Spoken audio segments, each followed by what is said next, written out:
Tawhito o Hato Petera. The submissions will be delivered by Mr. Kett, Your Honour. Thank you.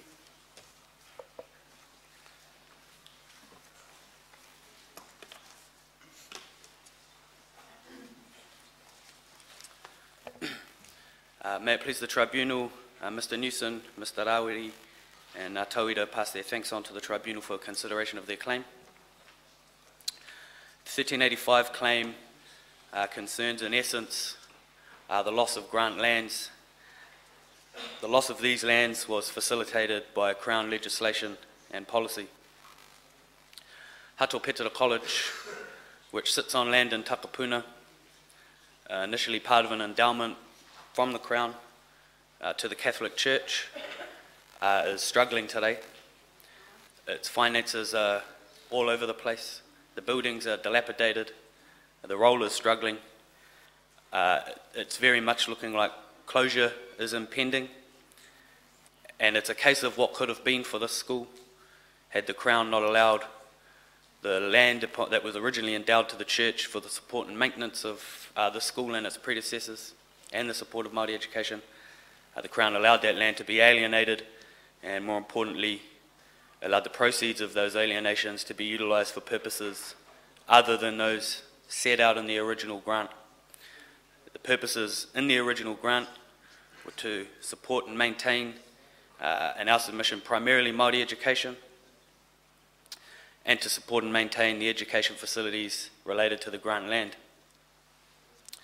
The Crown, by setting up a denominational system of education under which the grant was initially given, abrogated its responsibility to educate Māori and put it in the hands of religious organisations. They then very much failed to correctly or properly oversee and even fund this particular regime. In other words, they let it slip. They have active protection, the Crown has active protection duties when it comes to Māori education that it's failed to fulfil. In a modern day context in relation to Hato Petera College, the Crown's duty towards the school can be couched in terms of the Wānanga Capital Establishment Report by analogy. The merit of Māori institutions is emphasised in that report. Hato Petera College is one of those. The Crown has a duty to support such institutions as distinct from mainstream institutions. Te reo, Matauranga Māori are both important taonga. Where they're vulnerable, the Crown must act. When it comes to Hato Petera College, these values are promoted. Hato Petera College is in a state of vulnerability. The Crown must act. And it must act also in terms of its partnership duties, where Māori expectations, where there's a shortfall for Māori expectations, the Crown must remedy that. So by analogy, Wānanga Capital Establishment Report applies to a modern day Hato Petera College. So as said earlier, the grant of lands at Takapuna was approximately 376 acres and 8 perches. It was granted to the Roman Catholic Bishop of Auckland in 1850 by Governor Grey. As I said earlier, the purposes of that grant were to support education on the site, education of a religious and industrial bent, but education nonetheless. Māoris were to be a prime beneficiary of that education. Legislation enacted by the Crown approximately 20 odd years after the grant was initially established began to lessen the original duties and obligations that were attached to the grant, that eroded them. The original legislation in 1876, the Roman Catholic Lands Act, actually itself reinforced the original grant purposes. So actually, I believe, Your Honour, in the TSOI questions, this act is given its long title, the vesting and transfer of lands, etc. But short title is Roman Catholic Lands Act 1876. Actually reinforced the original trust purposes of the grant. It did give the church the power to lease endowment lands for a period of 42 years under Section 4. The church subsequently carried out a survey and subdivided 89 lots out of the grant lands, about just under 10 years after this legislation. The key here is that the original grant purposes were still being enforced. Any proceeds that were to be made from leases under the 76 Act were to go back in to the purposes for the support and maintenance of Māori education on the site. The 1906 Bishop Empowering Act required £8,000 from the sale of a property in Freeman's Bay. Freeman's Bay is on the other side of the bridge in Auckland from Takapuna, where the grant lands were. So a property was sold in Freeman's Bay for £8,000. The 06 Empowering Act required that this money was spent on the construction of an orphanage and school buildings on the Takapuna grant lands. Murihi McDonald traverses this in the K1 report at page 161. The 1906 Act also allowed subdivision and lease of the lands. Under a 1909 Special Powers Act, a 66-year lease term was given to the church in respect of their dealings with the grant lands. Section 3 actually began to enable sales of lots on the endowment, and Section 4 of the 1909 Act said that the proceeds of these sales or leases, and now we're seeing the erosion of the original grant purposes, now the proceeds of these sales or leases could be used for something analogous to parish purposes. Council would acknowledge that this means the the sale proceeds could be utilised for the purposes of supporting education on the grant lands, but it was no longer required. This was a first step by the Crown in eroding the original grant obligations. In the 1914 Empowering Act, Bishop Empowering Act, relatively complex piece of legislation for its time.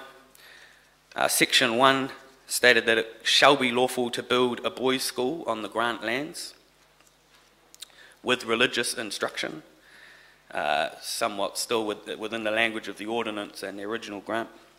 But it also allowed under Section 3 a girls' school to be built in Hillsborough, and any proceeds of sale or lease under the 1914 Act could be expended on either of these activities. It was no longer use the proceeds to support education on the Takapuna Crown Grant.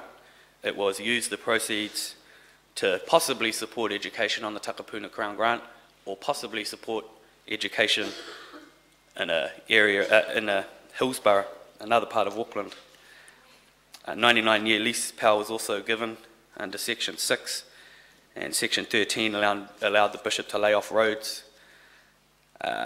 What happened on the ground was the church did in fact use the proceeds for the support of the girls' school at Hillsborough, and just really for narrative and signposting purposes here, at this stage in 1914 there was no education facility on the grant lands. The previous school that had been on the grant lands was St Mary's, which effectively was moved to another part of Auckland in the mid-1850s. So at this stage we have a girls' school in Hillsborough being supported by the proceeds of sale, and we have no education facility on the grant lands.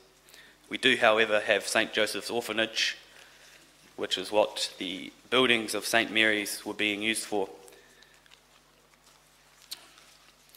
Key pieces of legislation are the 1924 and 1925 Empowering Acts. Now these acts really were the final nail in the coffin for how the proceeds of sale and lease of grant lands were to be used.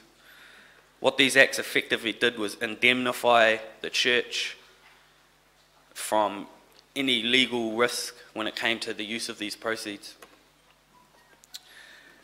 Power of sale was expressly allowed in the 1924 Act, and on this particular piece of legislation we're in agreement with the submissions of the Roman Catholic Bishop of Auckland on the 24 Act.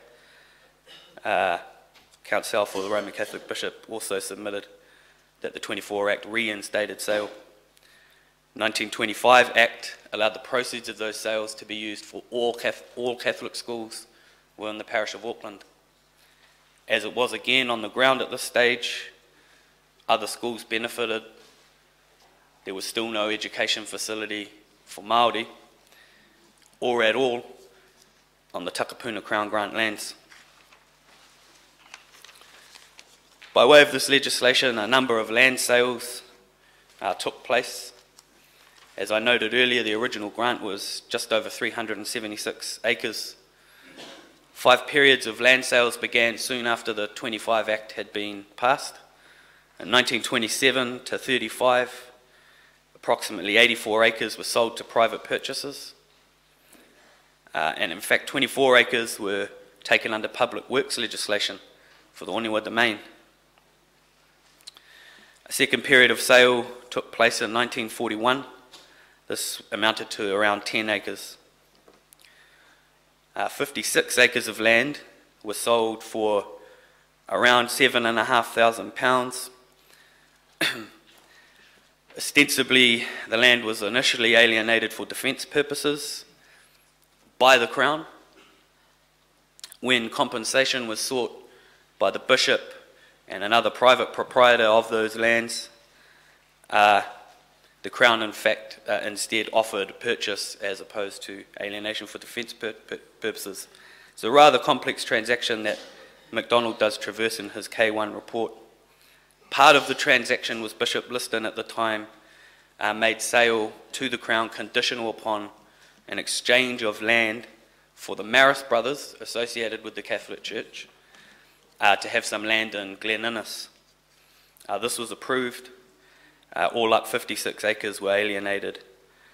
In 1947, sale to the Crown. In 1954, 113 acres, 1 rood, and 18.6 purchase were alienated for $50,000. This is a massive amount of the grant lands. In 1963, another small purchase of about 4 acres. 66 for purchase were sold. The first purchase in 63, the 4 acres, was to the Oniwa Domain Board. In 66, the 4 purchase were actually a Ministry of Works taking for £50 to widen a road. In 1990, 1.32 hectares were sold to the New Zealand Retirement Life Care Residential Facility. By 1991, as Morihu MacDonald states in his K1 report at 375, approximately 14 acres of endowment lands were left. Now, throughout these periods of sale, there's a running narrative as to how education was being provided. I've touched on St. Mary's. That was established just before the grant, and the grant was given for the purposes of supporting that facility under the denominational education system. That fell into a state of disrepair, was moved, and eventually was no longer operating on the grant lands. An orphanage operated all the way until the late 1980s, utilising some of those St. Mary's buildings. It wasn't until the early 1920s St. Peter's Catechist School was set up. Now this was for Māori to be trained in catechism. So somewhat towards those original grant purposes that were envisioned by the endowment when it was first given by Governor Grey. Not strictly education for Māori, but a kind of education for Māori. St. Peter's Catechist was repurposed to St. Peter's Māori Boys School eventually by the 40s. And here we see very much a school somewhat in line with the original grant purposes. The name speaks for itself. But by this stage we'd already had a lot of grant land alienated.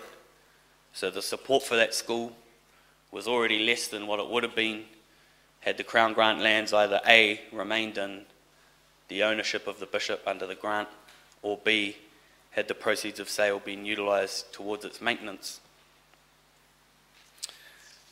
There's no evidence on the record as to what kind of money from the proceeds of sale were in fact put into the schools, St. Peter's Catechist and St. Peter's Māori. We do know that the initial establishment of St. Peter's as a secondary school between the St. Peter's Māori period and the St. Peter's Catechist period We do know that initial establishment saw £2,000 given by the Māori Purposes Fund and several £1,000s from the Catholic Diocese, presumably from sales. Notwithstanding that, by the time we get to the 70s and the renaming of St. Peter's Māori Boys College as Hato Petera College, to further reflect its Māori character and Māori kaupapa with which it delivered its education, we do see acknowledgement, A, of the school's special character as a Māori education facility. This is Clause 5 of the Integration Agreement. So we do see the Crown acknowledging that purpose as a signatory to that agreement. This is a Māori educational facility. That's a big part of its special character. With religious instruction, a Catholic Māori school. By the 70s, already a lot of land has been alienated. Already the school is somewhat underfunded. Integration was seen as a way of saving many of the original denominational schools, bringing them somewhat into the state system. It wasn't enough for Hato Petera. Integration simply wasn't enough for them. As we see from that time of integration till today, we just see continual erosion in the quality of the school buildings, the ability to retain staff. The individual actors at that school are working hard. They're trying their best to deliver a quality education within a Māori paradigm, but they have less and less support to do so. The diocese presumably is doing what it can. Unfortunately, we haven't been able to access their financial records in terms of how they expended proceeds of sale monies in terms of benefiting Hato Petera. What we do know is Hato Petera was on a lot less land than it would have been had the original grant remained intact. It didn't have those lands there to support it. The booklet from the site visit, I believe it's on K18, on the record of inquiry, shows the condition of some of the buildings. If I'm not mistaken, Your Honour was on that visit. And the panel, of course. It's in a way sad to see the dilapidation in some of the buildings, especially for such an important institution. It's a Māori Catholic education, and I can't stress that enough. It's a relatively discrete kind of education, merging two worldviews, both of which are given equal priority, both of which are recognised, both of which contribute to the spiritual well-being of the persons who attend, many of whom may come from outside of Auckland, many of whom require accommodation to study there. This leads me to the subsequent dilapidation and closure of the boarding facilities attached to those schools. Very much the boarding facilities are known as kanganoho, a part of the lifeblood of the college.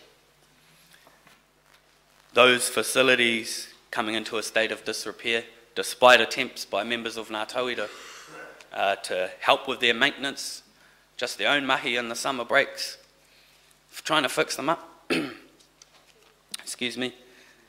Despite that mahi, it's just simply come down to finances. There's not enough there. So those buildings dying, those buildings being shut down, licenses being cancelled for those buildings, that affects the lifeblood of the school. The school will not survive without it. And we see it struggling today.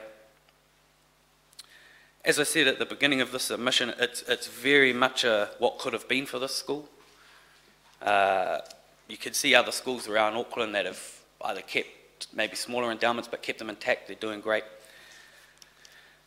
It's that the proceeds weren't necessarily utilised for the furtherance of the school. It's that the land wasn't kept to help maintain it. The original reason for the grant was for the maintenance and support of Māori education on the Takapuna Crown Grant lands. Those purposes, those duties, those obligations are for the church to provide that maintenance by way of the Crown Grant lands were eroded by legislation. The Crown legislated them out of these obligations. The church acted, of course, lawfully. It was within a legislative framework set up by the Crown. Here's here we see just a continual erosion of those duties until we have what we have today. Your Honour, the claimants have been prejudiced. What's happening with the school speaks for itself. Ngā Tauira is a network of old boys that care for the school very much. They worry that they won't be able to send their children and grandchildren to the school. That's a big issue for them. To experience and be fostered with an environment that acknowledges their Catholic and their Māori worldview. That's significant prejudice for them. Further prejudice that has accrued to the claimants include the effect to their mana in general. Excuse me, sir, I'll just orient myself here.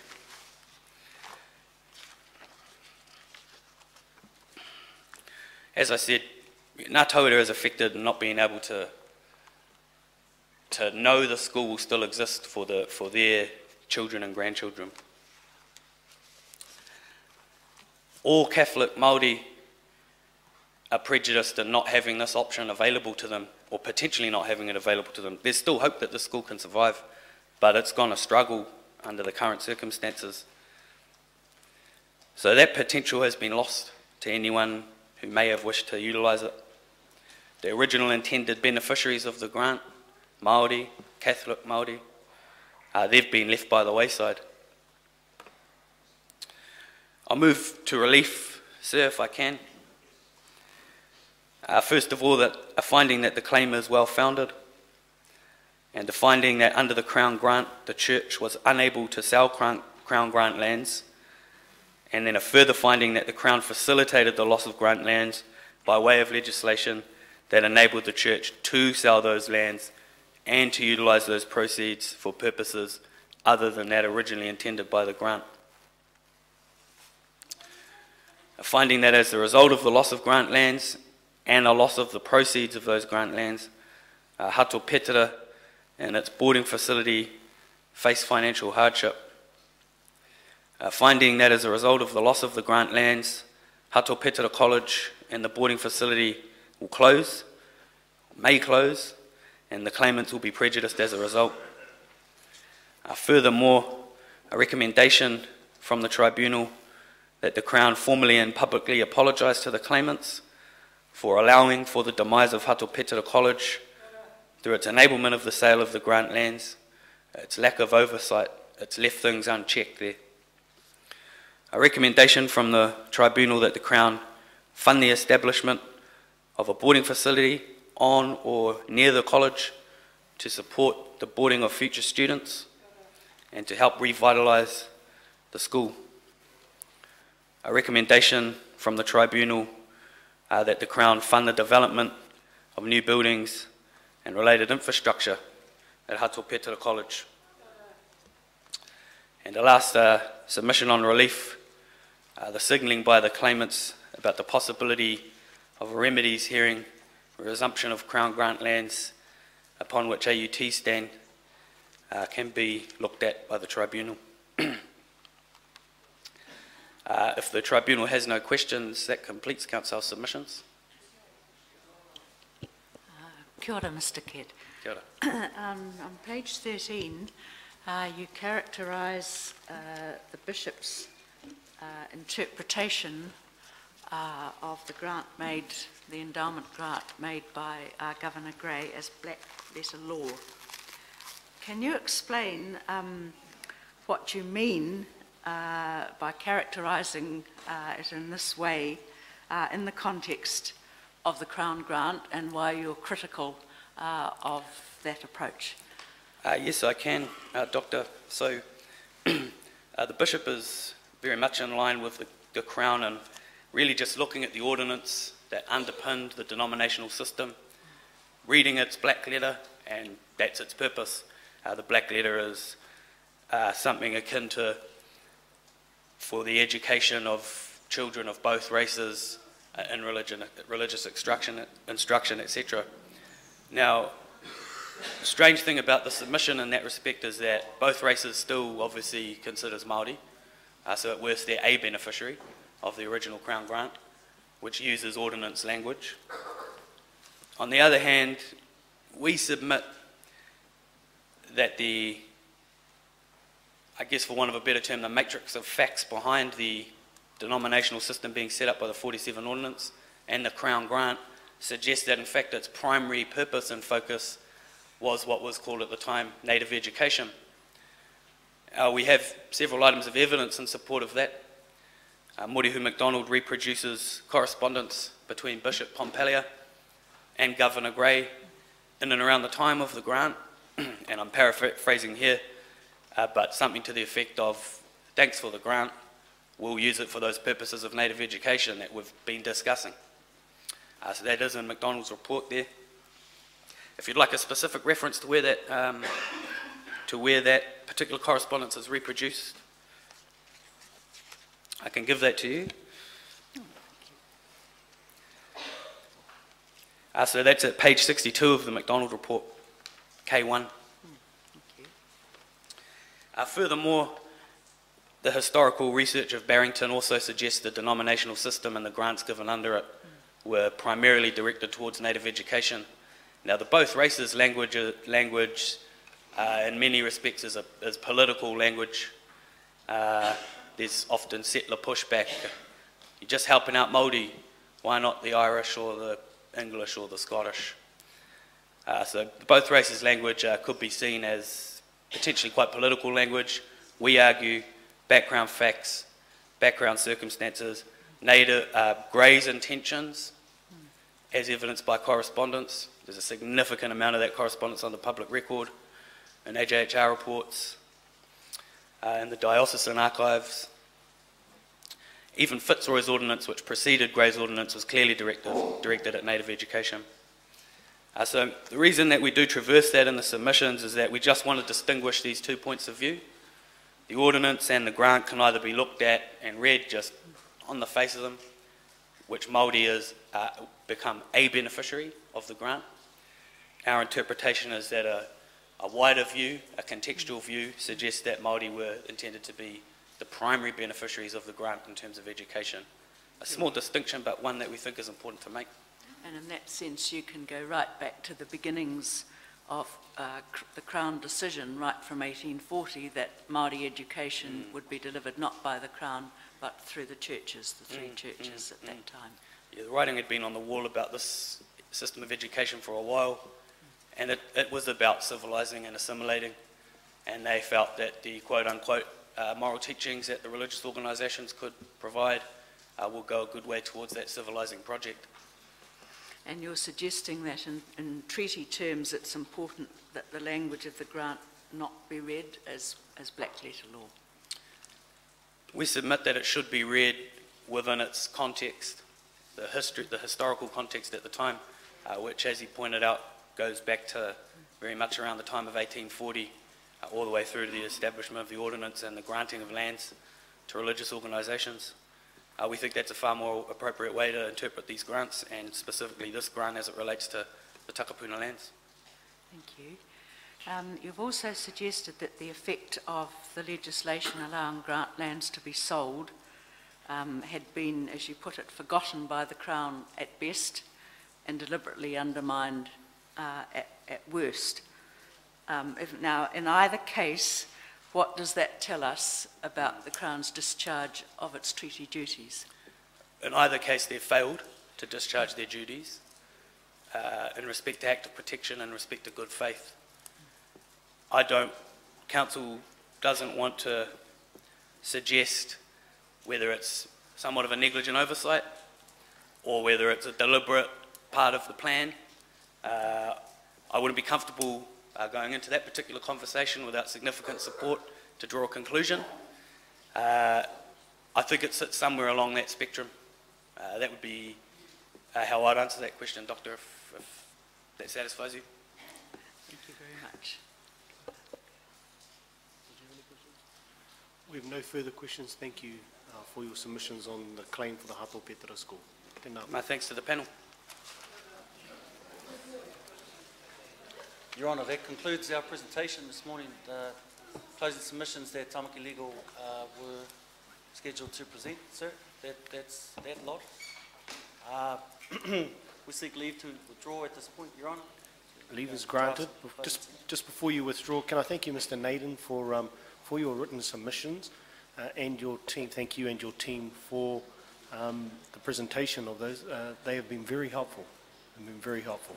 Thank you. Leave granted.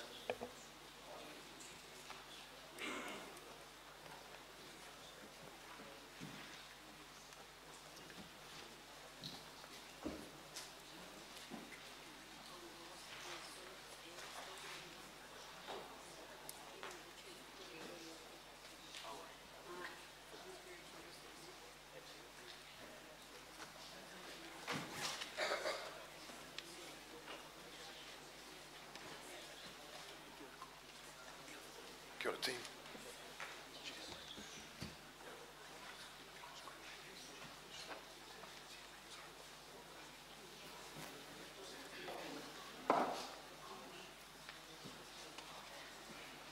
Tamari e te tepu, o mātou ope e whakareri ana ka mihi atu ki a koe, tō tātou whare, a huri noa ngā pui, a hapu nei.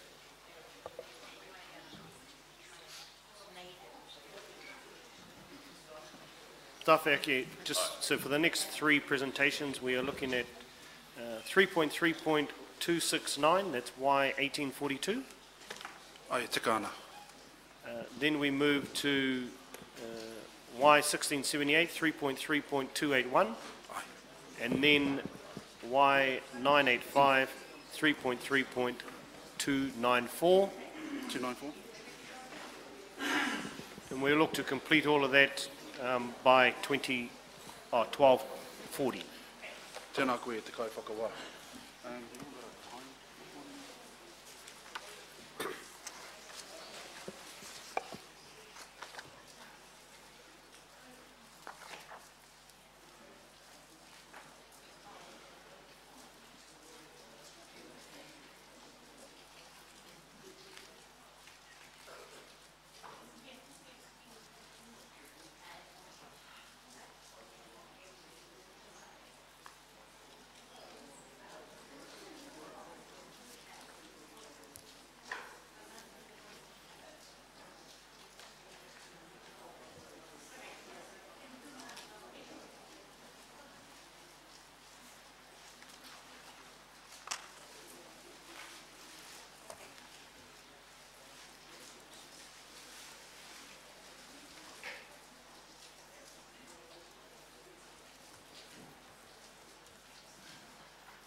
Tēnā koe te kai whakawa aroha mai mō te kia whakatau i ngā kai kreme. Kia ora. E pai ana ki a koutou ka timata au. Tēnā koe. Karawhia. He honore ki te atua e maungarongo ki te whenua he whakaaro pai he ai o pipi ki ngā tāngata katoa, krorea ki tōna ingoa tapu. E te kai whakawā me ngā rangatira i runga i te tepu o te traipūnera, tēnā koutou katoa. Huru noa ki te whare nei, ko ngā kai kreme, ko ngā hapu o Ngāpuhi, tēnei te mihi ki a koutou katoa. Ngā roia me ngā roia o te karauna, tēnā koutou. Ko ngā kai kreme kia tautoko i tēnei wā, tēnei te mihi ki a tātou katoa. Tēnā koe, Your Honour, I present the closing submissions for Y 1842, document number 3.3.269.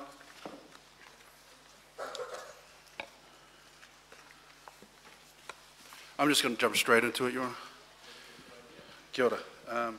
So paragraph 1, these submissions are filed for Pereniki Henare Matu Tauhara on behalf of the descendants of Matu Tauhara, Te Rina Kingi Waiaua, Peni Te Kaitoa, and Te Pātu Hapu. Your Honour, at this time I'd like to signal that Council adopt all generic submissions that have been filed, and as you have seen through the document itself, we do adopt specific parts of some of some specific submissions. Your Honour, now staying on the same page on page 2, the background of the claim. I just want to summarise that real quickly. So we go through the background of the Reverend Pereniki, and what I just wanted to highlight there is the importance of the tikanga where he was bestowed the various names that he received, and each name was hand-picked and has a specific tikanga and kōrero tuku iho and significance to his ancestors and his hapu, and you know, he wears those names with pride. And as you probably already know, that has also a significant resonance to submissions later on in the submission. It also,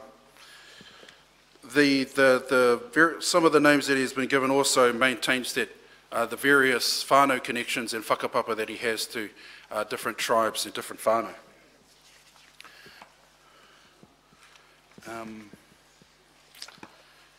So, Your Honour, I'd like to go now to page 4,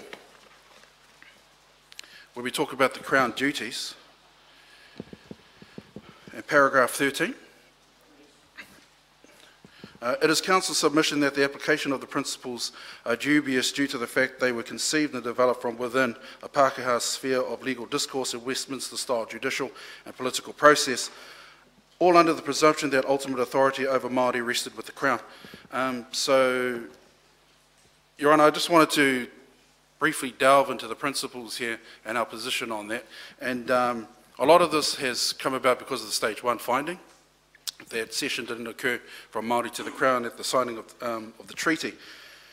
So what Council's saying there is that we articulate the principles now as a set of duties, and the fact that so there's we don't want to discount the amount of jurisprudence that has occurred through the application of the principles, but what we would like to say is that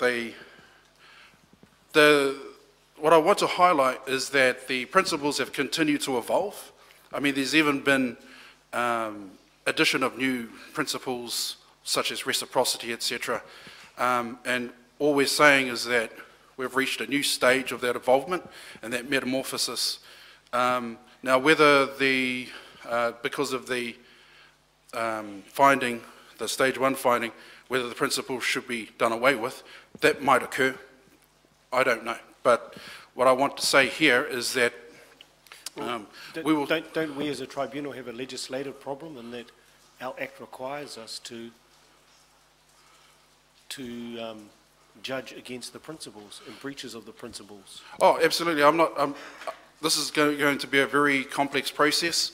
My submission is that all these points of views and the involvement and metamorphosis of the treaty principles right now is embraced, and that Council, the judiciary, do embrace it and allow it to follow its natural course, which I really do hope is will be right at the top, Māori autonomy or tino rangatiratanga.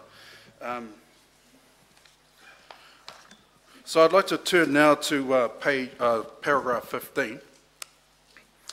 Council submit that duties developed from the principles remain and still apply, but that they are no longer or should not be considered prevalent under the Crown's presumed sovereignty over Māori. Rather, these duties accord with Māori expectations under the spirit of partnership that was originally envisioned when they signed Te Treaty. I just wanted to touch briefly on that as well, and just the difference that we see between the principle of partnership and what we phrase as the spirit of partnership.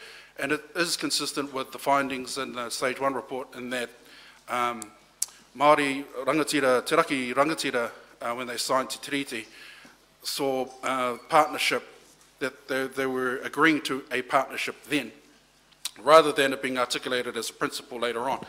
And that, you know, amongst it, carries with the partnership all those duties, such as duty to act in good faith, the duty of protection, and so forth. And Your Honour, So later on, are you seeking recommendations that there's been breaches of duties, not breaches of principles? sure, it could be viewed that way, Your Honour. Okay.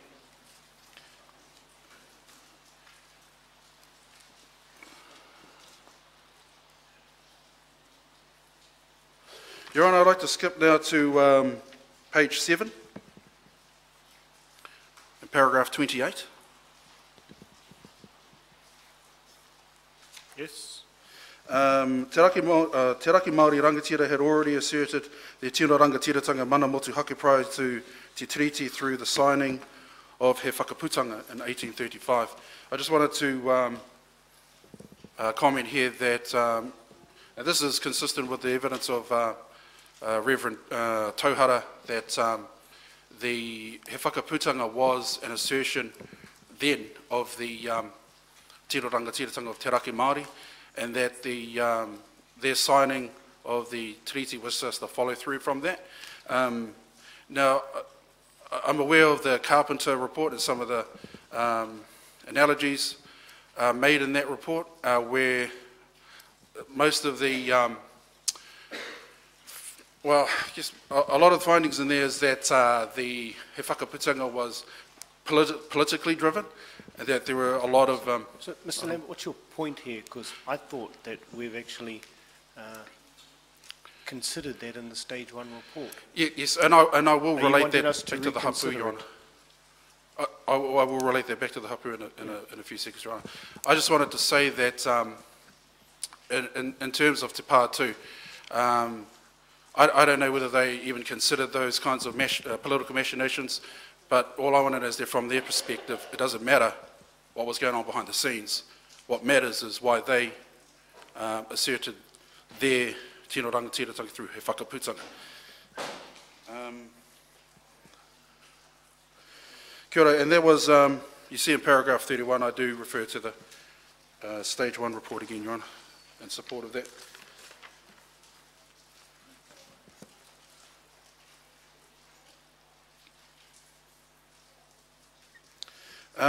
Paragraph 37.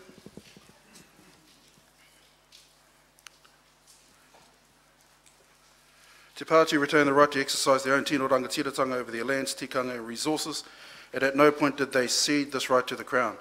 When the claimants tupuna signed He Whakaputanga, they affirmed their mana whenua, mana moana and mana tangata, and also affirmed their tino rangatiratanga would remain solely with their rangatira. Paragraph 39.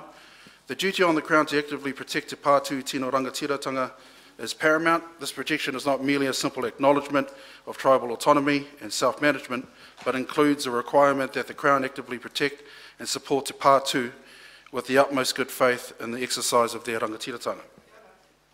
Your Honour, I'd like to now move to, it's on the same page, lack of protection for Te Pātū tikanga, and briefly touch on the dilution that Reverend Tauhara mentions in his brief about the dilution of whanaungatanga. I think it's important to raise.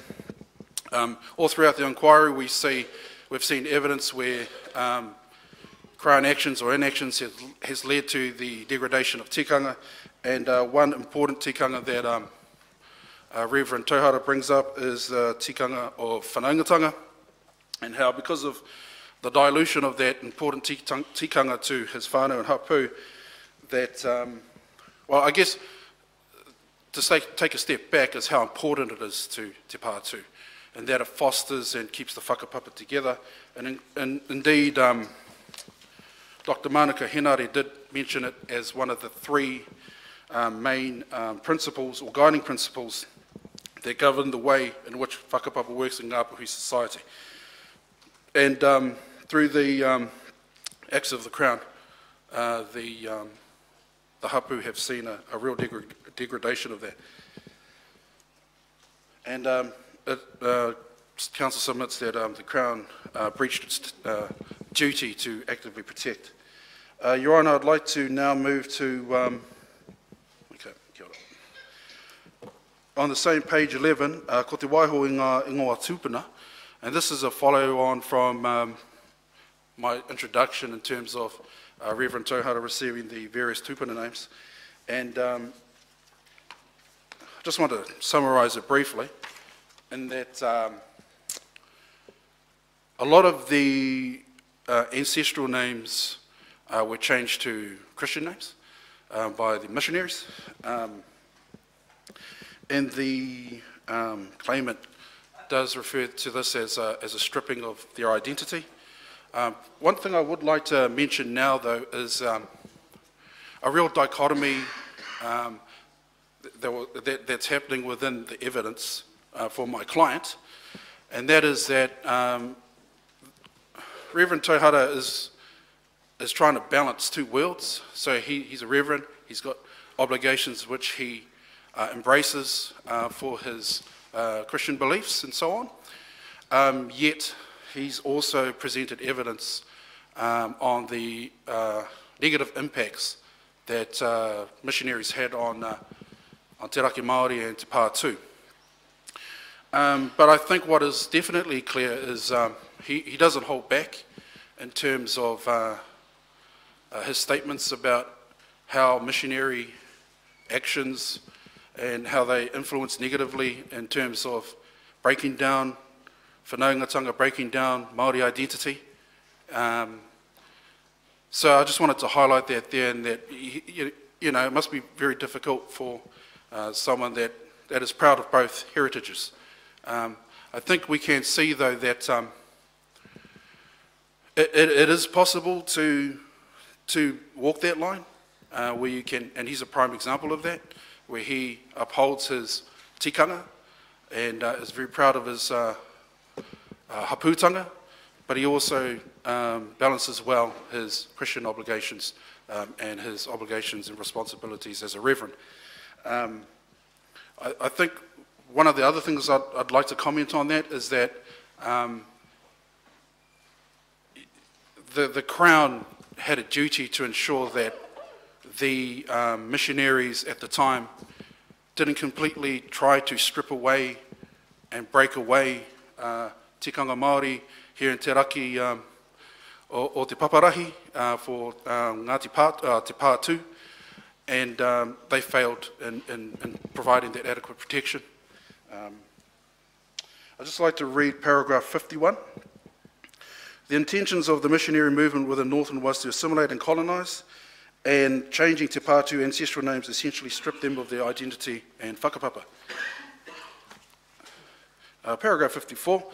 The claimant asserted in his response that the taking of Christian names by his tupuna was not an abandonment of their indigenous culture, but a strategy whereby they could integrate a new way of thinking alongside their natural way of being, a duality. And I think the key word to pull out of that paragraph is alongside. So I guess finding a congruence in between that dissects the two, where they both respect each other.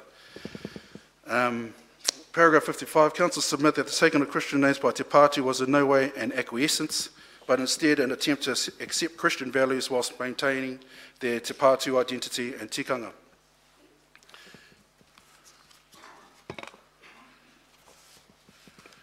Your Honour, at this stage I'd like to move through to the remedies. I'll skip to page 15, Your Honour. A provision of resources for the full protection, recognition and revival of Te Reo Māori, an apology from the Crown and acknowledgement of its role in the denigration of Te Pātū tikanga.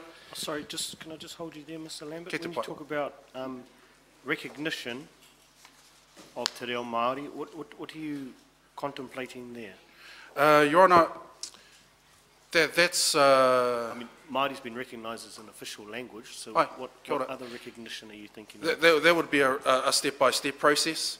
So, as Your Honour has already mentioned, it's been recognised as a language. I mean, the current sphere within Aotearoa of Te Reo Māori is not very good. So I would envisage adequate resourcing. I think the key part, though, is going back to what was agreed in the treaty, which is that partnership role, where Māori have significant and real involvement in the contribution of developing te reo Māori, whether that is discussions around whether more schools should be. My main point, Your Honour, is that it's only going to succeed if Māori have full consultation and are treated as equal partners for the development of te reo Māori. That may take some time, that may take a lot of resources, but it's definitely something that the Crown needs to seriously consider, especially in terms of trying to discharge and meet its treaty obligations. Okay. Kia ora. Yeah, Your Honour, I'm just going to leave it there if there are any further questions. Robin? Tēnā koe. Kia ora. Can we just go back to your statement at paragraph 45 about acts of the Crown interfering with whanaungatanga? Could you just elaborate a little bit on that statement about what particular actions you're talking about?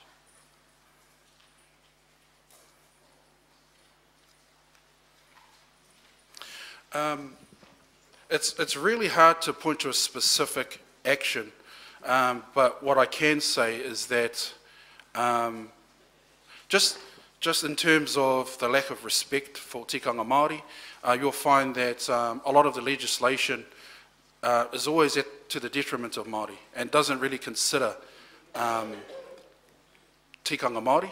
And what I'm trying to highlight there is that an overall attitude that tikanga is subservient to Pākehā law, and that attitude flows downstream and permeates a lot of the settler attitudes of the time. It's systemic. So if the Crown showed right at the top that they agreed to follow the obligations through the treaty and that Māori were equal partners, then that would have been reflected in everything downstream, including legislation, including policy, and that would have hopefully flowed through to settlers at the time. And because of that disdain for tikanga, that also branched out and had far reaches in this area in Aotearoa. So whanaungatanga is just a part of tikanga. So you could talk about the tikanga around Wāhi Tapu. There's extensive evidence about how tikanga Wāhi Tapu was not respected and was gradually degraded. And whanaungatanga is just part of a tikanga that that Reverend Tauhara wanted to highlight. All right. Okay, thank you. Tēnā koe. So just on that, can you give us any, are there any specific legislation you're talking about, or is it just, or is there any specific evidence that you're talking about that has, when you make the claim that there's been a breakdown of whanaungatanga? Your Honour, that's, that statement is straight out of the client's, well, that whole kōrero about the breakdown of tikanga and whanaungatanga is from the client's brief of evidence. And I think, I mean, if we look at the pattern of the Crown actions, I think it can be definitely inferred that the breakdown of tikanga would include all aspects of that tikanga. Thank you, Mr. Lambert, and thank you for your submissions. Tēnā koe. Your Honour, at this time I'd like to move to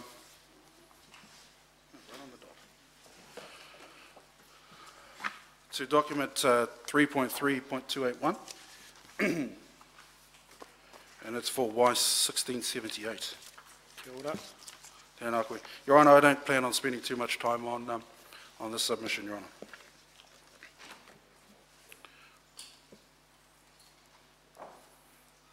If it pleases the tribunal, I'll begin. Yes. Kia ora. Page 2, paragraph 1. These closing submissions are filed on behalf of Harriet Stevens for WISE 1678. The WISE 1678 claim concerns the Crown's taking of the claimant's whānau land, 3H2C, under the Public Works Act, to build the State Highway 1 roadway that we all use, and the resulting impacts upon the whānau in breach of Te Tiriti. Just like to briefly read paragraph 3. Harriet was born to James Stevens and Wai Pikari Stevens in Rangiahua, 1934. She grew up in Mangamuka from a young age with her grandparents, Ngaungau Tipene and Ihapera Tipene through whāngai. So, Your Honour, just so you've got the facts of the claim. Well, you've got her background from paragraphs 3 to 11. Talks about her background and where she grew up. Unfortunately, she couldn't be here. She's actually living in Christchurch now. But so there's a summary of the facts of her background. The claim actually concerns Mangamuka West 3H2C. In paragraph 12, Mangamuka is a district in Northland at the junction of the Mangamuka and Opurehu rivers. State Highway 1 runs through the area, and the settlement of Mangamuka Bridge lies at the point where the highway crosses the Mangamuka River.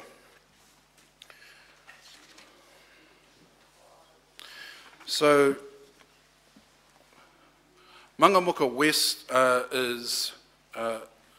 it's not a very large block, but the State Highway Run cuts straight through the middle, while near the top, 3H2A is the section that sort of passes over the Mangamuka River. So in order for, rather than put the State Highway running along the river, they just, it was probably just easier for them just to cut it straight through their land. And that transaction originally occurred with her grandfather, Ngaungau, well, I'll refer to as Ngaungau from now on. So paragraph 24, before the current main state highway existed, Church Road was the main thoroughfare. It runs along the base of a high bank cliff now overgrown with trees that ran past the homestead site. So she grew up on that patch of land with a lot of whānau around. They were self-sufficient. They had cows and, well, they had one cow. They had pigs and various veggies. She talks about a time where it was a happy life.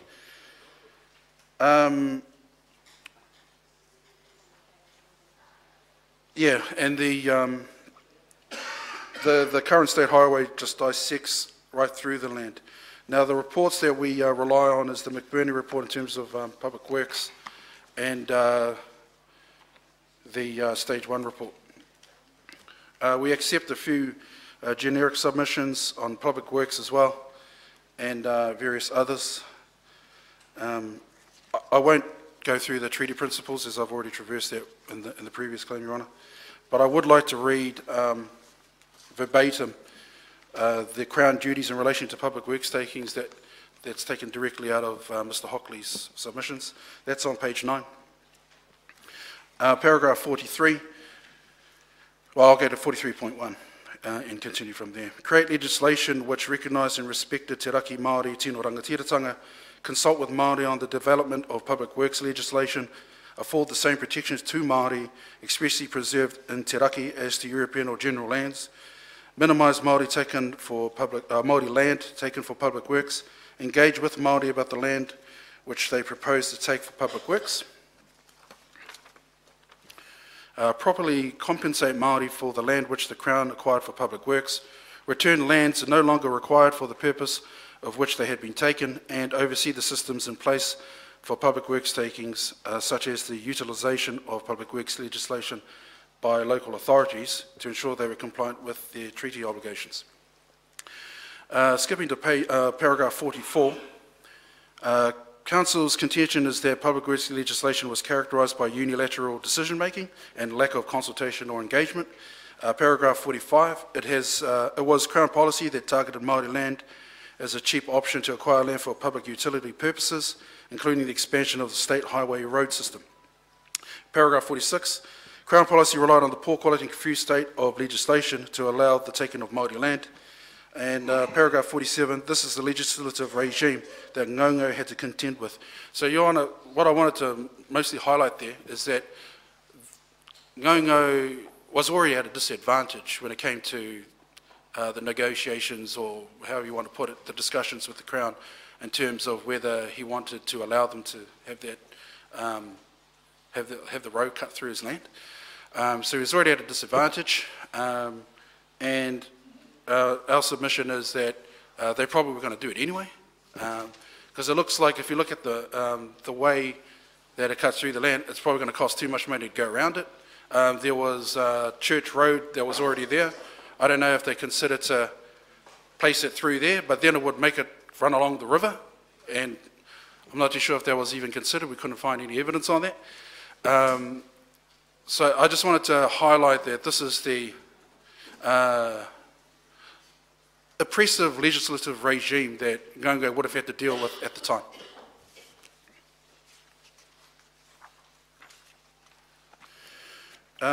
Paragraph 50. There is no evidence that Ngongo received adequate compensation and continual consultation from the Crown for the state highway that dissected through his land.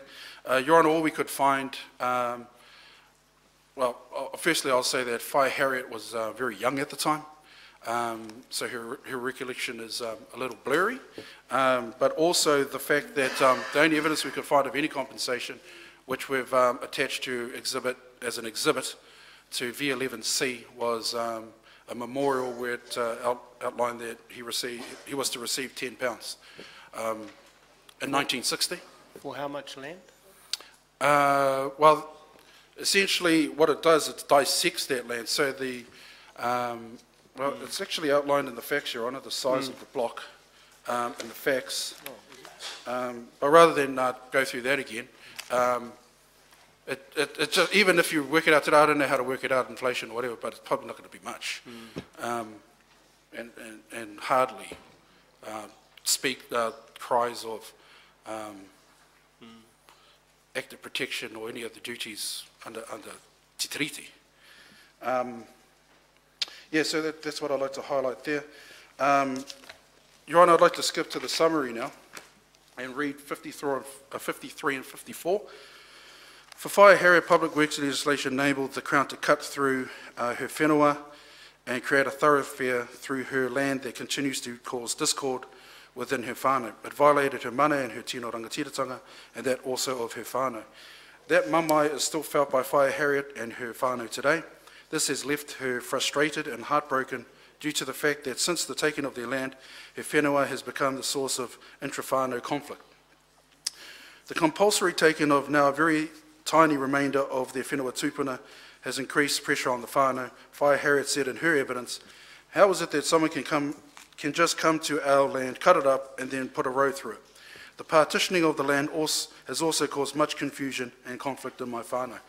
Your Honour, I just wanted to, if you would indulge me, just try and provide a bit of context and how maybe that can be connected to treaty duties. And so firstly, you've got, if we wanted to consider that cession of sovereignty didn't occur at the treaty, kapai, and that there was a partnership between Māori at the signing of Te Tiriti, and then you go to multiple ownership. I use the word ownership very loosely, but it's the only word I can think of. So Māori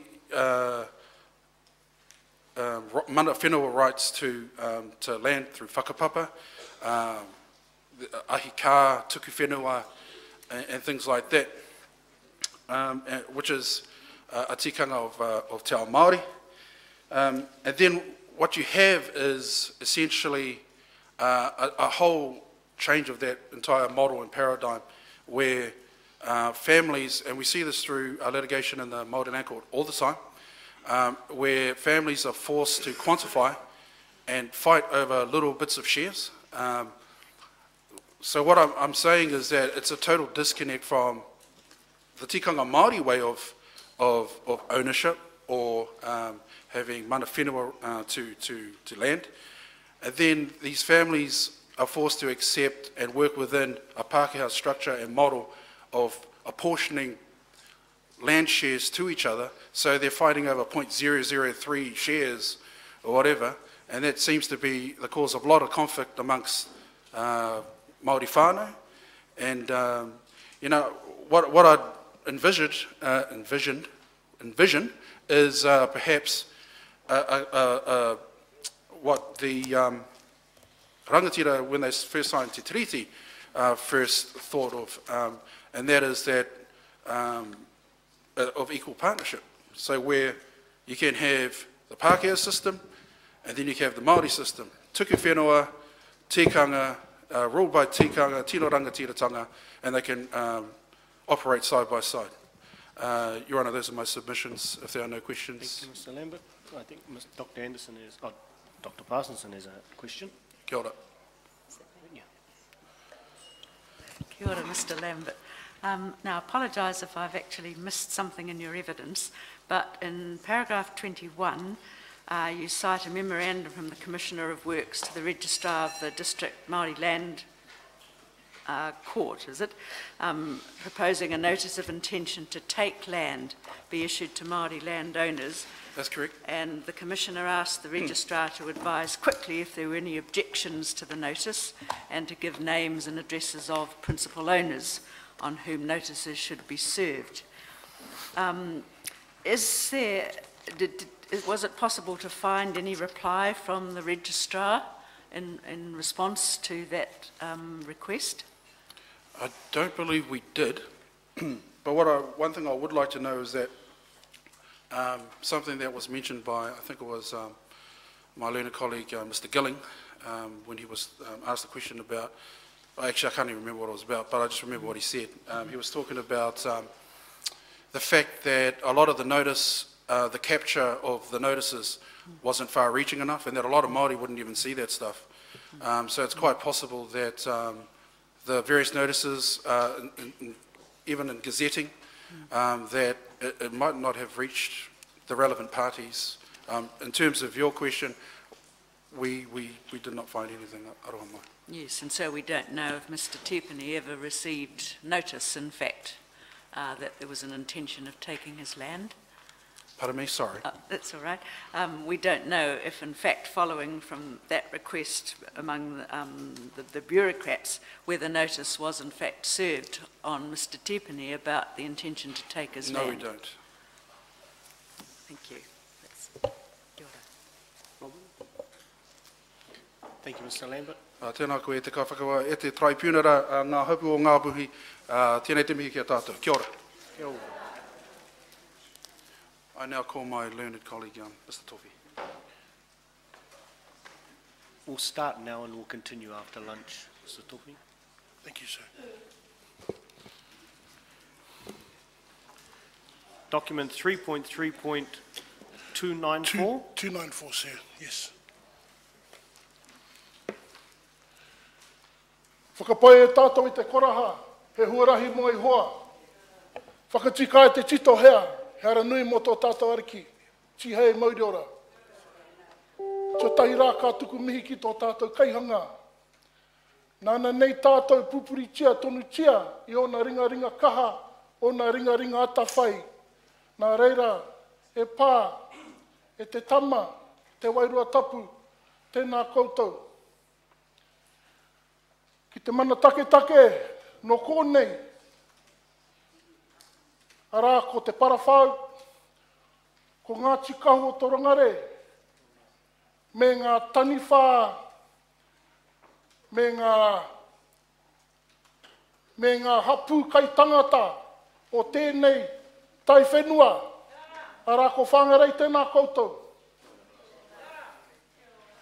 Kia koutou anō, ngā taniwha whai niho o ngā puhi nui tonu, ngā puhi kai tangata, tēnā koutou.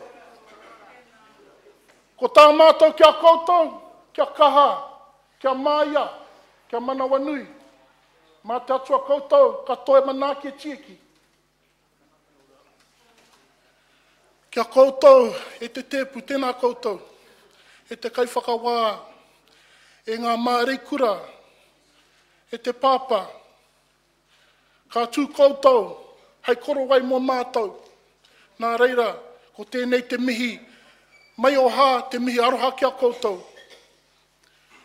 Kia koutou anō hoki, ngā ringa hāpai, arā ko Danny Mā, tēnā koutou. A kia koe anō hoki e rangi. Tēnā koe, kurua ko ao, kei te mihi. Kia koe anō hoki e hoa. Tēnā koutou. Ka tika kia tuku mihi hoki, kia koutou, a kia tātou. Ngā roia, tēnā koutou. Ko tāku kia tātou, kia tika, kia pono, kia uki tāroha. Tēnā koutou. A ko tēnei te mihi kia koutou anō hoki e te karauna. E anaru, te tani whā. Ko koe anō hoki e te pāpā, te marumaru. Kia kōrua anō hoki e ngā puti. Aha ko he a tāhua, e whai niho. Nā reira tēnā koutou. Ko tāku anō hoki kia koutou. Kia me ki te tika, te pono me te aroha i o tō koutou mahi. Nā reira kia kahara.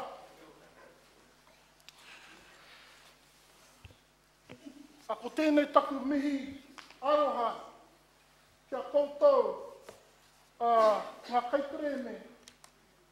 He tino honore mo mātou, kia tū hei pononga mo koutou. Nā reira ko tēnei ko rongo whakāta, ko Ngāti Porau, ko Horauta Wake mihi atu nei.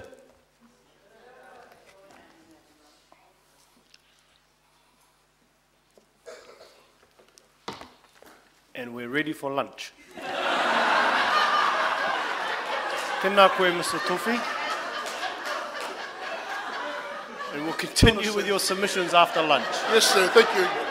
So we're going to break for lunch now. And we'll come back at 1:20. Sorry. Hona, Kia ora, sir. hona, he pānui tau. Hona, ko tai te pānui. So the cars parked across the exec building. You have 3 minutes to take them, or somebody will take them on your behalf.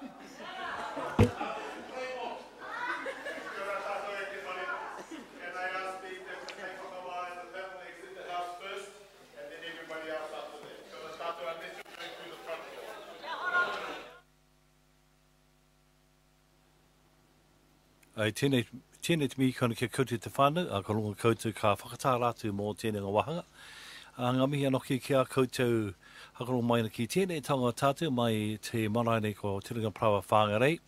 Hoi anō lo, ka hau tēnei whakapātu kia koutou, ko te kaupapa nui mō rātou ngā whanau, ngā whānau mai te paparahi o te raki, kei koni rātou mō te longa o tēnei rā me te rā pōpō. I tēnei wā, ka longa tātou ki ka kōrero mai hokianga, i timata ina nahi rā, taino hoki ki te rā, te ahi a pōpō, me haere tono hoki rātou. Ko ngā roia, rātou ngā kaituka ngā kōrero mō tēnei wahanga ko te wikiru te kaumā whā, ko te wahanga tuarua mō te ropu whakamana te trito Waitangi me te paparahi o te raki. Nō reira, ka mihi kia tātou, we're broadcasting live here from Whangarei Tiringa Prawa, and of course, hey, we're streaming live as well, broadcast via Tautoko Internet, tautoko.com, ngā mihi kia koutou, tini whanau mai te ao katoa. Okay, entering our second day of streaming, and big kia to our whānau who have joined us via our Tautoko live stream as well. We broadcast from a little caravan here in Whangarei, that's at the Tiringa Prawa Marae. Big mihi to all our whānau from across the world. There's many people living in many parts of the globe, including our Mozzies. Ngā mihi kia koutou ki ngā Mozzie katoa i noho mai nā koutou i Ahitereiria, ka mihi kia koutou, as well as many whanaunga living in places like Ararana and other parts of the world. A big mihi from us here at Radio Tautoko. And a bit of a hard casing heaven. We were actually watching the video last night of the presentation, and the camera came on a bit too early, so I was doing a bit of preparation. And of course, hey, the joys of this kaupapa. Nō reira te whānau, we've got a whole lot of music coming through until around 1:30 this afternoon, and then of course we're back with the tribunal until around 5 tonight, and back with you tomorrow around 8:30. Pretty miserable weather here in Whangarei. We're expecting stormy weather into Friday and into the weekend, but truly blessed with puhanga, celebrating our Māori New Year. And I know there's a whole lot of kaupapa around the motu They've got kaupapa here in Whare on Sunday to bring in puhanga, as we know in the Ngāpuhi territories, our first territories of the Hapu Nations of Ngāpuhi. Special meetings and kia ora to you, ngā mihi o te tauhou ki a koutou. Kei kona ngā wai te taino hoki ki te motunga o te wahanga mō te tuna, ka mihi ki a koutou, mauri tū, mauri ora.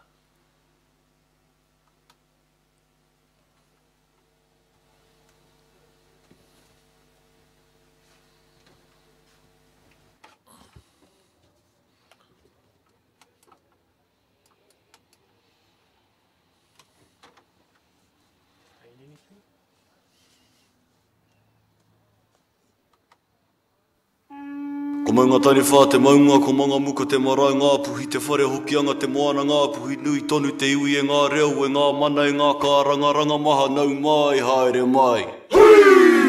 Tau toko.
When problems arise together, we'll overcome it. Understand that it's easier to rise above whatever when the support is there for you. And yo, we here for you. Hope for the best, but for the worst, prepare for it. Use the thing inside your head and keep it clear for it. It's necessary to, in this day and age, if you wanna shine tomorrow, gotta put in work today. Let's go.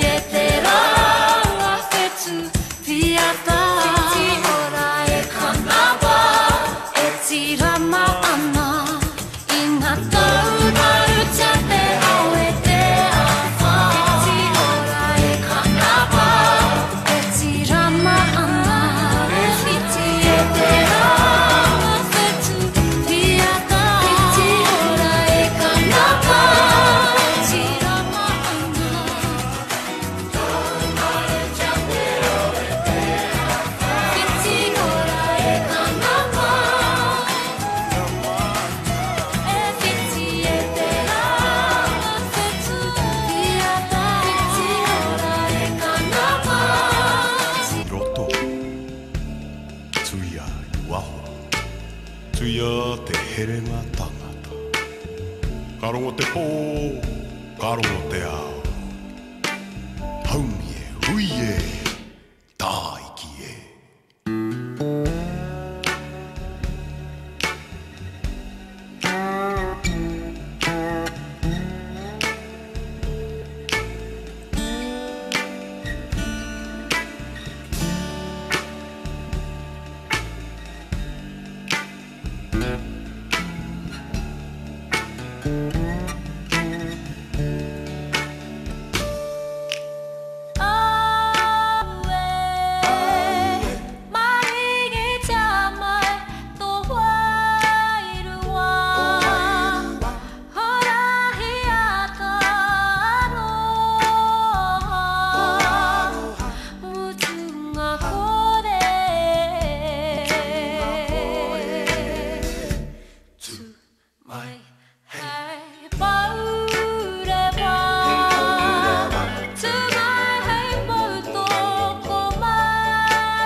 Ngā toke mata whārua te waka o ngā puhi te ariki oru ngā konuku ta whitira. Te rua o ngā waka ko mātātua ko puhi te ariki e.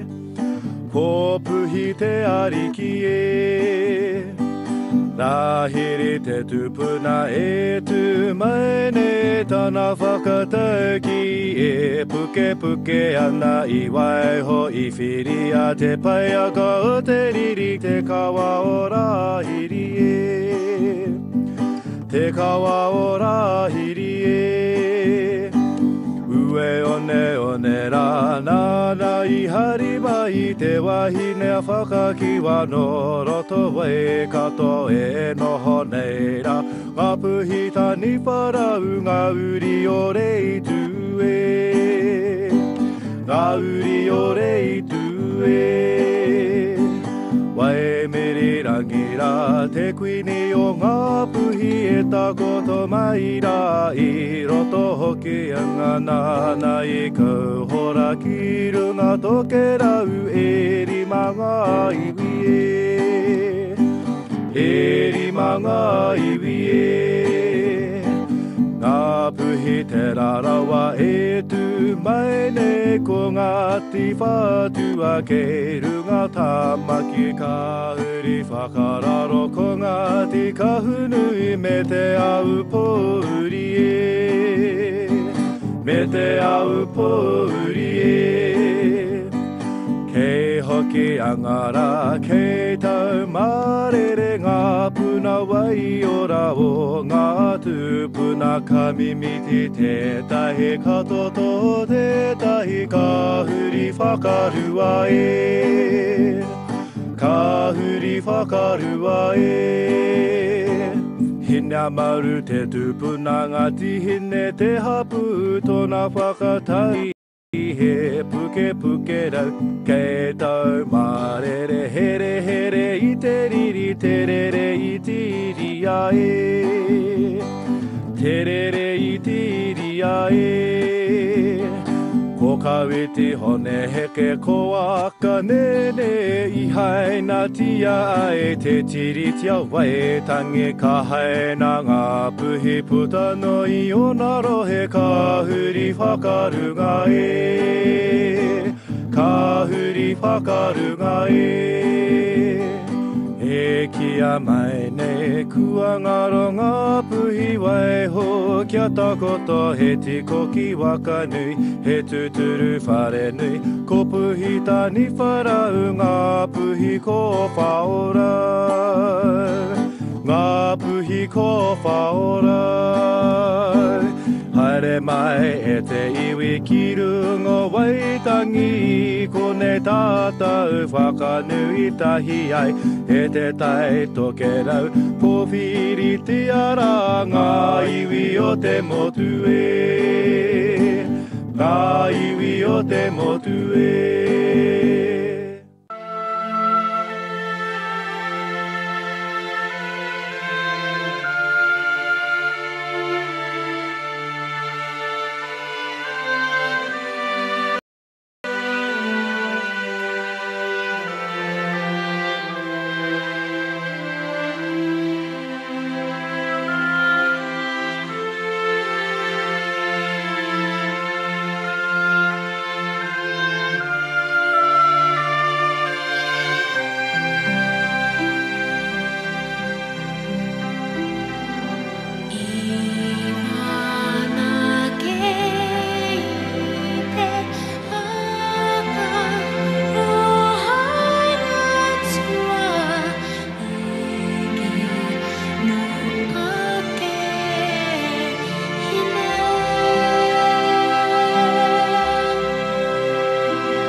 Mate mo kore no e ho e mana wa papa kore ni e mana wa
kiri no hoa. E tua kana he tina, onara wa hitua.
Take it back up,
this way. I'm so caught up in just living for the day.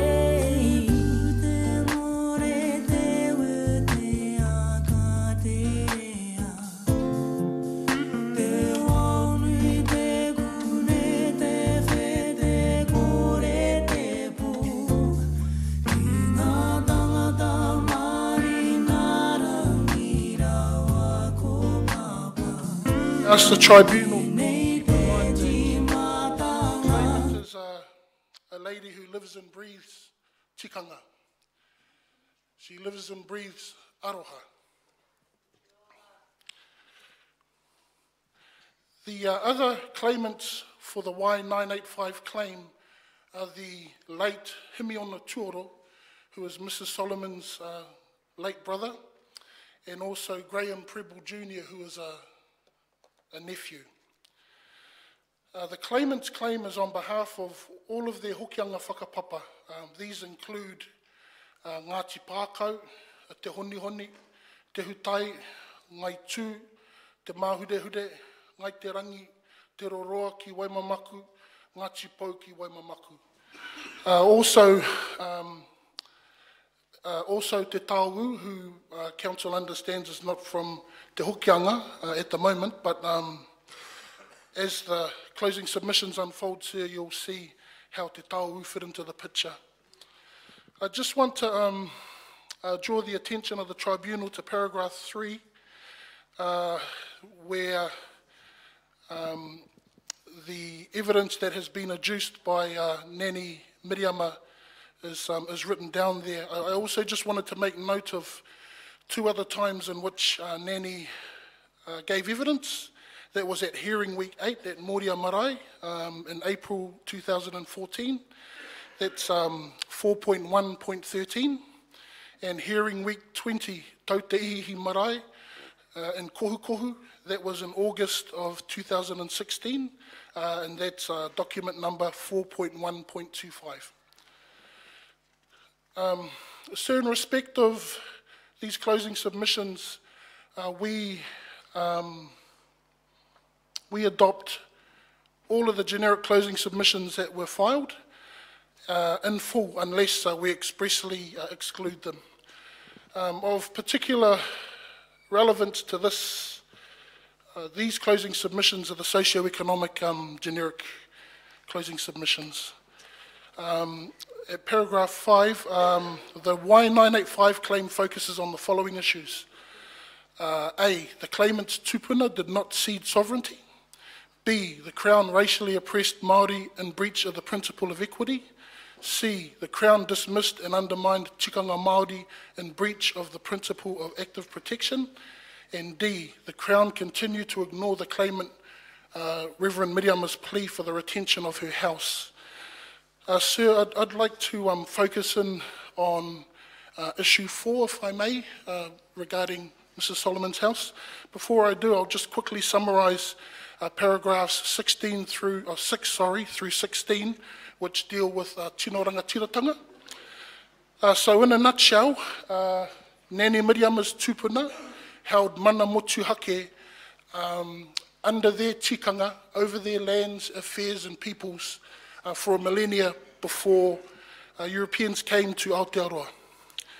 In 1835, Nani Miriama's ancestors signed He Whakaputanga, which was really an assertion and an expression of that mana motu hake on the world stage. It was an innovative move.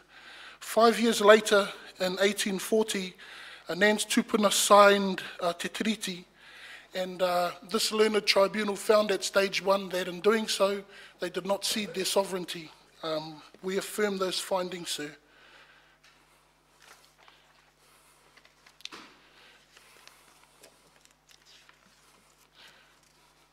Sir, I will be speaking to paragraphs 33 through to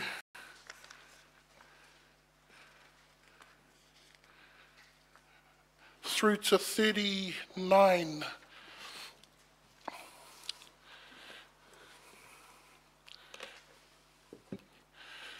Sir, I'll just summarise the content of those paragraphs. And now, As I was saying, Nani Miriama and Papa Mac have whāngaid 33 plus children over the years. In 1975, they were having trouble securing and retaining rental accommodation in Auckland because they had too many children in their care. All of their children were whāngai children. At that stage, I believe they had 7 children. Nan was desperate, and so in desperation and being the plucky character that she is, she approached the then Māori Affairs Minister, the Honourable Matiu Rata, for a house. And basically she said, Matiu, if you don't find my whānau, my 7 kids are home, we're all going to move in with you. A week later, she had a house. Now, Nan and Papa Mac lived in that house for many years, and it continued to be a marae of sorts. A train station, I think, is one way that she explained it. In 1990, she got an eviction letter from Lynn's, who had then taken over the house from Māori Affairs. About 15 years later, they ignored the letter. 15 years later, in 2005, Papa Mac passed away. 1 month later, Lynn sent her another eviction letter. And from then on, they kept coming, and they were threatening. People would come around to the house, and it was very, very stressful for her. Basically, she should be out on the road.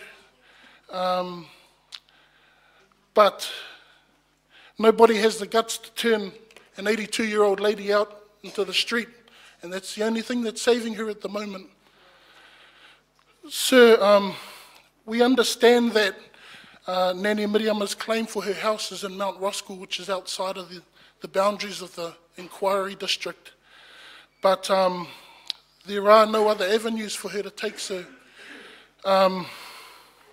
One thing about Nani Miriama's situation is that as the generic submissions for the socio-economic issues illustrated, many people had to move the hokianga. They were pushed from the hokianga due to landlessness, due to lack of jobs and the like.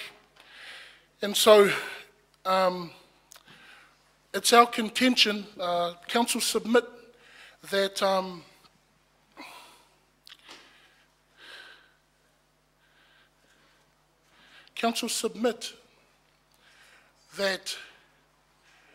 the Crown had a duty to actively protect the ability of Nan, her whānau and hapu, to exercise unqualified tino rangatiratanga over their taonga, including their lands. That didn't happen, as history shows, through all the various land mechanisms that were introduced. As a result, people like Nan and thousands of other Ngāpuhi who fill our cities had nowhere to live, nowhere to go. The irony here, sir, is that she's homeless at home and homeless in the city. Now, this is a lady that has housed and fed and cared for many over the years, and yet she has nothing herself. Mr. Tofi, do you want to conclude your submissions, please? Yes, sir. Sir, I just, at paragraph 53, the Crown's assumption of sovereignty and disregard for the claimant's tino rangatiratanga has led to the racial oppression of Māori. The disregard for tikanga Māori and continued threats of eviction to an 82-year-old queer who has long served the community she belongs to. In raising so many whāngai, she has also provided a service to the country, looking after children who might otherwise have had to be supported by others or maybe fallen through the cracks. Council have been honoured to serve Nani Miriama and her whānau and hapu through these stages of history, and we look forward into assisting into the progress to be made in restoring honour into the claimant's relationship with the Crown. Kia ora. Kia ora, Mr. Tofi.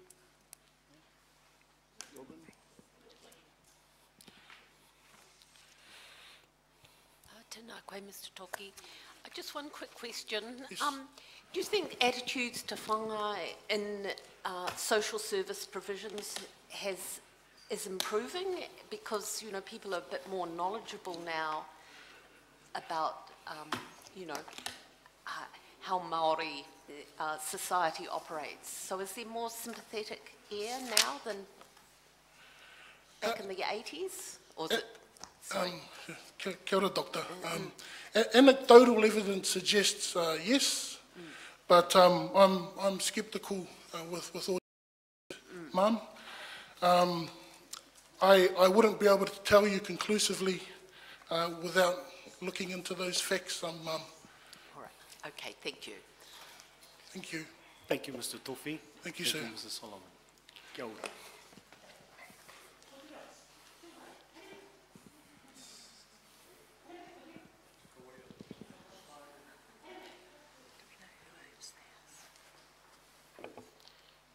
Your Honour, this is one of the 32 children that I have in my whāngai. This is one of them. This is Pāha. That's my whāngai tōpū. Kia ora. Tēnā koe. Tēnā koutou. We move now to... Yes, sir. Sir, if we could now please move to Y2059. That's document 3.3.296. Thank you. Thank you, sir.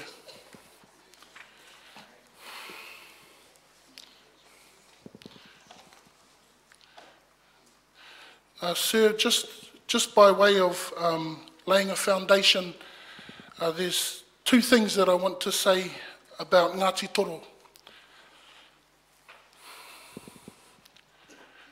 Ngāti Toro were one of the hapu that fought on the side of the Crown in the Northern Wars. Now,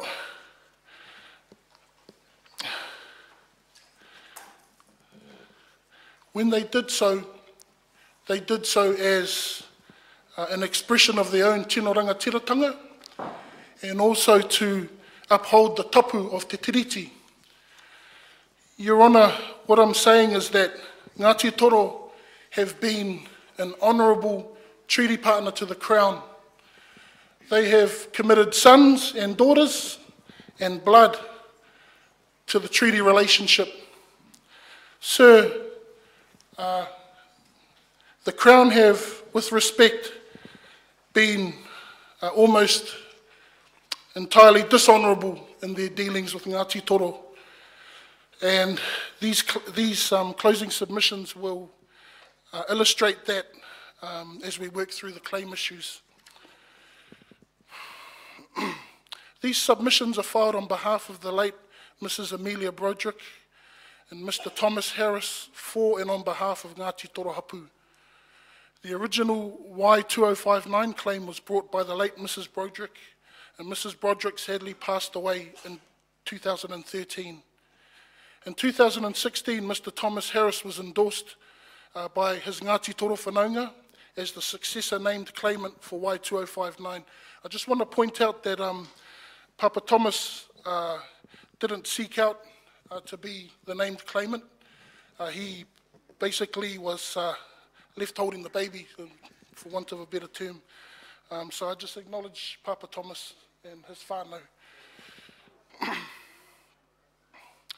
This claim relates to the following issues: tino rangatiratanga, Northern Wars, land loss, environmental issues, socio-economic issues, and wāhi tapu, tikanga and taonga. The claimants Ngāti Toro are a hapu of the Upper Hokianga. Along with their close whanaunga hapu, Ngāti Toro occupy lands in the vicinity of Paremata, Utakura, Utatewhanga, Rahiri, Waiho, Motukiore. They also have interests throughout the area, including in the Puketi and Mahuta forests. One point I want to make there, sir, is in making the claims that they have, the claimants for the Y2059 claim have not sought to take anything that belongs to anybody else. Rather, they've just wanted, under their own tikanga, to register their interest in places like Puketi. But they fully accept and fully respect the mana of their whanau who they live with over some of these same places as well.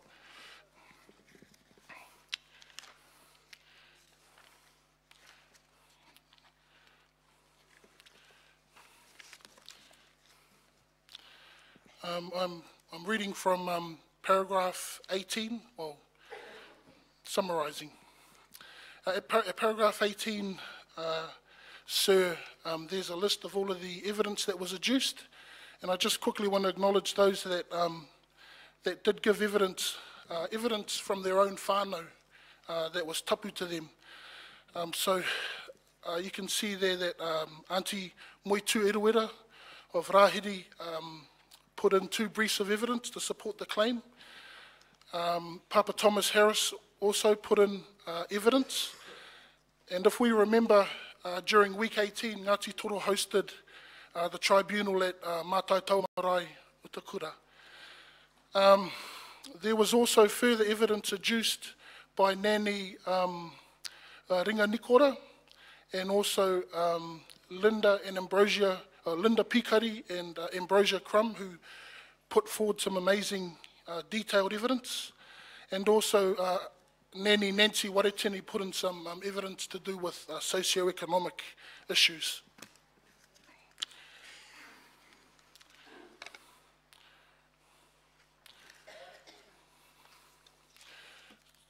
Sir Council endorses and adopts fully all of the generic closing submissions listed from paragraphs 25.1 through 25.7.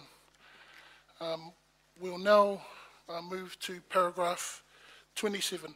Council apologises, sir, for the lack of page numbers on this document.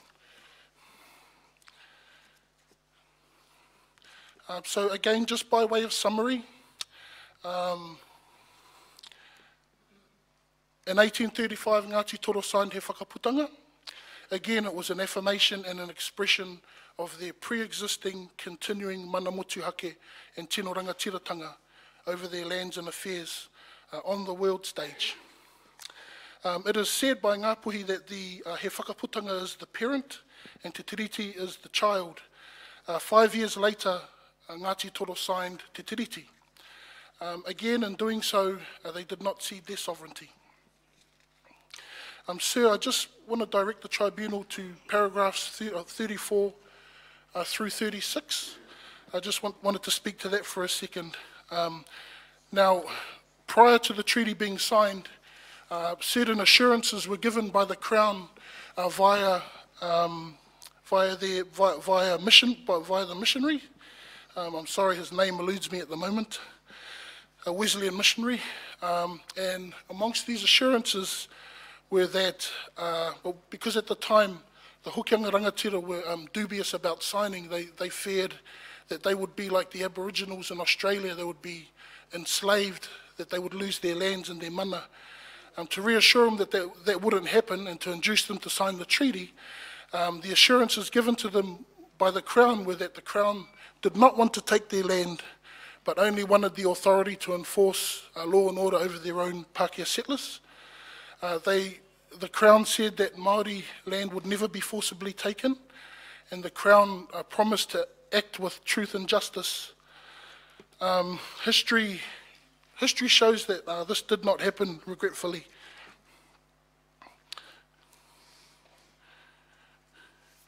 If I can please direct the tribunal to paragraph 88.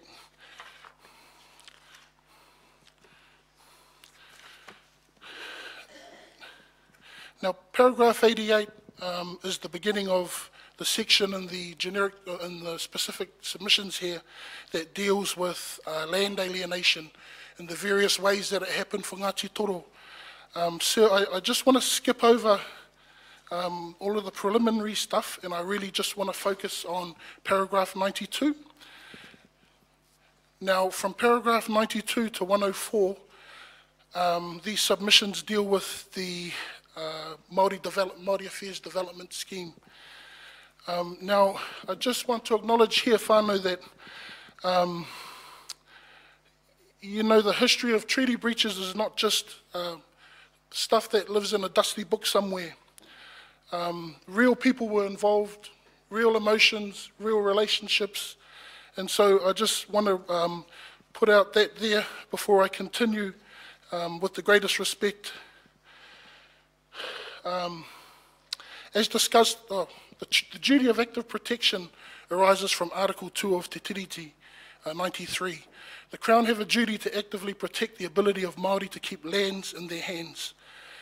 The partnership principles arising from Te Tiriti gave rise to duties that the Crown would act reasonably, honourably and with the utmost good faith towards their Tiriti partner.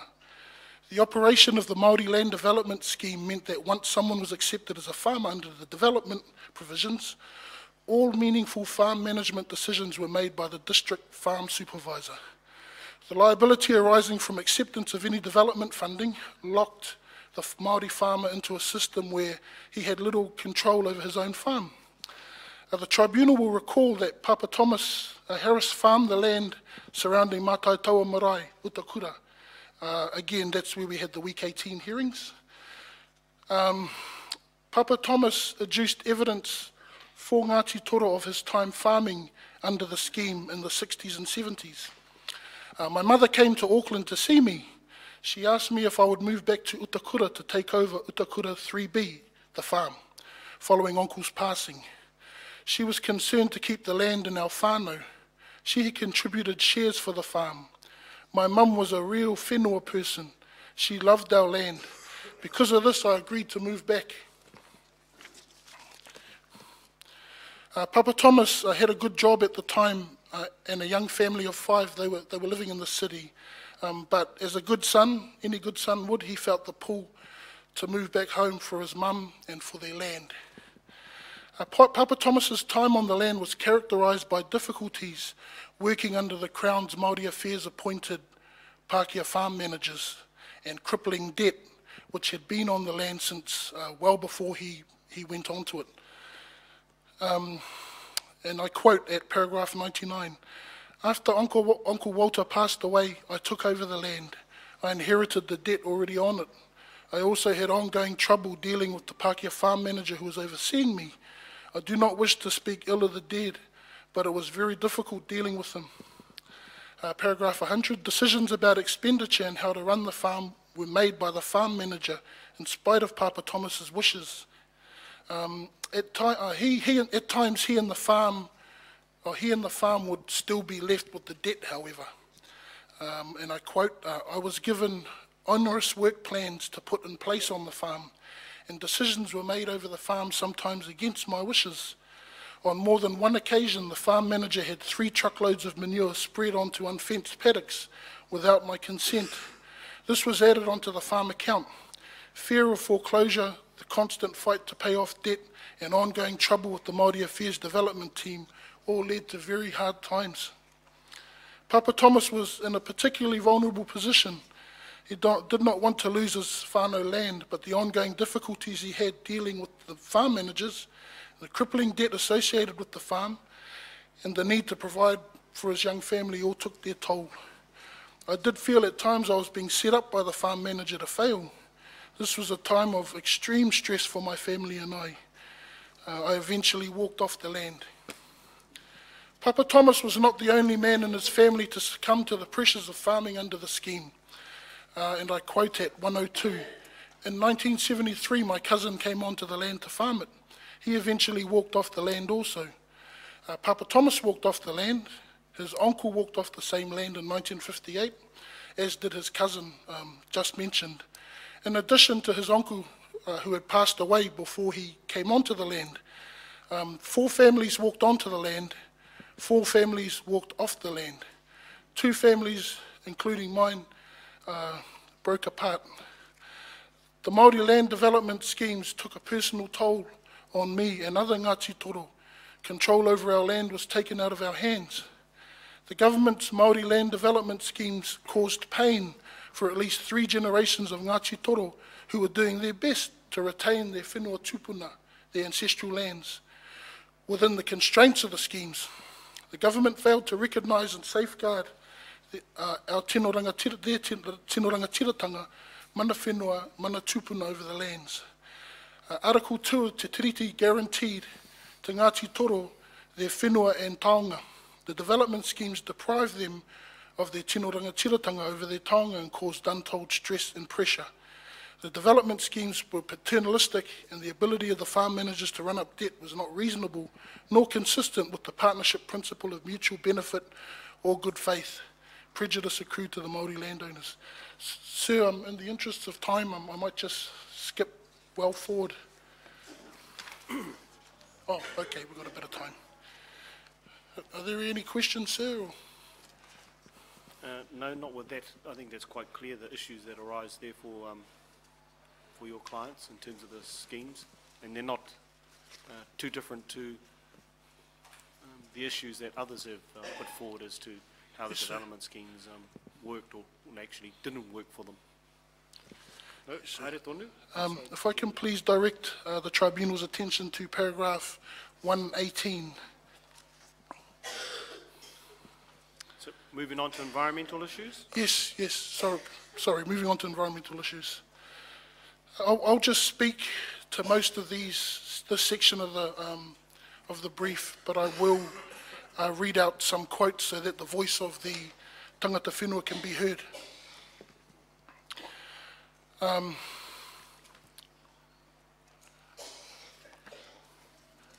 What are the main issues in terms of the environmental? They centre around the forest? Well, they do, sir. Pukete. They do, pardon? Pukete forest. Puketi. Oh, Puketi, sorry. Or Mahuta as well. Actually, this is very topical because it must have been last week, one of the Ngāti Toro whānau sent me an email, and it was with regards to a story that a wealthy Korean magnate had purchased some land on the Ngāti Rehia? On the Ngāti Rehia side of Puketi. Now this man was looking at setting up a massive, what he called hub, or like a retreat centre where they did martial arts and meditating and things like that. These guys are Koreans, and they're looking at putting, from memory, I think it was something like 1,000 small units. I don't want to stop you from giving evidence from the bar, Mr. Tofi, but let's get to the issue. Okay. Ngāti Toro witnesses Linda Pikari and Ambrosia Crum stated in their evidence, all Mahuta and Puketi forests are prominent features and vital to our Ngāti Toro way of life. Whae Moitu Erewera of Ngāti Toro said of her family's long association with Puketi. Dad's whānau lived inside Puketi and had a special relationship with the forests and the kukupa. Kukupa used to land on their hands. Even now we have that connection with Puketi and kukupa. We are Ngāti kukupa. The Rapana saw that my dad's whānau ate kukupa, but also kept kukupa and other birds as pets. When Dad and his whānau came into town to do their stores, their korowai would be made of kukupa feathers.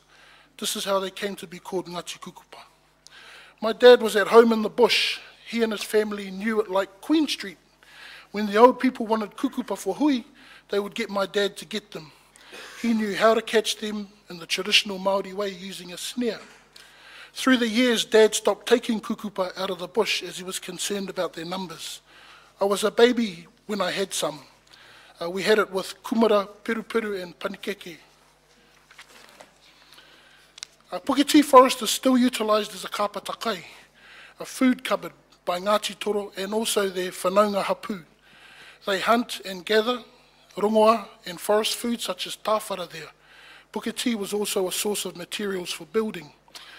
I just wanted to make a point here, sir, that one of the points that the claimants made, and it's in her comprehensive brief of evidence, a 96-page brief of evidence, that Puketi was a place full of resources, including mineral resources. And so her feeling was that her people had a history of being industrious people. There were They were traders, there were the shipbuilding, all of that sort of thing that they were involved in as well. And her thought was that being as resourceful as they were and having the resources that they had every reason to flourish. But it submitted that, Crown land regimes prevented this from happening. I'm going to just skip through.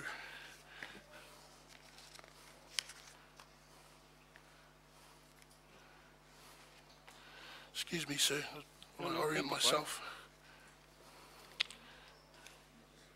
Okay.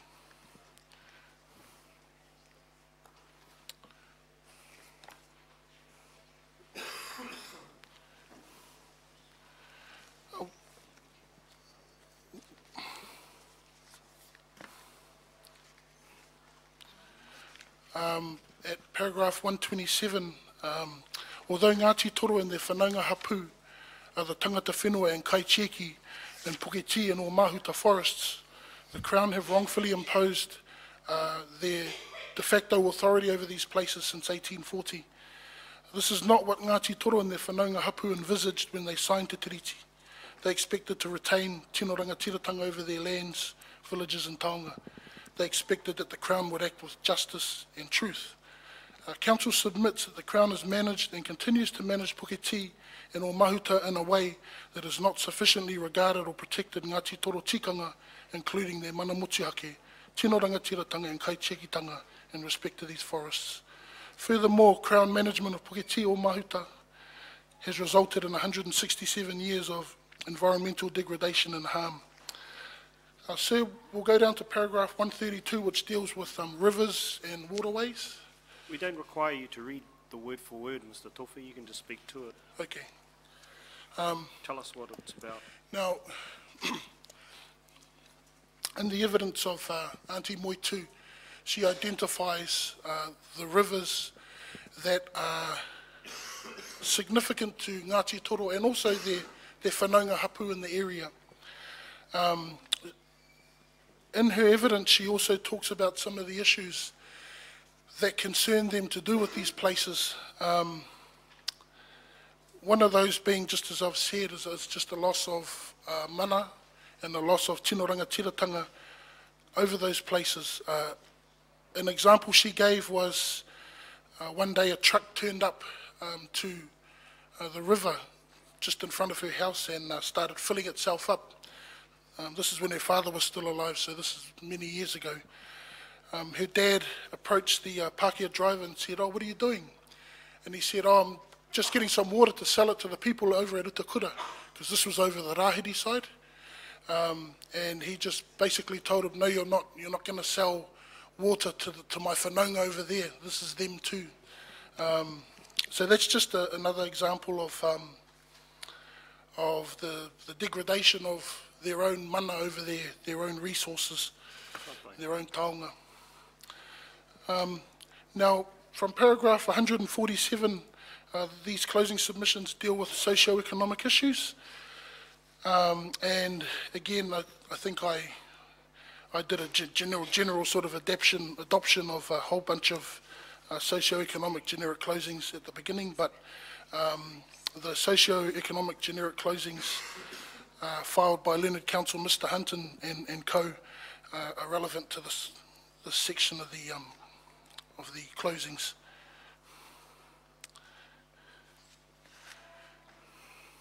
One of the issues that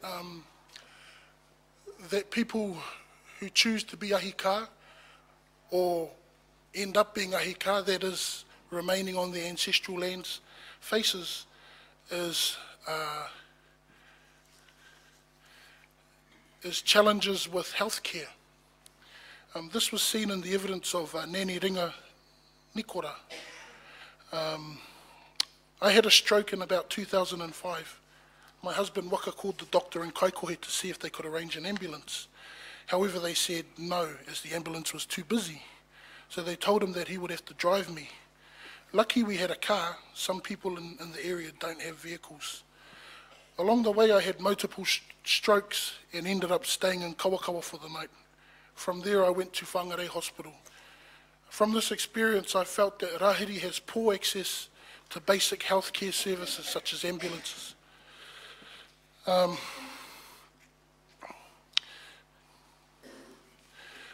These disparities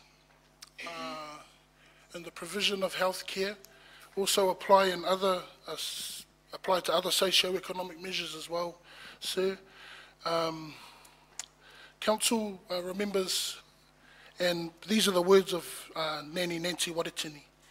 Recently we had a hui here for a young whanaunga of ours who was killed. He was in a gang, so hundreds of his mates came for the tangi. These men had no respect for our kawa, tikanga and marae, even though most of them were Māori from other areas. It was very painful for us. I felt sad thinking about our elders, but our pai reminded us, kia rangi Māori e, be at peace. There's been a breakdown of Māori values with these young men. This is one of the things that happened when our people moved away to the cities. When I think about our old people, the model of a Māori man was one who kept upright in his beliefs, who had aroha, pono and tika. The majority of Māori men then knew how to speak te reo. They learnt what they know from their elders and they had respect for everyone. One other socio-economic issue was, actually it was when we were on a drone footage trip around the Utatewhanga Valley, and work was being undertaken. Sorry, sir, I'm speaking to paragraph 156.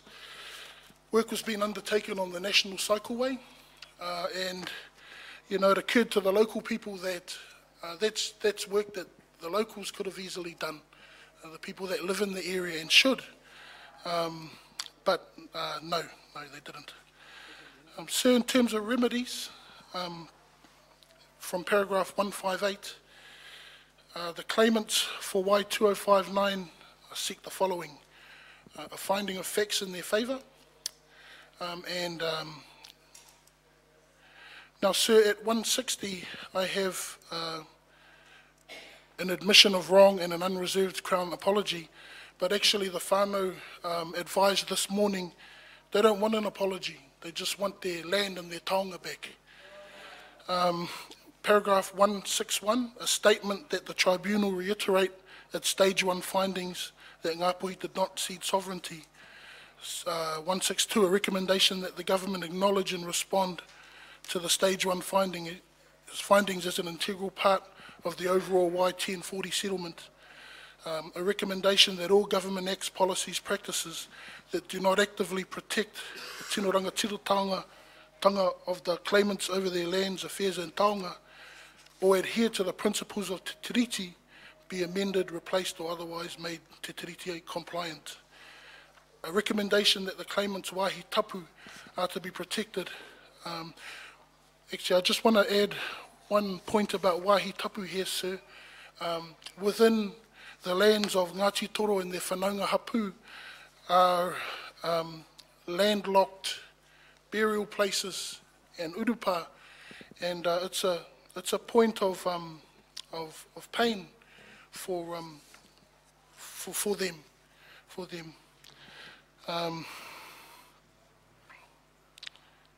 Are there any other matters besides what's noted there, Mr. Tofi, that you want to raise? Otherwise, we can take those as read. Okay, so you will take the rest as read. Sir, it's your... Thank you. Thank you. Robin? I just read it, stage 1 findings. We've already said it. Did you want us to say it again? As ridiculous as... And the claimants here say it on a daily basis to us, so it's nearly hourly. I mean... Sir, as ridiculous as it sounds, yes, because it seems that the right people aren't listening. I get the point in 162. Thank you. Thank you, sir. Thank you, Mr. Tofi.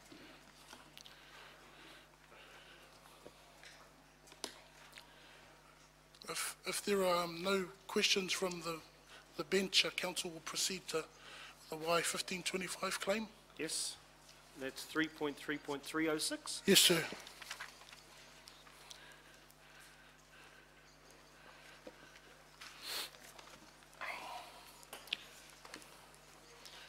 Council will just take a moment or two, sir, to orient himself.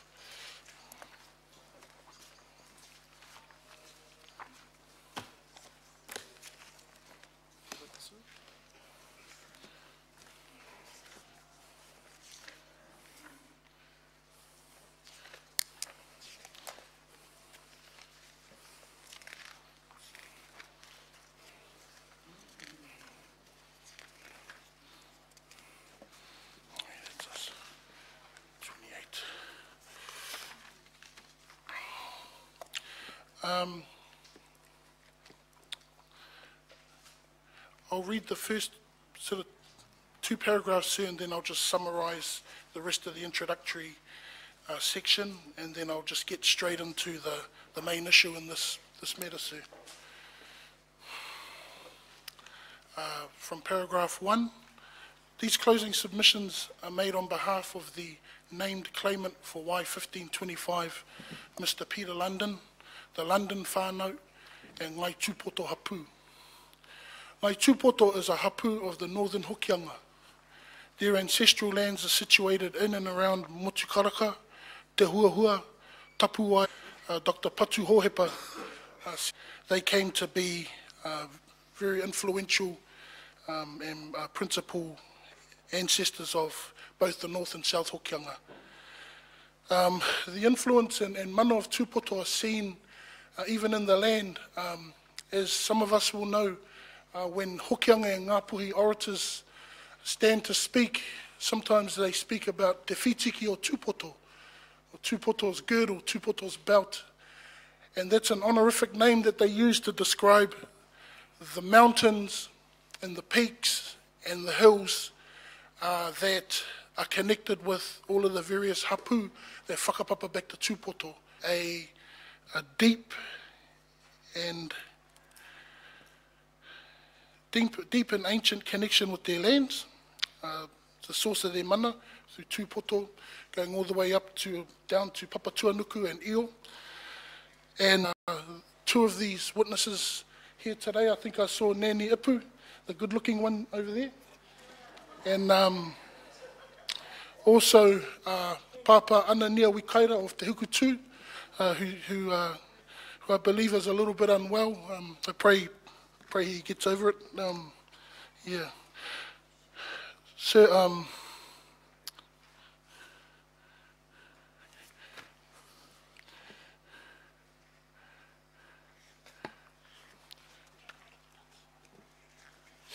so I'm just going to go straight to the principal issue.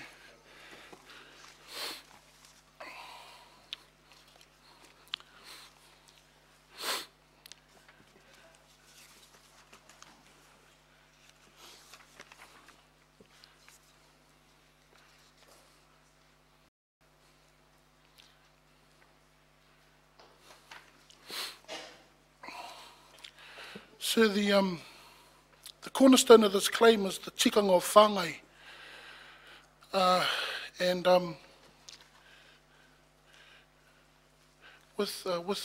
With Your Honour's leave, I'll just read the paragraphs from paragraph 127, sir, down to 135, if that's okay. Thank you, sir. Children are a taonga to Ngai Tūpoto. Whānau, hapu and whakaminanga a iwi relationships are also taonga. The institution of whāngai and all of the āhuatanga, ritenga, tikanga and kawa that relate to it are taonga. The Crown has a duty to actively protect Ngāori o Tūpoto and their taonga. Council submit that the Crown have undermined and misappropriated the tikanga of whāngai in their laws, policies and practices. And I'll show that later on, sir, how that is. Council also submit that the Crown prejudiced Ngāori o Tūpoto parents, such as Papa Nia, who we'll hear about soon, and his children by not adequately supporting them. As we know, whāngai is customary Māori adoption or fostering. It's distinct from Western adoption in several main ways. One is that traditionally whāngai would happen between whanaunga. Well, that's according to the evidence that I drew from. And another sort of thing was that whāngai would happen to strengthen or to revive ties between whanaunga or ties to land. Another feature about whāngai is that it was an open process, so everybody knew, oh, that's you're their whāngai, but that's your real mum and dad. Henare, in his A37 report, cautions against the loose usage of the word whāngai.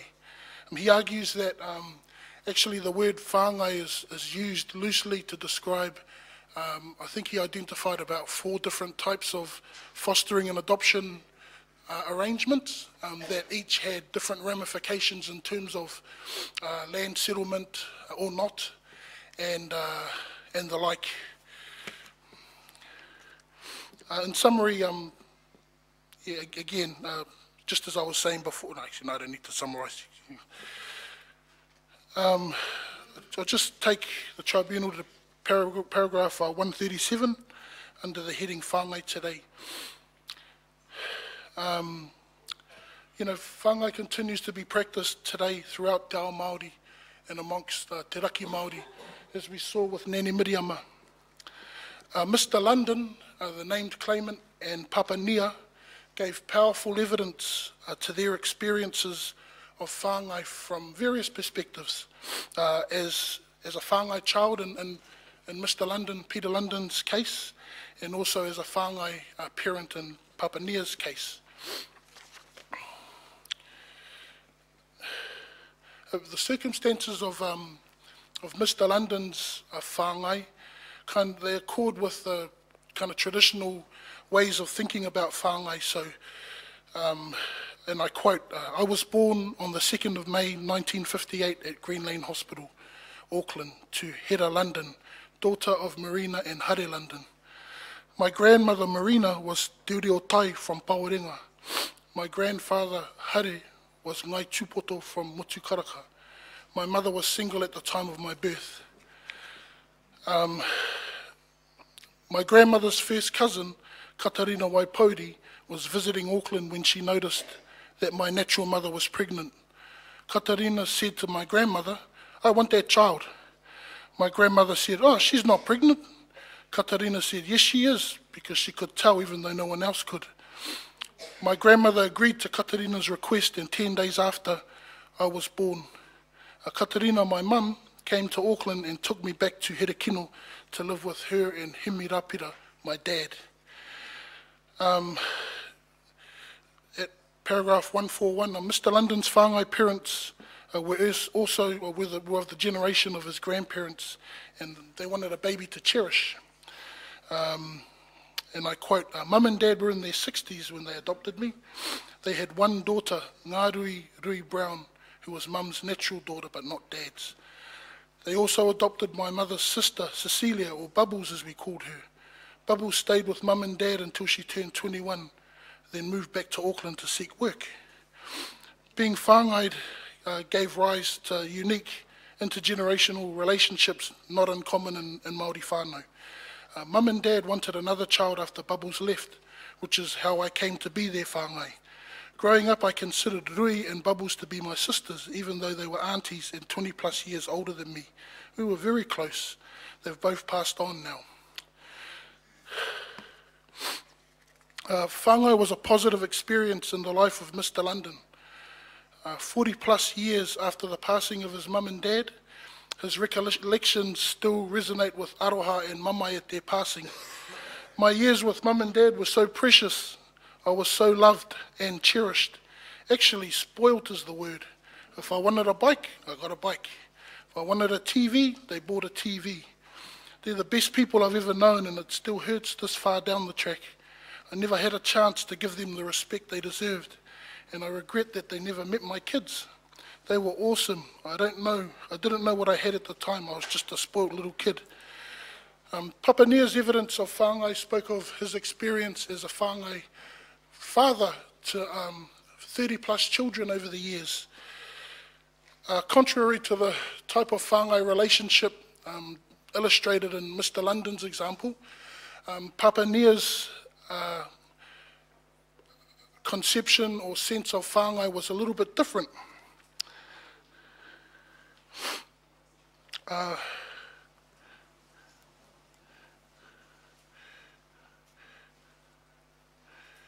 Contrary to the type of whāngai relationship discussed with Mr. London's example, many of Papa Nia's whāngai were not related to him.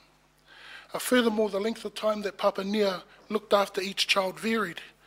This is seen in the evidence adduced by Papa about an unhappy 14-year-old girl that kept running away from her caregivers.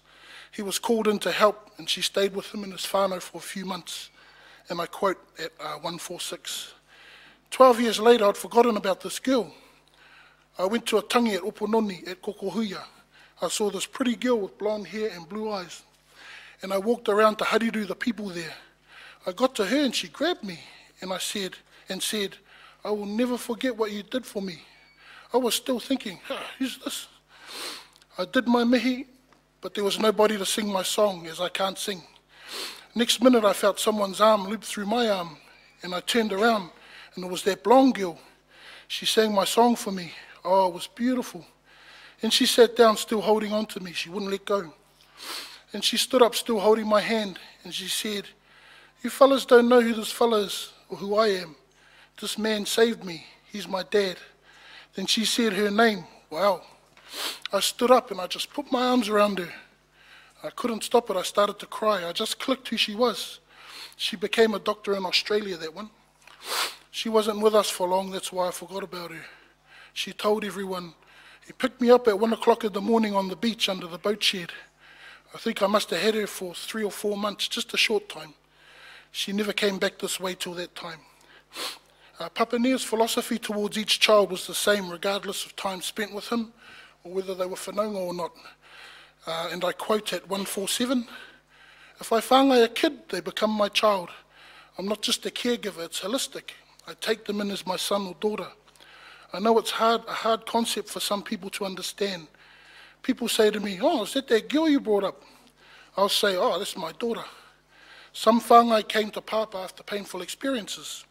Whāngai, and I quote at 148, whāngai is a healing, Because when they come to you, they come with a lot of baggage. They're sick and they're hurt. So you've got to build up that trust in them and that love. Tika, pono, and aroha are important. Engari, ko te mea nui, ko te aroha. You have to be true to yourself. But the greatest thing is aroha, Without aroha, you can't conquer anything. Papa Nia's conception of whāngai included whāngai relationships that were outside of the traditional type, but still rooted in te kaua rahiri, values such as aroha, tika, and pono. Council submit that this is the prerogative of ngā uri o tūpoto alone to develop their tikanga according to their own kaua and kaupapa. It's not for the Crown to interfere with the concept of whāngai. So I'll just talk about Crown treatment of whāngai over time. From page 34, from paragraph 151. Whāngai was first recognised under the Native Land Claims and Adjustment Act 1901. This law required that whāngai be registered with the Native Land Court in order to inherit the lands of their whāngai parents. Under the Native Land Act 1909, the tikanga of whāngai was no longer recognised that law. Māori had to instead adopt formally through the Native Land Court. Under Section 3 of the Family Protection Act 1955, a testator had a moral duty to provide for the proper maintenance of a limited class of dependents, including children, both natural and step. This moral duty does not extend to whāngai, however.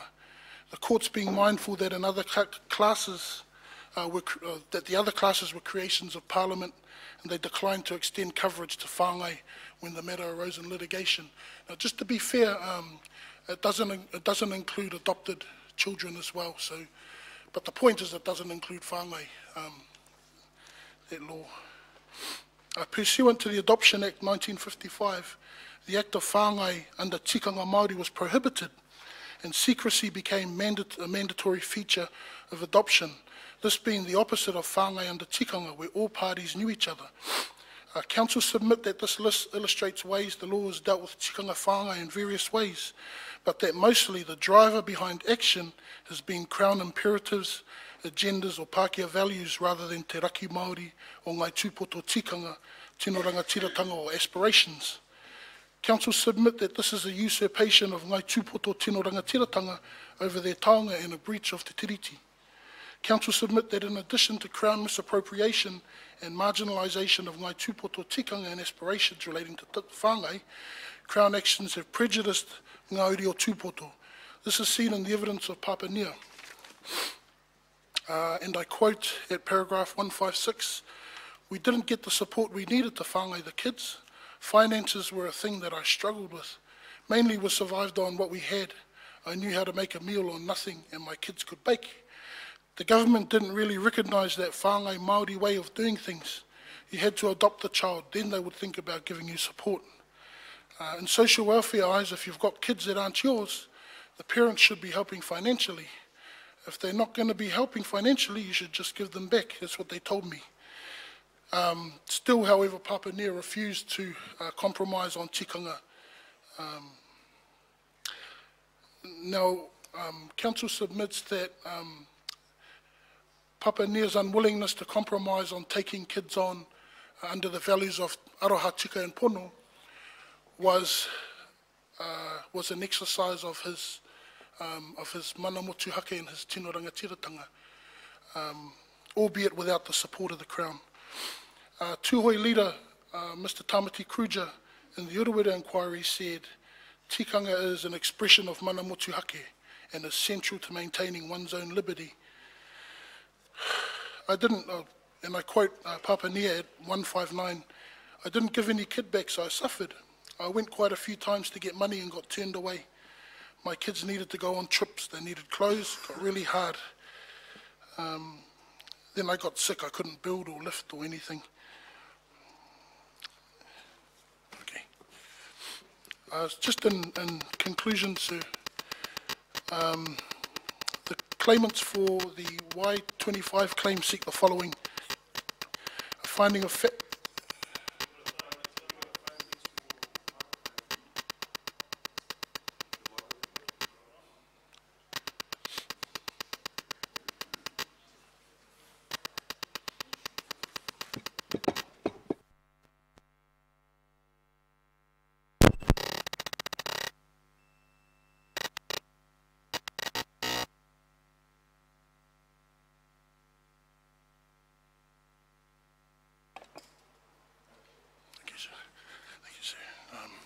So just at J Remedies, page 36, at paragraph 164, the claimant for Y1525 seek the following: a finding of facts in their favour and that the claims are well founded, an admission of wrong and an unreserved Crown apology for all their breaches of the treaty, te tiriti, a statement that the tribunal reiterate its stage 1 findings, that Ngāpuhi did not cede sovereignty, a recommendation that the government acknowledge and respond to the stage 1 findings as an integral part of the overall Y1040 settlement. So I'll just sign off there. Thank you, Mr. Tofi. Do you want to 165?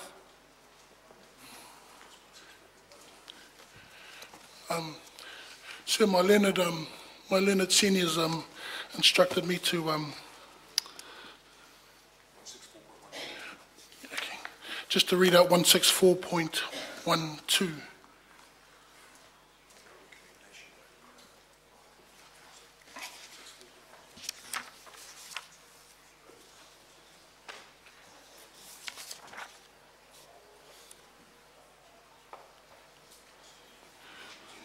Aroha mai. Shall I read it out?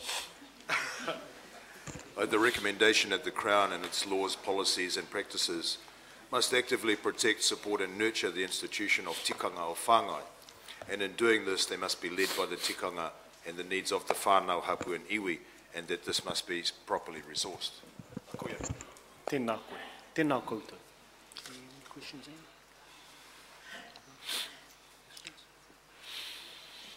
Thank you very much, Mr. Tofi. Thank you Thank you, very sir. much for those submissions and the previous submissions you've also made. Thank you very Tēnā much. koutou.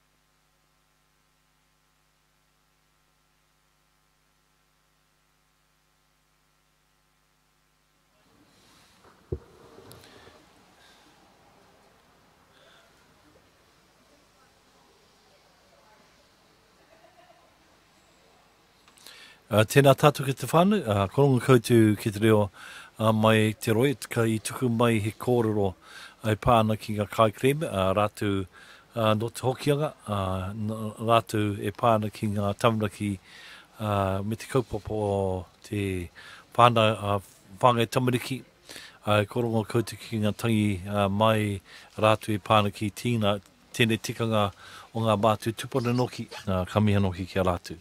I te wānei e tuana rātou mo te waiata, engari ki hai mātou e hakarongo ana ki ngā waiata. He waiata tautoko ngā kai kōrero nei, me mihi nui anoki ki a rātou katoa. Hoi, me mihi nui anoki ki a tātou te whānui noho mai nei koe. I tō tātou kāngi tēnei rā tino āwha, ai koronga hau, nui ngā waipoke roti i tātou ngāpui nei, ki tērā taha o rangi āhua ki Mānga Moka, hoki mai ki tēnei taha ki Rāhiri, I Waipoketia, ngā rohe katoa o Rāhiri, tai ake hoki ki tēnei taha o Moerewa, wāngiri Moerewa ki Kawakawa, ko te Waipoke ano I reira, me huri ake hoki ki tērā taha o te awatapu o Hokianga, ki Waimā, ki ngā takiwā katoroto o te Hokianga rā, ai, koronga hau ko Waipoketia ngā rohe katoa I tēnei rā tino āwha, tino ua ano hoki, nō reira ka mihi ano hoki kia koutou. Ai tatarau mō rātou ano, mai te whare nei, I tēnei wā, e titorana hau kia rātou runga hoki I ipurangi totalfm.com. We are broadcasting live. We are broadcast live on our total website, totalfm.com. We are whanau living outside the area, and of course, we're also streaming live, but that's audio-visual on that website.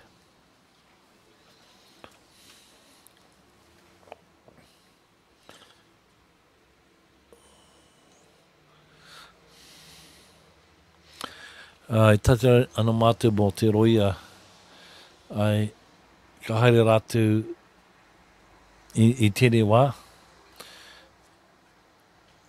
Ko te roia tēnei mō ngā whānua hokianga, ka titirau ki te paero, he te paero mō tēnei rā. Ai hari tonu hoki ngā roia, ngā kōrero mai ngā roia o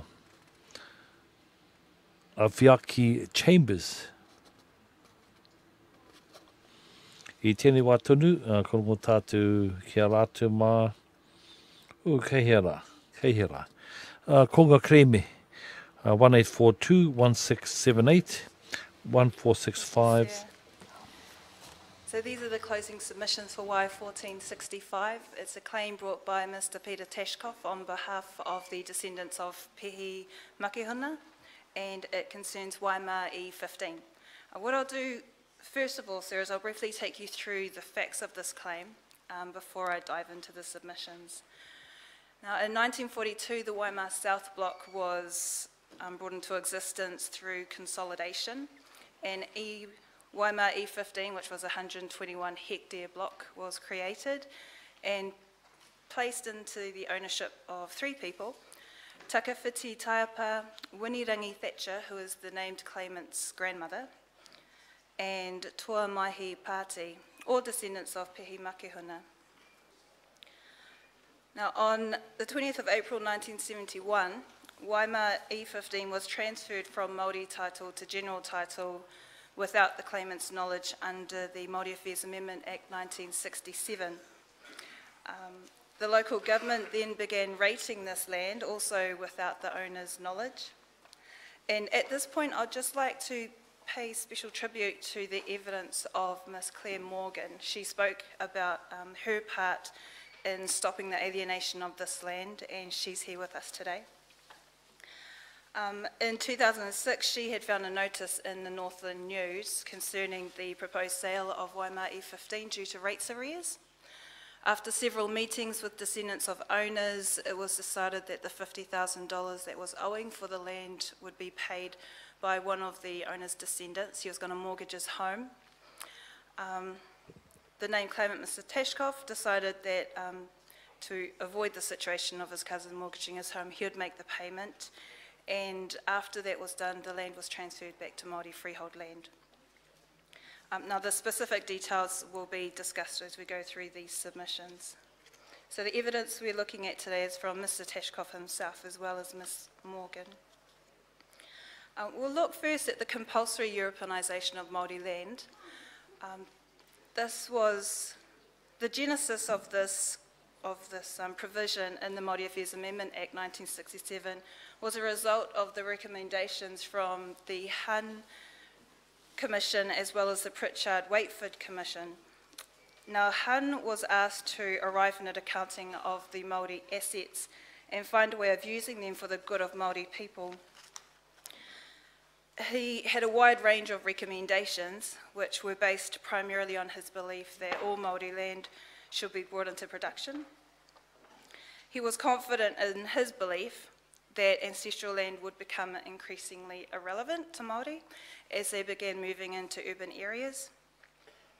And he believed that Māori did not have a need for the cultural attachment to the land because he optimistically expected that these cultural attachments would be transferred from their traditional lands to the quarter-acre sections that they would own alongside with their home in urban centres. He stressed the need for Māori to dispose of their fractional land interests, and that sentimental attachment that I referred to earlier would easily be replaced. He wanted the removal of small interests and recommended that small pieces of Māori land be reclassified from Māori land to general land. And this suggestion illustrates Hun's assumption that the nature of Māori land, in that Māori land was simply land that was owned by Māori.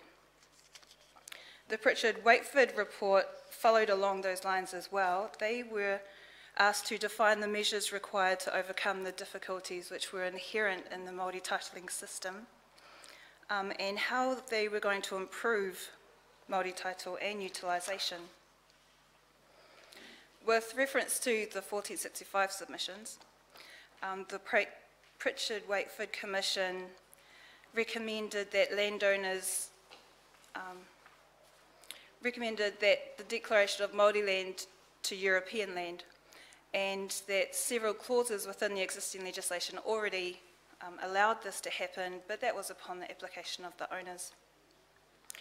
The commissioners took the view that with little discussion of rationale, that because thousands of urban Māori were able to buy sections in European title, that it should be automatically extended to all owners in a similar position, seeking to establish housing.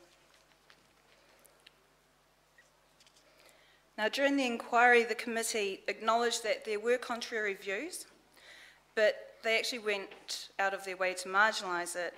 They spoke about Māori having a deep and passionate love for their ancestral land interests, and that it was totally different from a European for his land.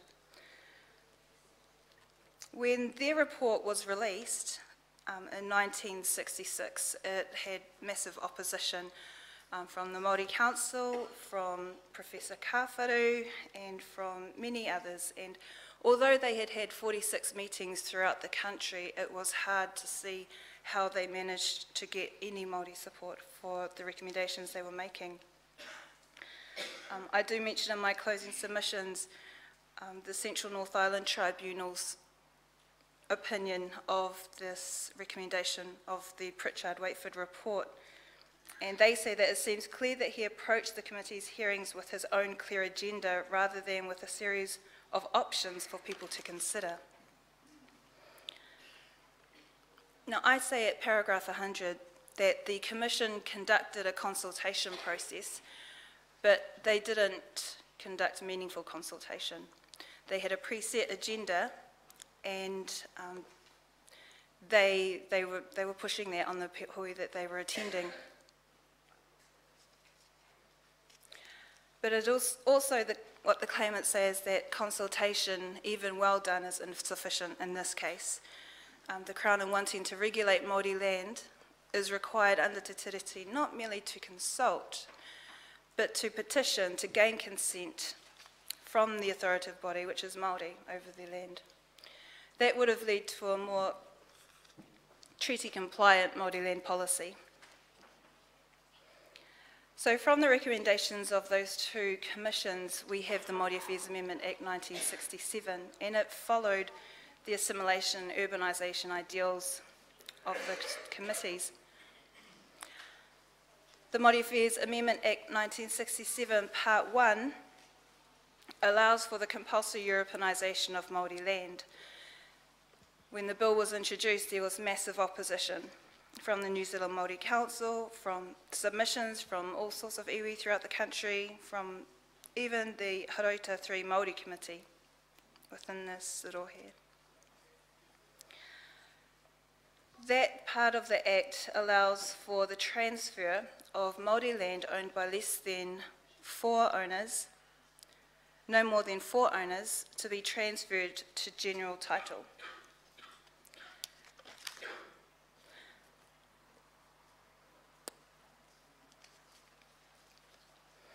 Those provisions would give Māori owners the same rights and responsibilities as the owners of non-Māori land. The Whanganui Tribunal agreed that no allowance was to be made for the opinion or wishes of the landowners who, as it quickly became aware, often wanted their land to remain as it were. So the owners could not object. They were not given the opportunity to choose what status their land should be. There was no requirement to notify the owners if an address wasn't known. And as a result of this, many owners continued on as if their land was still categorised as Māori land, unaware that their ancestral land was considered general land, and as such under a new set of rules. It is our submission that changing the status to general land was designed to make alienation of blocks with 4 or fewer owners easier.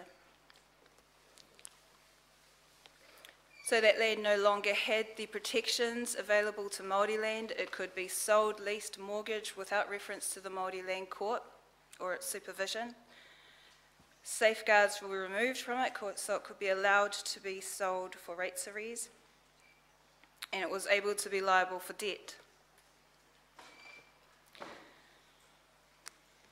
Now, I look in my closing submissions at whether the owners of E15 applied to have their land Europeanised, and I did this because when looking through the technical evidence, I noticed that Bergen, in her report, stated that Waima subdivisions were, on application of the owners, declared European land under Part 1 of the Māori Affairs Amendment Act 1967.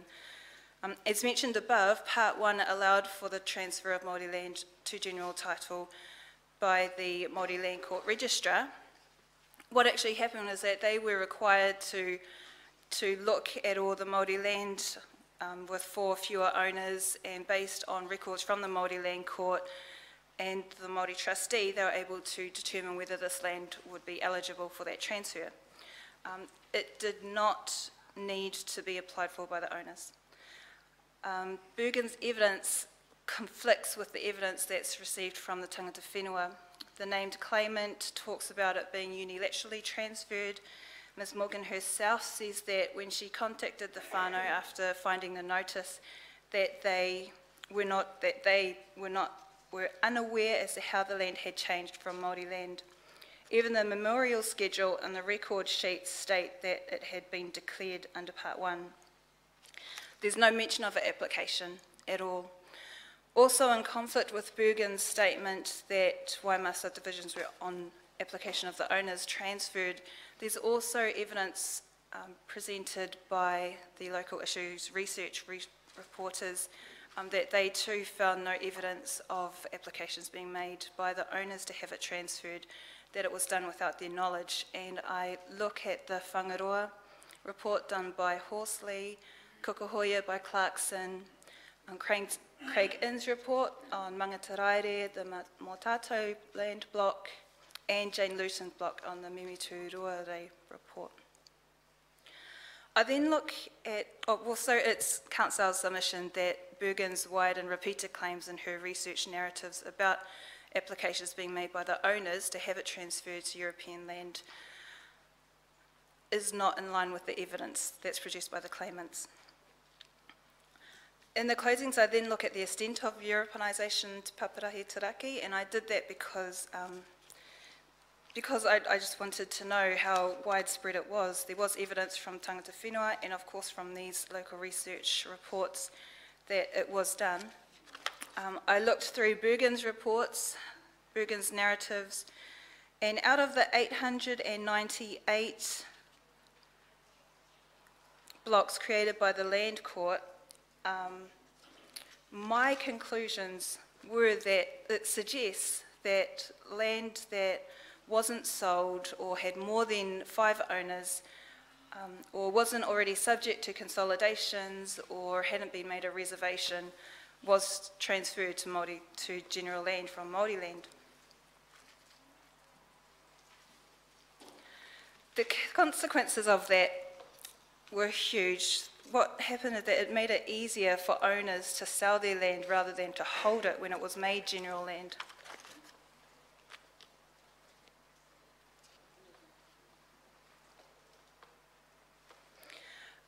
Now, the Māori Affairs Amendment Act was repealed. Rata got back into Parliament and he spoke about the damage that was done because of that act. He said that it changed 9,983 single titles affecting 252,000 acres from Māori land to European land. As stated in the case of the 1465 claimants, they were not aware that their land had been transferred, and under the Amendment Act, you had to apply to have it transferred back to Māori freehold land. Because they weren't aware, they didn't know that it could be transferred back, so that wasn't done. And that was extremely detrimental to the claimants. I move into rating of Māori land. So because Waima E15 was considered general land, it was being rated by the local council. The claimant says that the rating of Māori land is a disturbance and it is a breach of te tiriti. He says that the rating of the land is a mechanism chosen by the local council as a fundraising mechanism. He says there are multiple other ways that the local government can raise funds, but he finds it abhorrent that land, Māori land, should be taxed in this way. He said within the Māori worldview, land is not seen as a commodity. It is not owned in the sense that non-Māori may understand it. It is the people that belong to the land. It is the land that provides a sense of identity and belonging and continuity.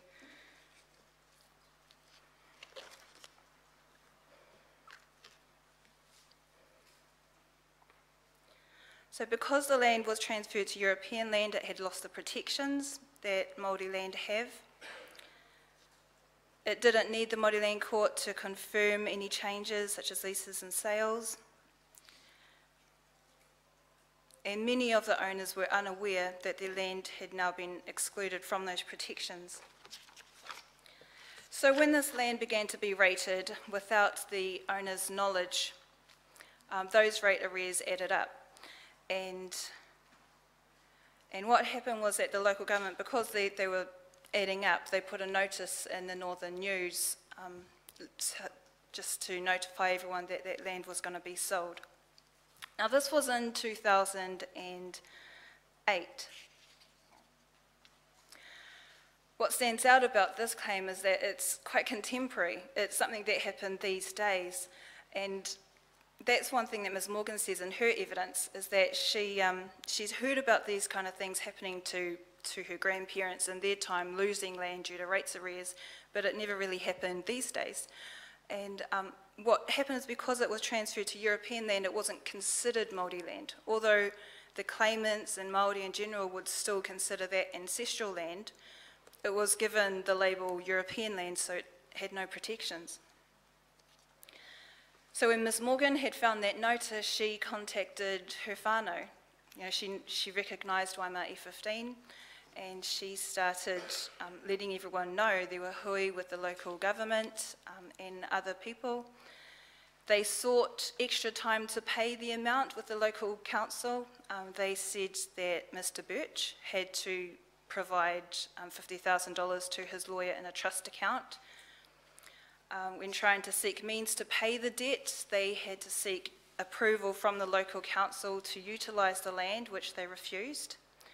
The owners sought a transfer from European land back to Māori land, but the council refused. They had the rates arrears there, and the owners needed the council's approval before they could get that transferred, which the council didn't give, because of course they had $50,000 interest in it. So the owners had to pay it. They considered that a ransom. Even today, after the Māori land had been transferred back to Māori freehold land, they are still unable to utilise that land. The local government have categorised it as outstanding native bush, so they're not able to use it for commercial purposes. But yet they're still rated for this land. They're not able to live on it or utilise it commercially. They still have to pay rates. They apply for rates remissions, in which the council tells them that they need that they will approve it in this one instance, but they may not in the next, and that they should consider their other options. Excuse me, so on what basis did they make that statement? The local council? Yes. They warned that the repeated applications may be denied. Because? Because they can't continually be giving out rates remission approvals. And so the land does not fall within the council parameters of blocks where in fact rates should be remitted? Well, no, they're still being rated today. Well, according to the evidence, they're still being rated, and they're still applying for rates remissions, but it is considered an outstanding native bush, so they're not able to use it commercially, but it's still rated. There must be a different rates remission sort of policy then from normal. Normally, if there's no commercial benefit coming off the land, or you're not living on it, it's not leased, then you get rates remission. Yep, they're able to get rates remissions, that's their evidence, but the council has told them that they can't repeatedly get rates remissions on this land. Okay. That's why he's brought the claim to you, sir.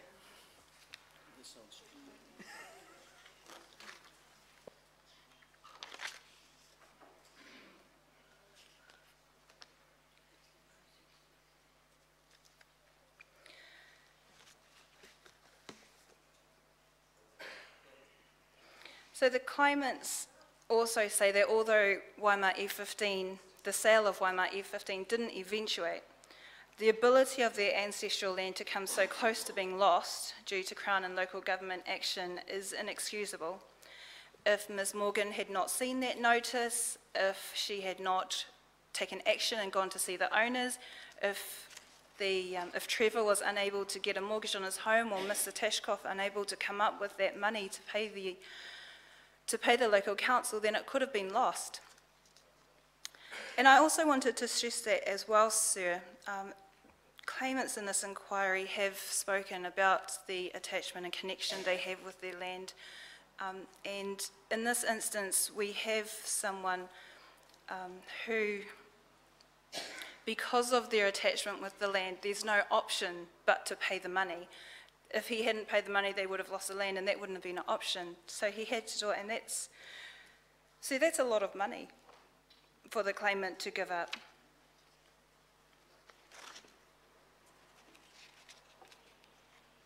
So excuse me, Ms Ronga, that money, the 50,000 or 55,000? That money 50,000. was paid over and now it's more rates are being, Yes, so the 50,000 was paid to the local government, right. which enabled all encumbrances on the title to be removed, and they were able to transfer it to Māori freehold land. Yep, Yes. change the status, Yes. but it's still being rated by the council. All right, thank you. And actually, how big is that block? It's 121 hectares, so 299 acres. Right. And is it receiving any services at all?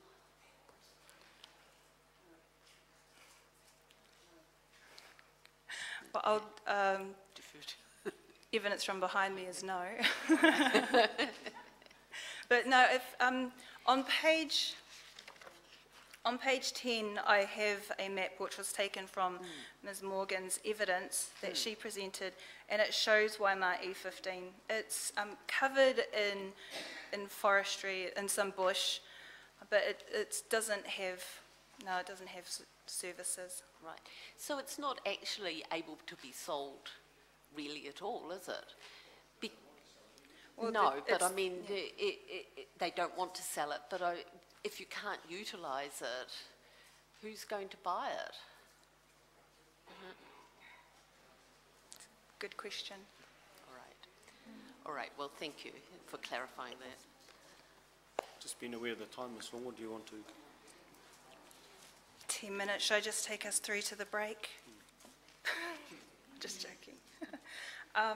So I'm a little disappointed that our representative from the Office of Treaty Settlements has left, because one of the recommendations I wanted from the tribunal was to recommend that this claim be considered for the small discrete remedy which was developed in the Whanganui inquiry by Jane Wainwright.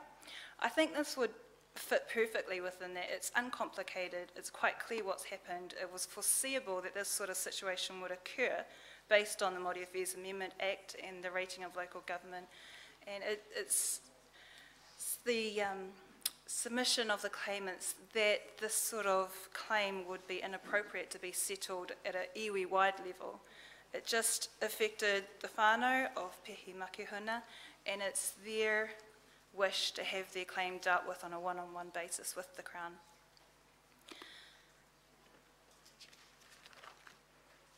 All right, Sarah, those are my submissions unless there are any further questions. Did you have any, Robin? No, we don't. Thank you, Ms. Longo. Ka pai, thanks.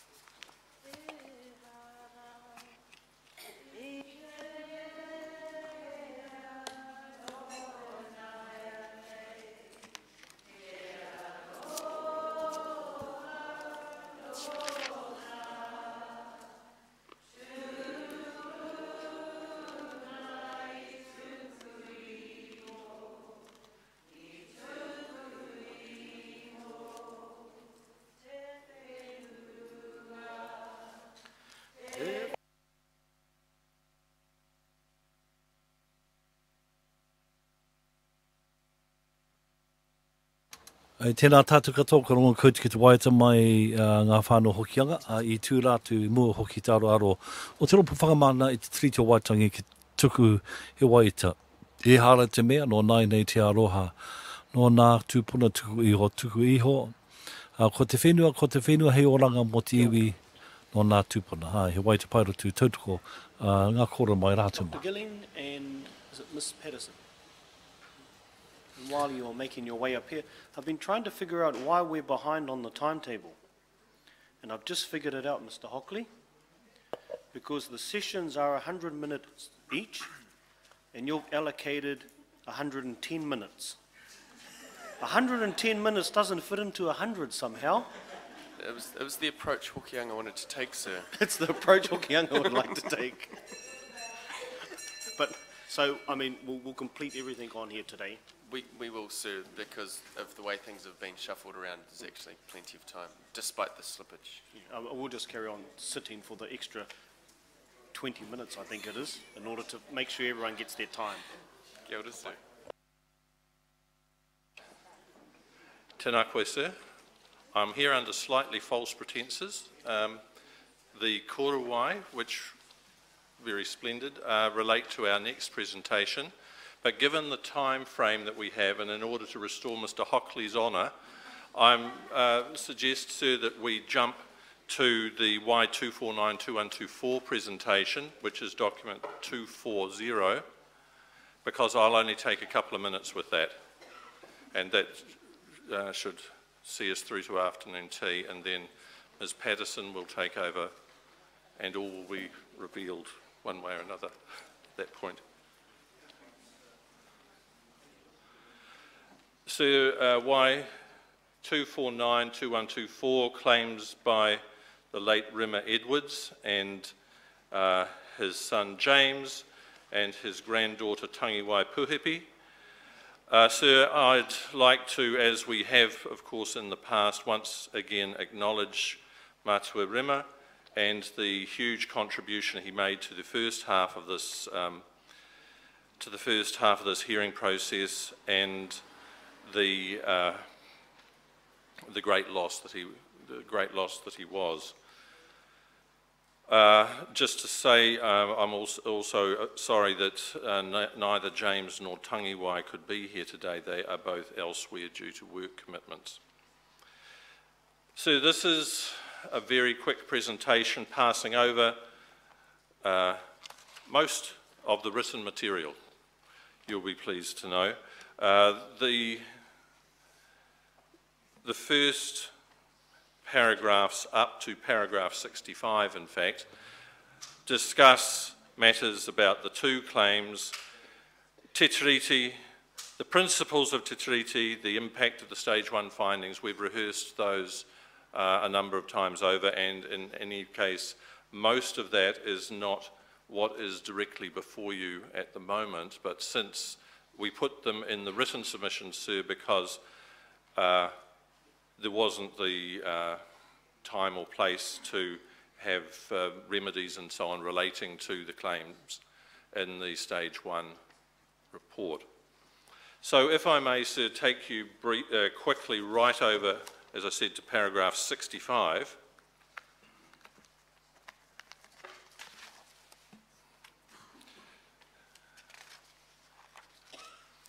Where there's just a request for findings and recommendations regarding constitutional changes to give recognition to the mutually beneficial system of authority that Te Tiriti provided for, and those will be referred to more specifically in the redress section at the end of these submissions.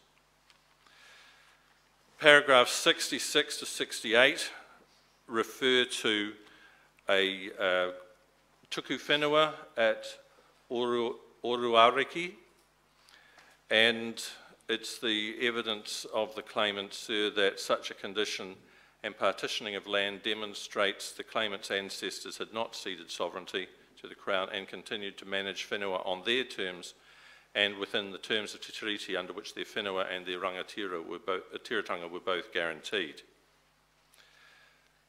I just also want to mention briefly the land at Turopo from paragraph 69 to 76.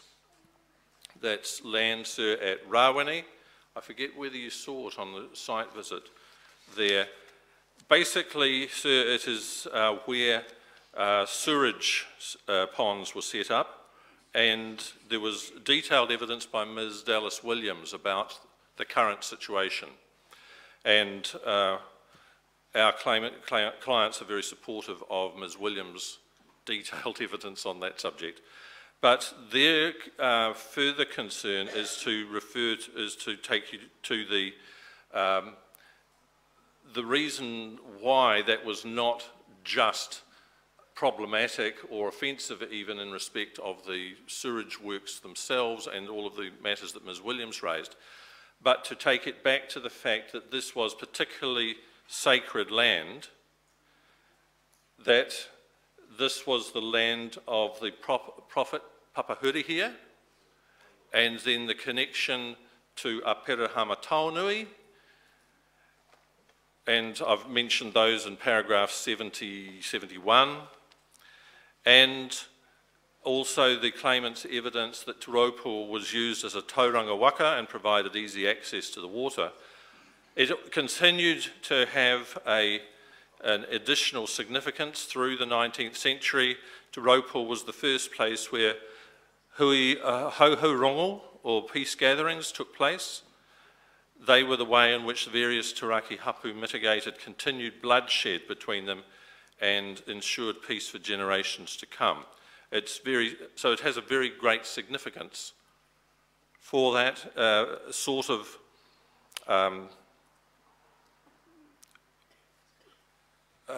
it's cultural, but it's spiritual as well, as paragraph 72 refers to.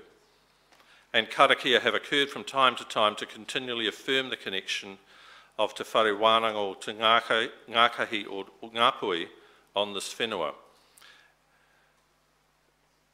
And therefore, so just to stress the great affront and problematic nature of what's become of it. It hasn't just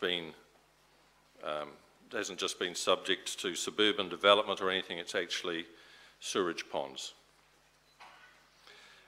Then there's the redress section, sir, which I won't take you through, but as alluded to previously, most of those relate to bigger picture items, including Matua Rima's very great keenness for an upper house, equal Māori and Pākehā representation in that, and his ideas for how that could be run.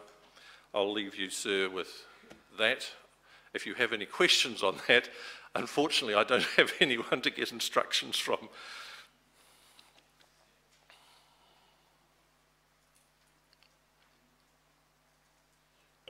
No, we have no questions. Thank you for... Thank you, sir. Those are the submissions for those two claims.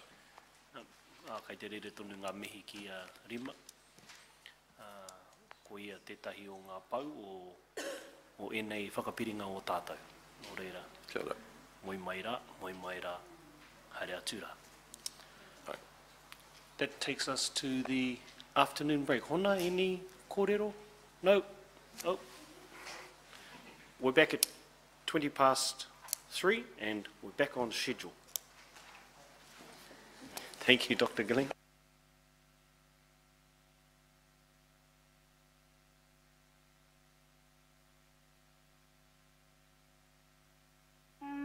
Ko maunga tari whā te maunga, ko maunga Ko muku te tēnei mara mai ngā te mara i tanga pāua whāngarei. Mō tēnei te rā tua whātēnei. Tua whātēnei. Great to be in front of this afternoon. Live streaming.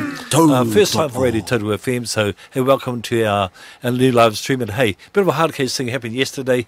Yeah, some of you might have seen me touching my nose. Yeah, today I'm touching my ear. Taringa pisai. Crack up. Ngā mea kia kouti te whānau. Look, it's been a long week, and this week has been mainly the presentation from the lawyers representing the various claimants. And over the last 8 years, they've had a stage 2. We're now into our week 24. They're Te Rūtiko Mawhā, and it's the closing submissions by the claimants. There's 2 more hui planned. There'll be one hui held at Otangaroa for our whānau from the Otangaroa and Whangaroa Takiwā or Taiwhenua, and there's planned to have a final hui at Waitangi. But we have been here for 24 weeks for stage 2, and maharana hau ki te wahanga tuatai stage 1, of course, which is on the kaupapa that Ngāpuhi did not cede sovereignty, and the Waitangi Tribunal, of course, came out in support of the karanga from Ngāpuhi to the kawanatanga that Ngāpuhi has not ceded sovereignty. And this week we've heard lots of kōrero around the mana motaki issue, around the sovereignty issue, and all the lawyers have stood up. They've talked about stage 1, the importance of dealing with stage 1. I know that's going to be in some of the evidence from our rangatira patu hohepa, looking at how stage 1 would first be sorted before the government moves on to stage 2, which is what the tribunal is hearing right now. But again, a special mihi to all our whānau listening all over the world, lots of our whānau in Australia, England, as well as lots listening and now looking outside the territories, First Nations territories of Ngāpuhi. And this week has been an effort from te kōtaihitanga o ngā hapu o Ngāpuhi, the Ngāpuhi Collective. The Ngāpuhi Collective. Hundra, we're going to have a bit of music, I'm going to have a cup of tea, but I've got some whites coming up for you, only here with Tautau FM. Ngā mihi nui, tēnei kia koe, mauri ora kia koe.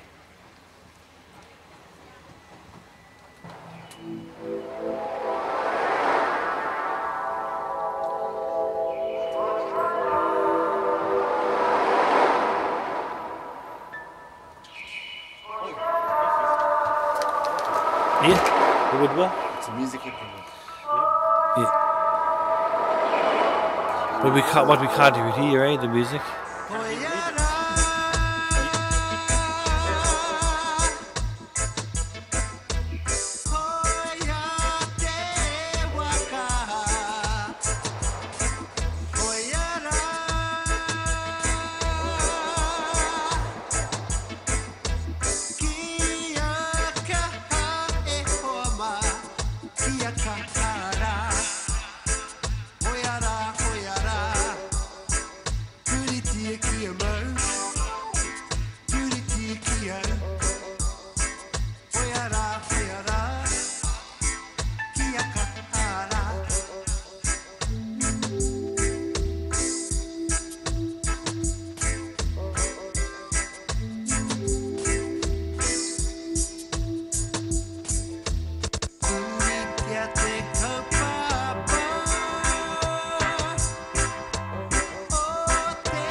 Peka o te kauri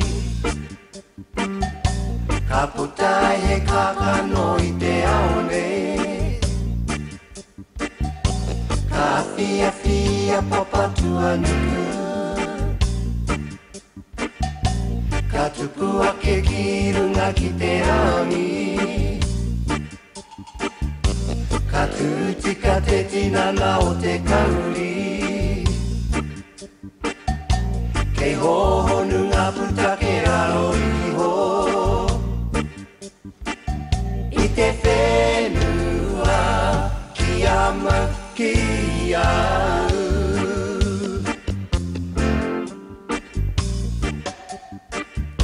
Kia tūtahi tātou e te iwi. Kia rite ki te rakoranga tira kauri. Kei hohonu ngā putake aro iho. I te whenua ki ama ki au.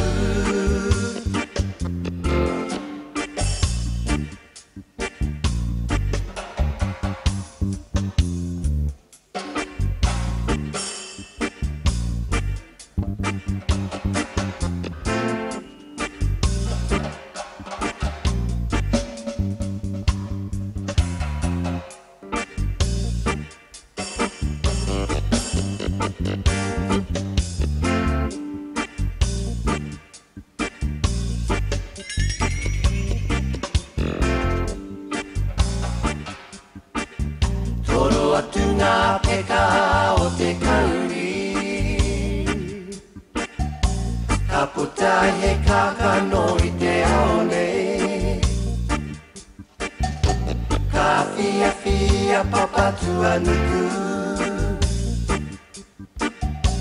Ka tupu ake ki runga ki te rangi. Ka tūtika te tinana o te kauri. Kei hohonu ngā putake raro iho. I te whenua ki ama ki au.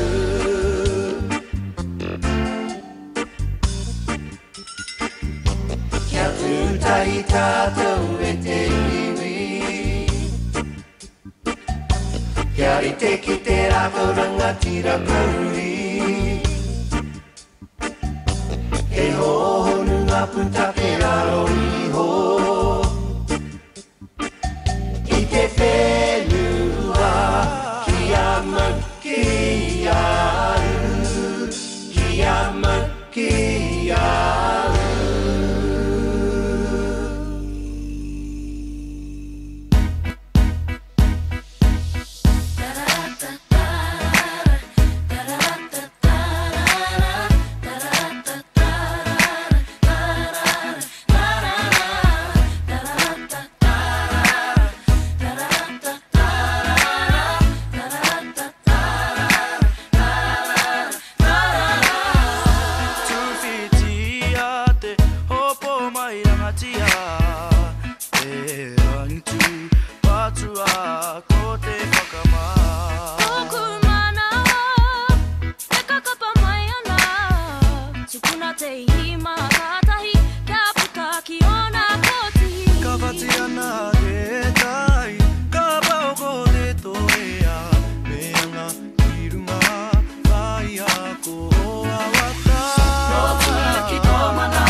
waste of time, and my other teachers say Māori is a dead language.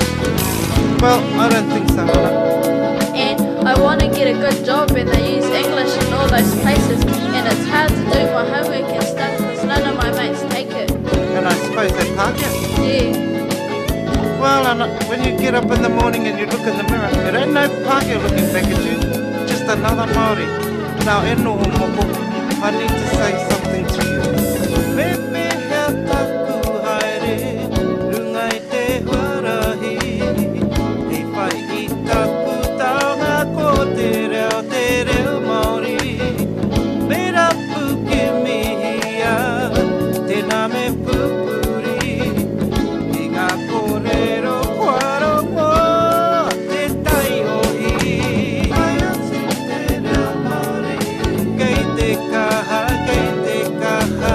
Ai atu te reo Māori, kei te toa, kei te toa.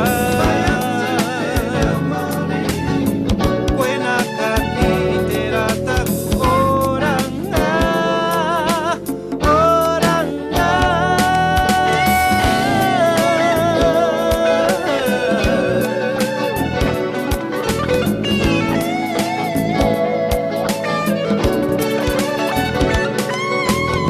He mahi ua ua, he mahi taumaha, engari me kei a koe te hia hia. Ka runga mana ki kanga, e runga I a koe. Ka me ngā tō arero, hei waka kawe kōrero. Ai atu te reo Māori, kei te kaha, kei te kaha. Ai atu te reo Māori, kei te toa, kei te toa. Ai atu te reo Māori, koe nā ka ki te rata oranga, oranga.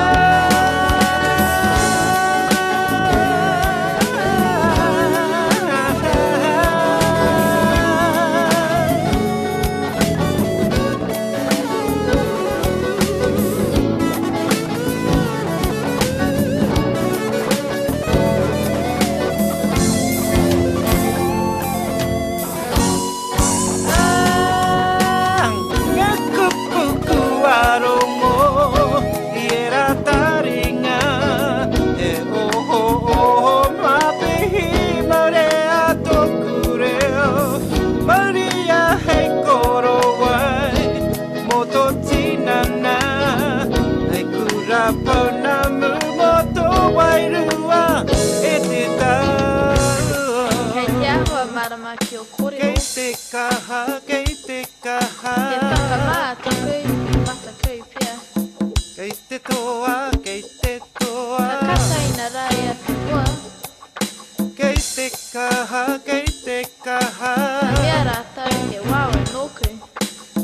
Kei te toa, kei te toa. Ka ki rātau, nau tēnei waota, e Kei hara te nōku. kaha, kei te Engari kaha. roto I te mohi o kei reira koe me era o te whānau e mātatau atu ki te reo rangatira ao tāta tupuna. Ka kāha pia tō moko whina ki te whai ki te whakarongo ki te tōi tohi o ka whau aku wātu. Ka kai te aki o te whare tupura.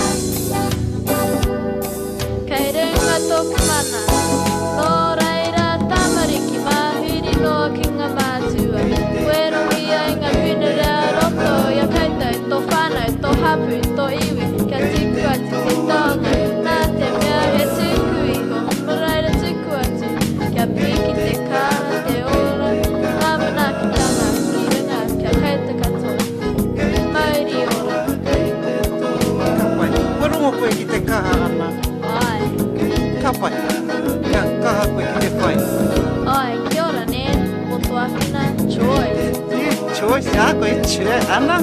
Cheer, bro. Cheer, bro.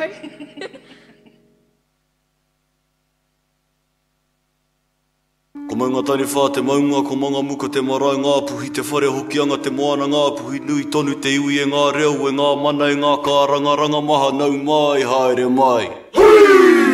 Tautoko.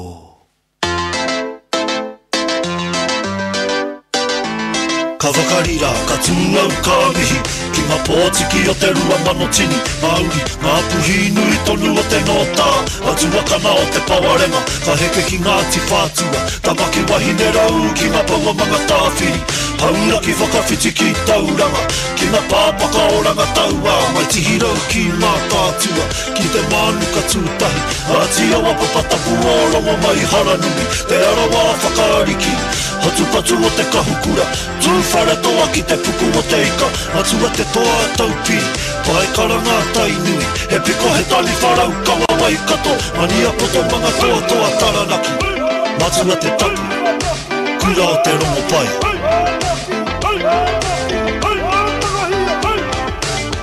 Turiwati a wai wai takahia i ngā Pākia, Pākia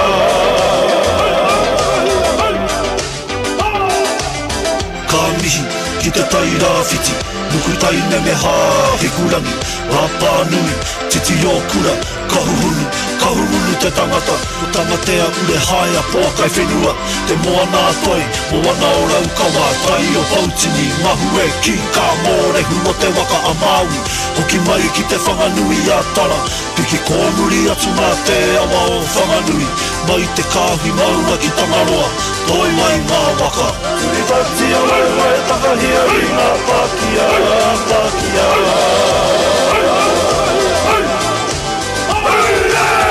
Turiwati a wai wai takahia i ngā Pākia, Pākia Nau mai rā, te pai pai roa Kei oku tuakama, kei oku rangatira Tēnā tāua, tēnā koutou, tēnā tātau Katoa Nehi mai, ki ngā whakatipuranga Nehi mai, ki ngā hau e whā Nehi mai, ki te kōhanga reo Nehi mai, ki ngā kura kaupapa Nehi mai, kei ngā whare auraki Nehi mai, ki ngā whare wānanga Nehi mai, ki te rau o ahorangi Nehi mai, ki te mātārai Nehi mai, ki te matarua Nehi mai, ki te hei o tā hoka Nehi mai, te rongo mai te ngāngana Nehi mai, ki te ngū Nehi mai, ki te toka tū Nehi mai, ki te rau hoa tū Nehi mai, ki a tū taua Nehi mai, ki taku kura wānanga Turiwati a wai wai takahia i ngā Pākia, Pākia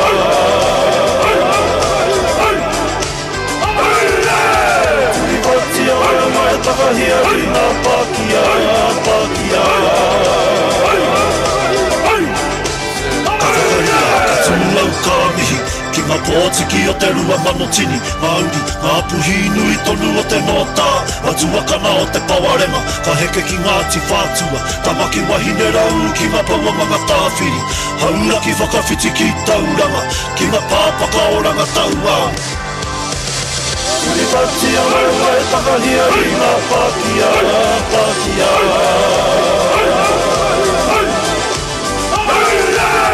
Turiwati a wai wai takahia i ngā Pākia, Pākia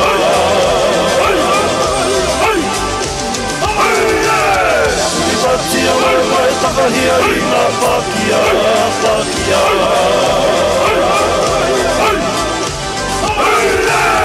Turiwati a wai wai takahia i ngā Pākia, Pākia Nau mai rā, te pai pai roa, kei oku tuakana, kei aku rangatira, tēnā tāua, tēnā koutou, tēnā tāua, tēnā tātau, tēnā koutou katoa. Tēnā koutou katoa. Tēnā tātau katoa.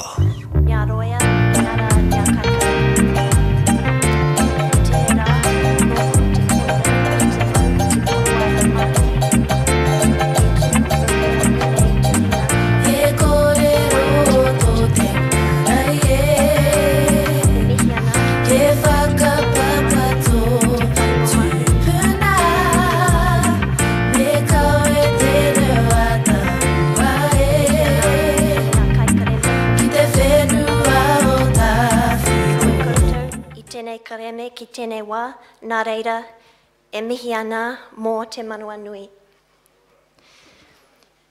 E mihi ana ki te kuikui o Waitaha, ko te rungapau ruka, tēnei te mihi mō tō ngā kaupono. Ko te whakamutanga e mihi ana ki te kaikareme matua mō Wai 1940, ko Jane Rooker. He kaiako, he kuia, he pau toko manawa. Tēnei te mihi nui mō tō aroha. Ko taku tūmanako, i tēnei rā, ka whakatika tika taku kōrero, i tēnei take whakahirahira mō koutou katoa. Nō reira, tēnei te mihi ki a tātou katoa. May it please the Tribunal, Council's name is Miss Patterson, and I appear with my learned senior, Dr. Gilling, on behalf of the Y 1940 claim. I will present the Y 1940 closing submissions, document number 3.3.259.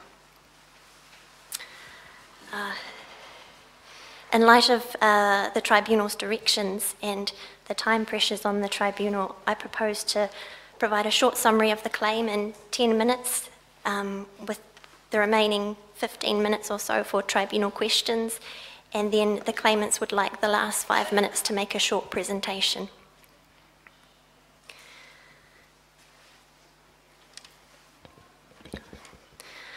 Y 1940 is a claim by Jane Mihinarangi Ruka Te Koroko and Robert Kenneth McInerney on behalf of themselves and the Grandmother Council of the Waitaha Nation, including the three hapu of Ngāti Kurawaka, Ngāti Rākai Waka, and Ngāti Pākā Waka.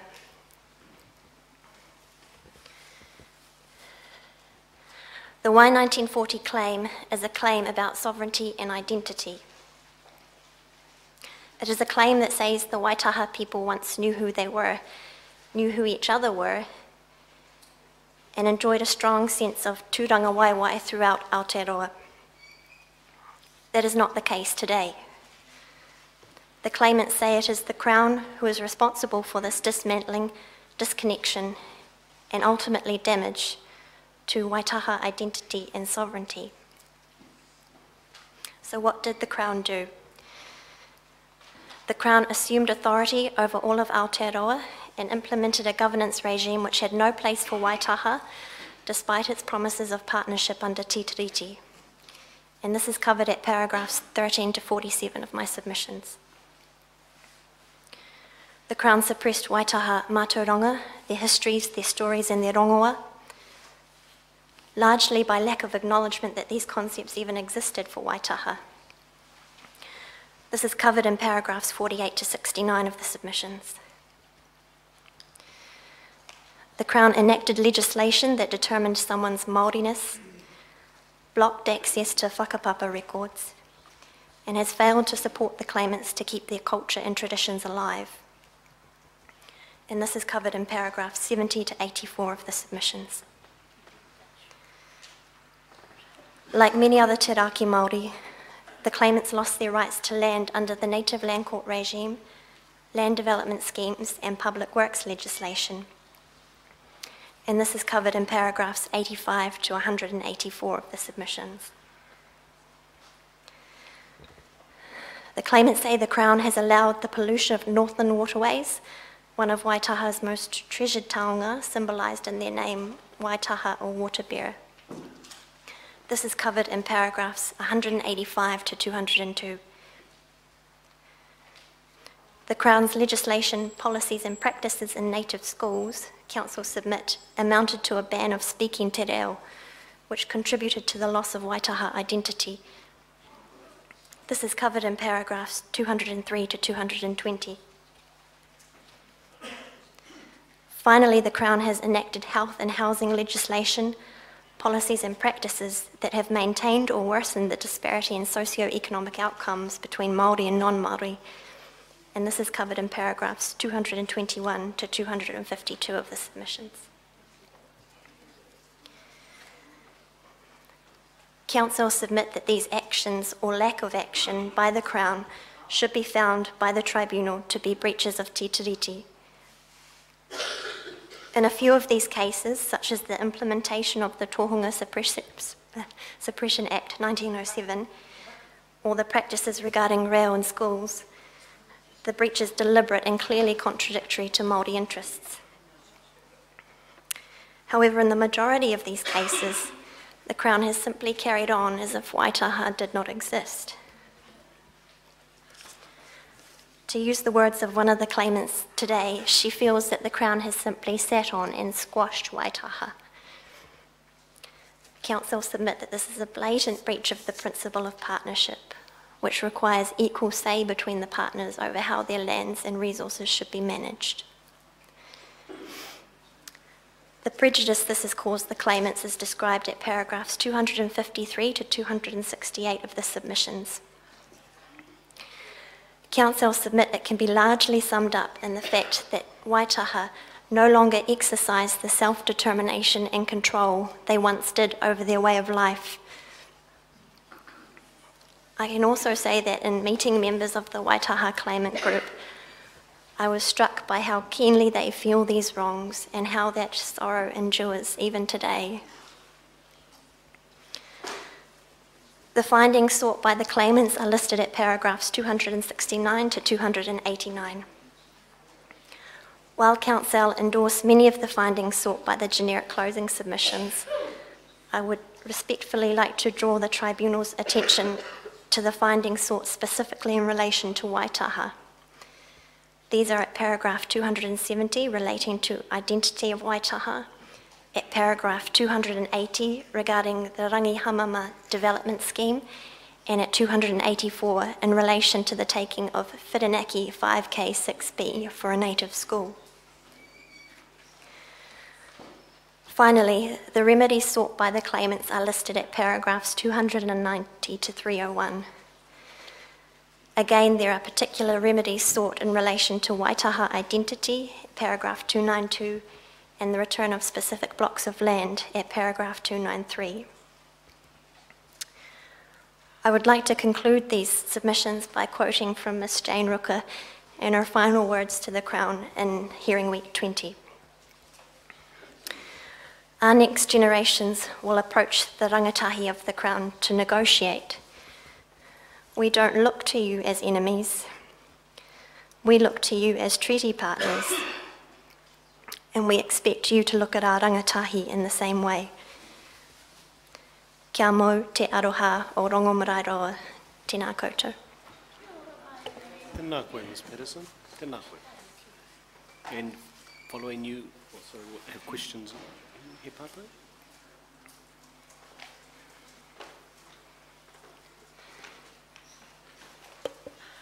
Kia ora, Ms. Patterson. At paragraph 109, you refer to Mr. Watson singling out English principles of succession as being particularly incapable of accommodating tikanga. And I just wondered if you'd like to comment further on the clash that he identifies there between succession and the operation of tikanga. As I understand it, tikanga on succession varied from hapu to hapu. So to impose a standard rule about who is to inherit and base that on Pākehā ideas of, or British ideas of inheritance, went against what was promised to Māori and Te Tiriti. And I think I heard on this topic earlier in the day with regards to, was it the legislation or was it the judge's interpretation that was creating the prejudice? And I would agree with the council that said it was both.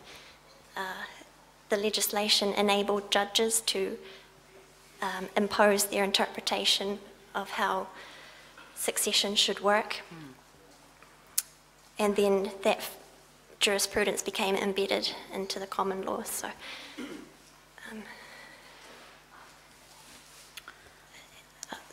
have I answered the question? Yes, thank you. And that presumably also is closely connected to the practice of listing individuals on a memorial or a title. Yes, yeah. That's not how it would happen in tikanga Māori. So again, that was a particular practice of the Native Land Court that was very destructive of Te Raki Māori rights. Thank you.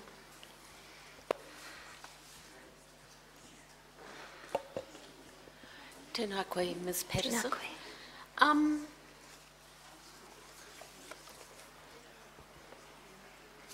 I was interested in the statement on paragraph 58, where Mr. Watson cites whakapapa and heke tātai as examples of Waitaha words with specific meanings that have been altered by a more dominant Pākehā culture.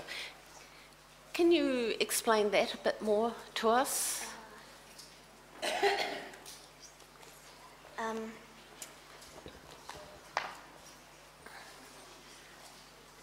I think from memory what Mr. Watson was referring to was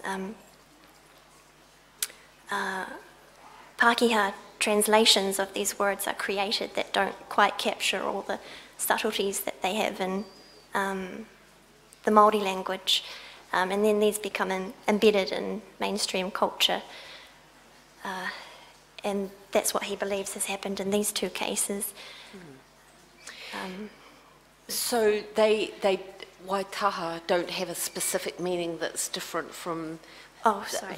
Well, no, Yes. that's my next question, Yes. is whether there's a specific meaning that belongs to them as opposed to other Māori groups. Yes.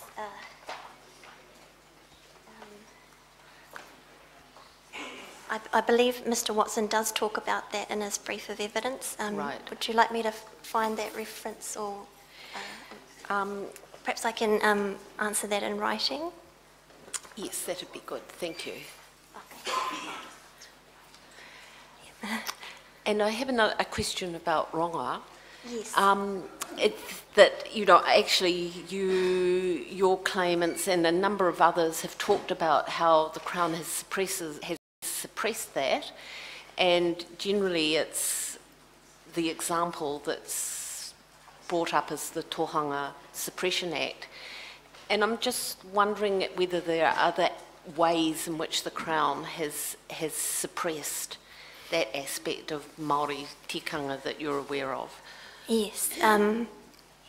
Well, I know in relation to Waitaha that they feel particularly strongly about the fact that rongoa is not treated as a respectable area of treatment for illnesses. I think in our submissions we say that, for example, there's no place for rongoa in the Northern District Health Board's strategy, or no funding to support training on rongoa, or that sort of thing. So I guess it's more a general ignoring of the practice that has minimised it in this way. Rather than a criminalisation, it's kind of a... Yes, ma'am. Yeah. All right. Okay, thank you very much. Thank you. Kia ora, Mrs. Patterson. I understand that someone else is going to make a presentation. Yes, we have a short presentation from the grandmothers. Kia ora.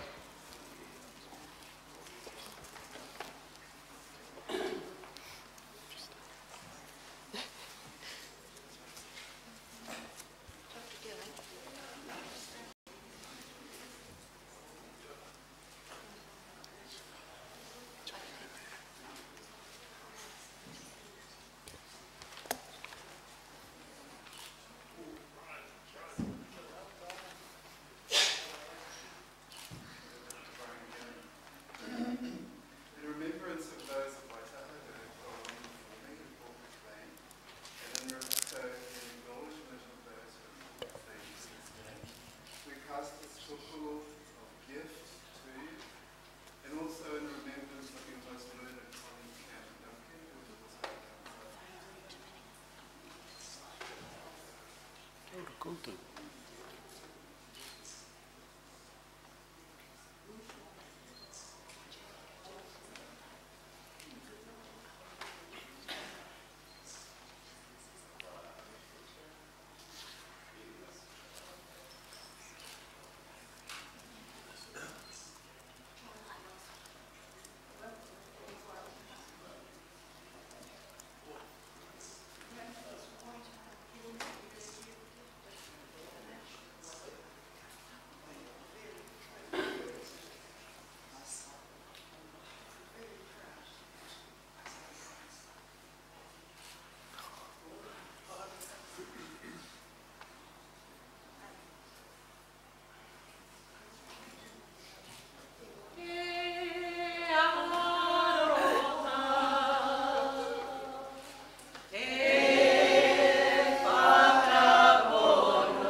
That concludes our presentation. Thank you, sir. Thank you, Ms. Patterson. Thank you, Dr. Gilling. One of the privileges of working in this area in the Waitangi Tribunal is you get to witness some very special moments, and like the moment that we just had then. So ka nui te mihi ki au koutou. Ka nui te mihi ki au koutou. E whakanui nei o koutou roia nei. Tēnā koutou. Thank you.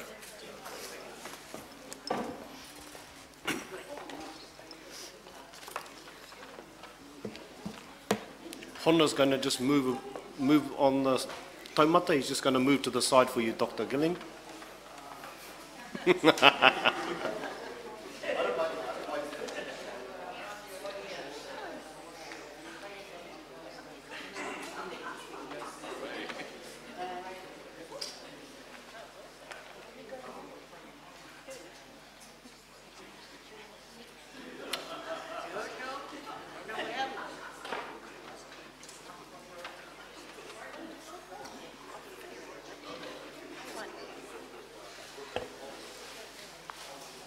Mr. Watson. Sorry, I should ask Dr. Gilling. Mr. Hockley, that was 259, so am I right, Morris and Kent still have to present 3.3.254? Is that being presented tomorrow? That was the one that got shifted. There is still one for Friday, yes, sir. Kia ora tātou.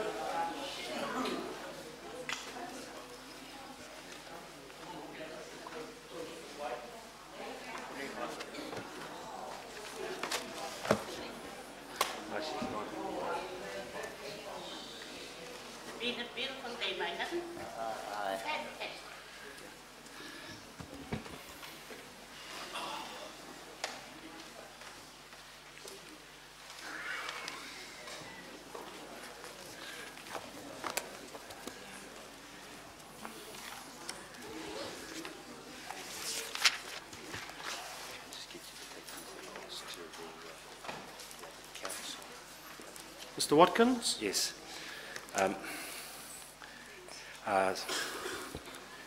Tēnā koe te kaiwhakawā, members of the tribunal, Crown Council, tēnā kōrua, my learned friends, nā kaumātua me nā kuia o Ngāpuhi tēnā koutou katoa.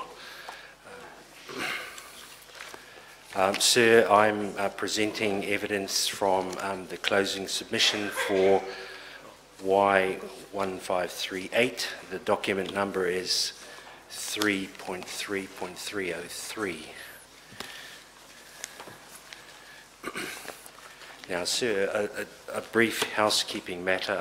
On Monday, we filed an amendment to an appendix that we had discovered we had some drafting errors in, sir. So my legal executive, Ms. Morgan, will pass some to the lawyers that... That's document 3.3.303B. B, thank you, sir. So I just want to acknowledge Ms. Morgan, my legal executive, and also Ms. Watkins, my other legal executive, sir. Today we have two of the named claimants, Mr. Pairama Tahere. Yes. And also Ms. Ellen Toki. They are with us today, as well as many supporters from Hokianga, including Dr. Hohepa and others. Kia ora. Karakia. So if I can start on paragraph 1, so I don't intend to read the document, I just intend to highlight different paragraphs. So this claim is lodged by Mr. Tahere, Helen Lyle, Alan Toki, Whito Arono, Hone Hohaia on behalf of Te Ihutai and its associated hapu, the claimants. At paragraph 3, I name the associated hapu, sir, and These hapu were essentially determined after the Papatupu Committee investigated the title of the Te Krai lands between 1904 and 1905. The names I have down here of the hapu are the hapu which were identified as the hapu belonging to the tupuna. Now, on paragraph 2, I have some of the tupuna names, but I don't have all of them. So I think I will read out the names because it is quite critical. The associated hapu that attached to this claim are Kohatutaka, Ngāti Kiore, Porongia, Umutahi, Te Pātu Taratara, Te Raho Whakairi, Ngāti Here, Ngāi Tūpoto, Ngāti Kaitūtai, Ngāti Hau, Te Popoto, and Ngāti Toro. These are the 12 hapu. So with Te Ihutai, there are 13 hapu that are covered by this claim.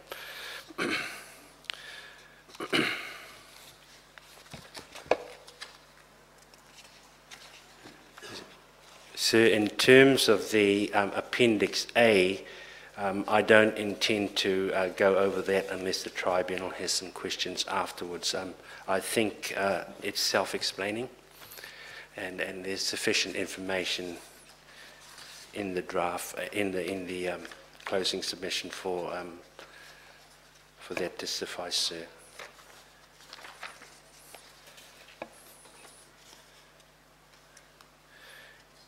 Now, if I turn to paragraph 15, this claim is primarily about one large block called Te Krai, which is 19,000 plus acres. But at paragraph 15, in addition to Te Krai, the other lands which were outside the Rohe, but there was nevertheless shared interest in, were Orira, o Tangaroa, Takahue 2, Omahuta, Aupukati, and Maungataniwha West 2. At paragraph 16, I just note that the total acreage of the Krai block, the original block, was 19,536 acres. Now, if I can turn, ask the tribunal. Just on paragraph 17, following that, you say that the evidence is clear from CFRT research. Which research in particular? Paragraph 17? Oh, yes. That is Tapawai block. That's Dr. Sterling's research, sir, of the Tapawai purchase around about 1875. You could provide a reference for I that? can provide a reference, sir, for you, but if I could... Not now. Yes, yes. Thank you.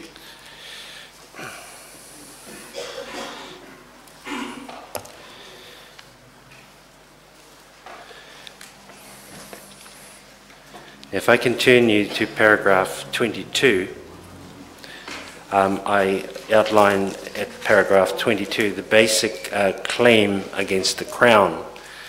And this comes from the Second Amended Statement of Claim. And essentially, at 22.1, the Crown and its representatives and agents have totally ignored the preamble of the treaty.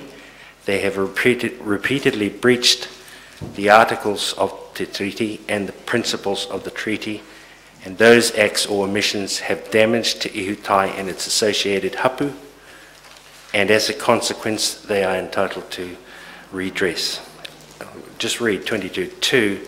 The cession of sovereignty to the British Crown is inconsistent with the retention of Tino Rangatiratanga.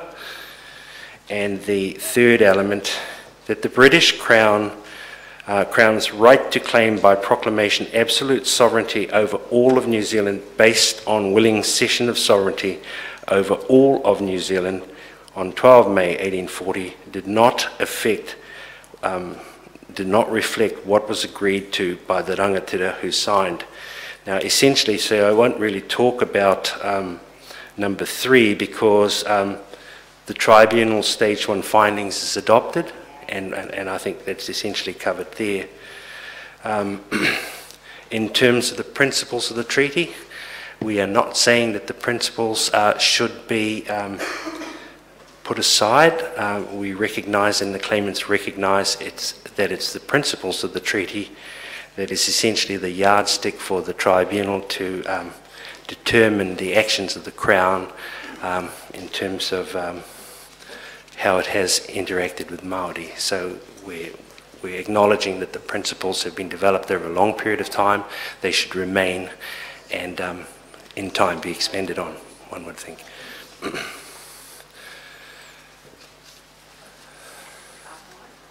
So essentially, sir, this claim is about 2 components.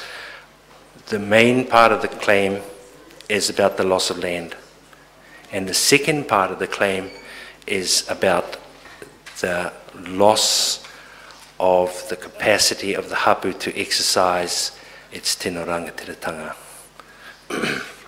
Now, the claimants accept all the generic submissions that have been filed and adopt them. And in a number of places through this presentation, I will refer to specific generic issues. But essentially, sir, the starting point is that the claimants assert that the Crown did not have a legitimate right to impose laws, British laws, over Te Raki Māori. They essentially assert that the Crown did not have a right to tax Māori. The Crown did not have a right to tax, rate Māori land. And the basis of that is that that would be inconsistent with maintenance and rangatiratanga being retained.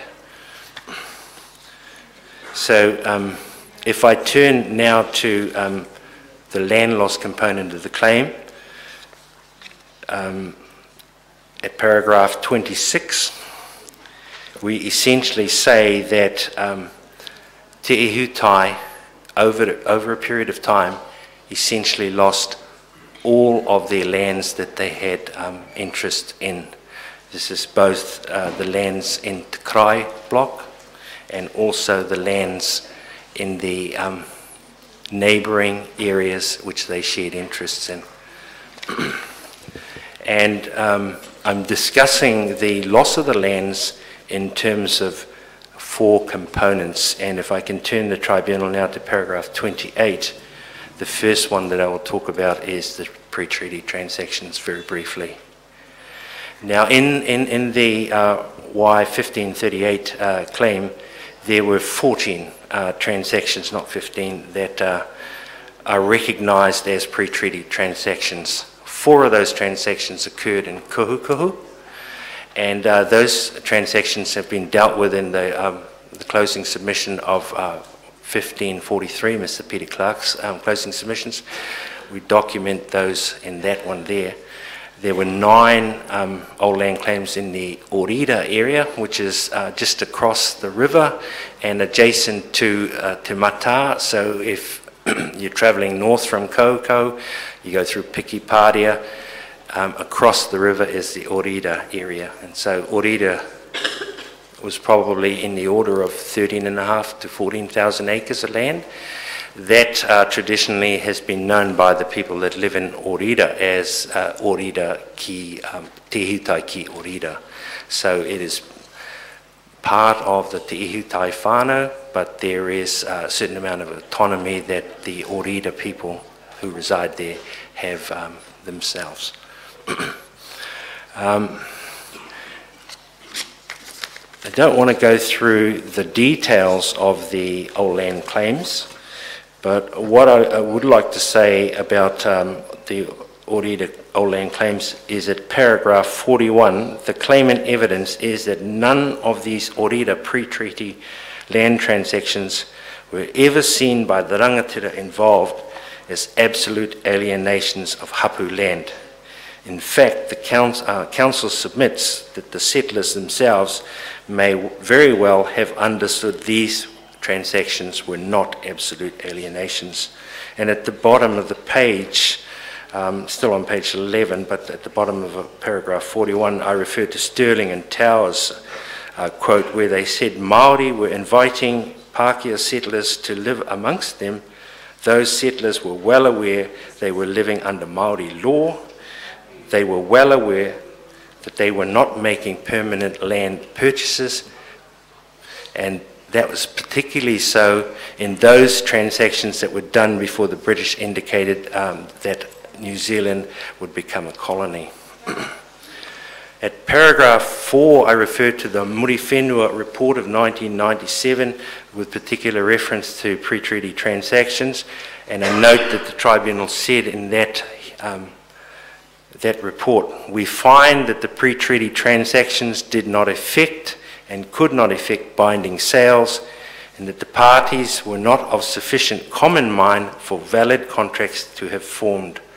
Māori contracted with Europeans on the basis of Māori law, which was the only law known to them and the only cognizable law in New Zealand before 1840. So the claimants at 43 adopt the findings of the Muri Whenua report in respect to pre-treaty transactions. I move to paragraph 45.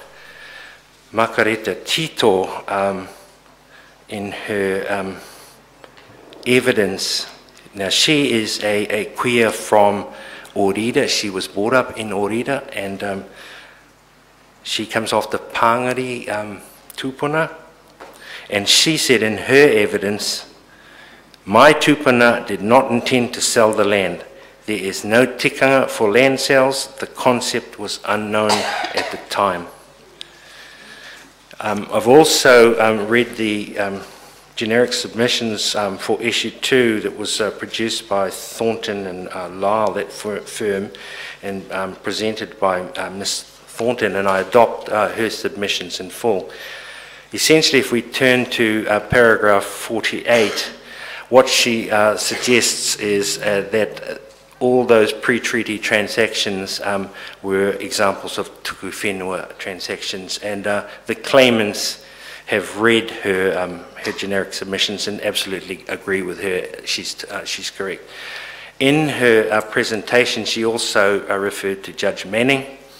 They also confirmed that the Judge Manning transaction of the purchase of Kohuko was in fact the tuku whenua, and as I said earlier, Sir, Mr. Peter Clark's closing submission, which is to be taken as read, covers that in some detail. There's about 4 transactions, 2 before and 2 after, and that's written there. Now,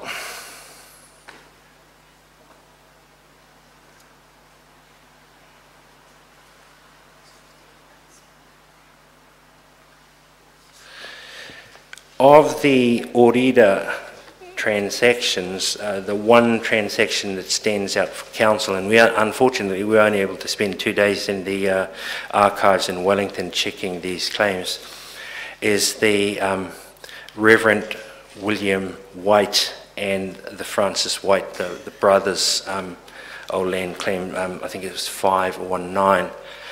That claim has some issues or problems that we identified, and it took a number of years to resolve, and a number of different commissioners. Started off that Reverend William White, who was at the Mangungu mission station, he was essentially the main missionary there. He was the only one that was a reverend at the time, so he was the superintendent, so to speak. His brother, Francis White, he was not a missionary. He lived locally, and he married, as far as we understand, a woman from Ngāti Hau. So they together transacted and purchased some of the lands in Ōrida. From our understanding, it was somewhere in the order of 3,300 acres. But when later on, when the Crown surveyors came to survey the land, they discovered it was significantly larger. It ended up that Francis White got about 2,000 acres of land, a grant made to him, and his brother took just over 6,000 pounds as exchange for scrip. And what seems to have occurred is that the amount of land that was originally involved in the transaction increased significantly in size, and we're not absolutely certain why that occurred, but we do understand that there was a trucking system involved because Orida at the time was covered in kauri, and there was a lot of kauri being harvested from the area. So whether or not debts of people that were harvesting for William White were taken into account, and an exchange of land resulted, and it increased the amount of scrip that he ultimately got. What we say in relation to old land claims is that the settlers who originally entered into those transactions with the settlers in Māori, and the Māori who entered into those transactions understood this transaction was for a certain amount of piece of land. We believe, and it's council submission, that to then add to the transaction extra land, even if there was agreement, in our submission is a breach of the treaty, because the original transaction was a certain size. In terms of also Crown taking additional land for survey costs and things like that, it's also our submission that that essentially was a breach of the treaty, because that wasn't a part of the original agreement.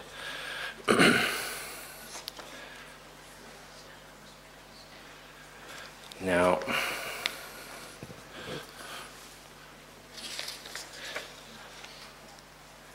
so essentially, sir, in terms of the old land claims, what we're essentially saying is that, as was said by Ms. Tito and others, is that those transactions were not absolute alienations, but the way the old land claims investigations were done, there was essentially no provision for the possibility that the land was anything other than an absolute alienation. And there were lots of problems in terms of the land claim ordinance. There was council submission that was woefully inadequate in terms of legislation for what it was designed to achieve. And essentially it was checking that the purchases between the settler and Māori were bona fide. Now, in Mangungu, on the second signing of the treaty, there was a promise made by Governor Hobson that all land would be investigated and any land unduly taken would be returned. Council submission is that that promise by Governor Hobson in many respects was misleading, and might also be seen as an inducement for those rangatira that were asking that question to be to sign the treaty. We don't think it went as far as creating a fiduciary duty, but we do believe that it was a misrepresentation. In terms of what Ms. Thornton has said about fiduciary duty in relation to old land claims, we totally adopt what she is saying, and it's essentially the position of the claimants is that where you have the Crown through the Governor and the ability of the Governor to instruct his people to prepare the wording of the ordinance, then for him to proclaim the ordinance, then the Land Commissioner to come in, where Māori had did not consent to this legislation being imposed on them, and Māori essentially had no say. Then when ultimately where the Crown took land as a result of an exchange for scrip, what we're saying is that the Crown had to be very, very careful, because it essentially had a monopoly on the whole process, and so the nature of the relationship becomes fiduciary. in nature. So that's our submission. There was only one choice, and that would be essentially if the settler didn't accept the Crown grant and chose to exchange it, then the Crown was the only beneficiary. There was no other competition or anything like that. So that's my submission on that.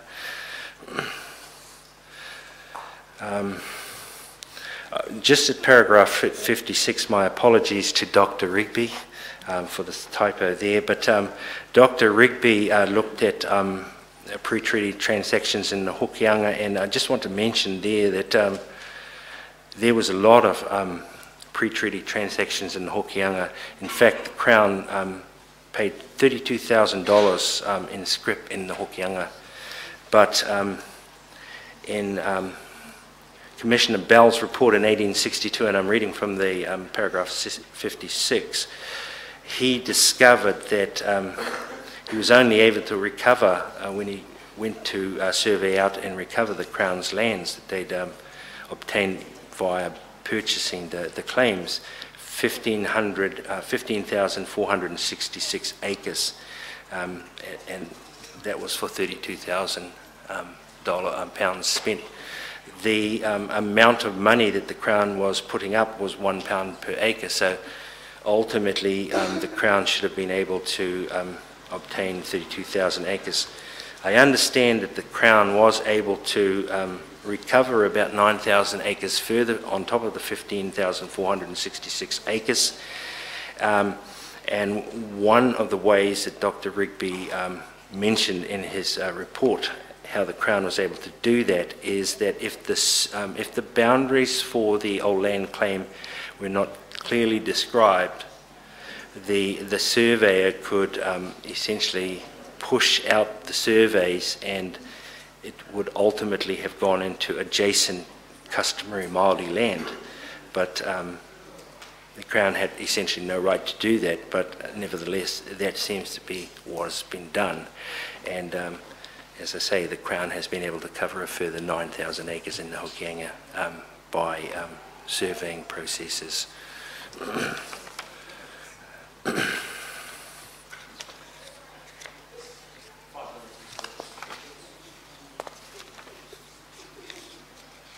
And that's 5 minutes? Oh, wow. If I turn, ask the tribunal to turn to paragraph 67, Crown right of preemption. Essentially, at paragraph 68 and 69, what the Crown, what the claimants are saying is essentially the Crown right of preemption was only a right of first refusal. However, the way the Crown approached it, the Crown saw it as a sole right of purchase. What the claimants are saying is that there were economic opportunities that that arose, but because of the way the legislation of the 1846 ordinance was crafted, they essentially were sidelined and weren't able to do that. If I turn now to the Native Land Court process, we, at paragraph 76, we adopt the findings of the generic submissions of issue 6, that's Mr. Williams in full. Essentially, that process, the individualisation of title,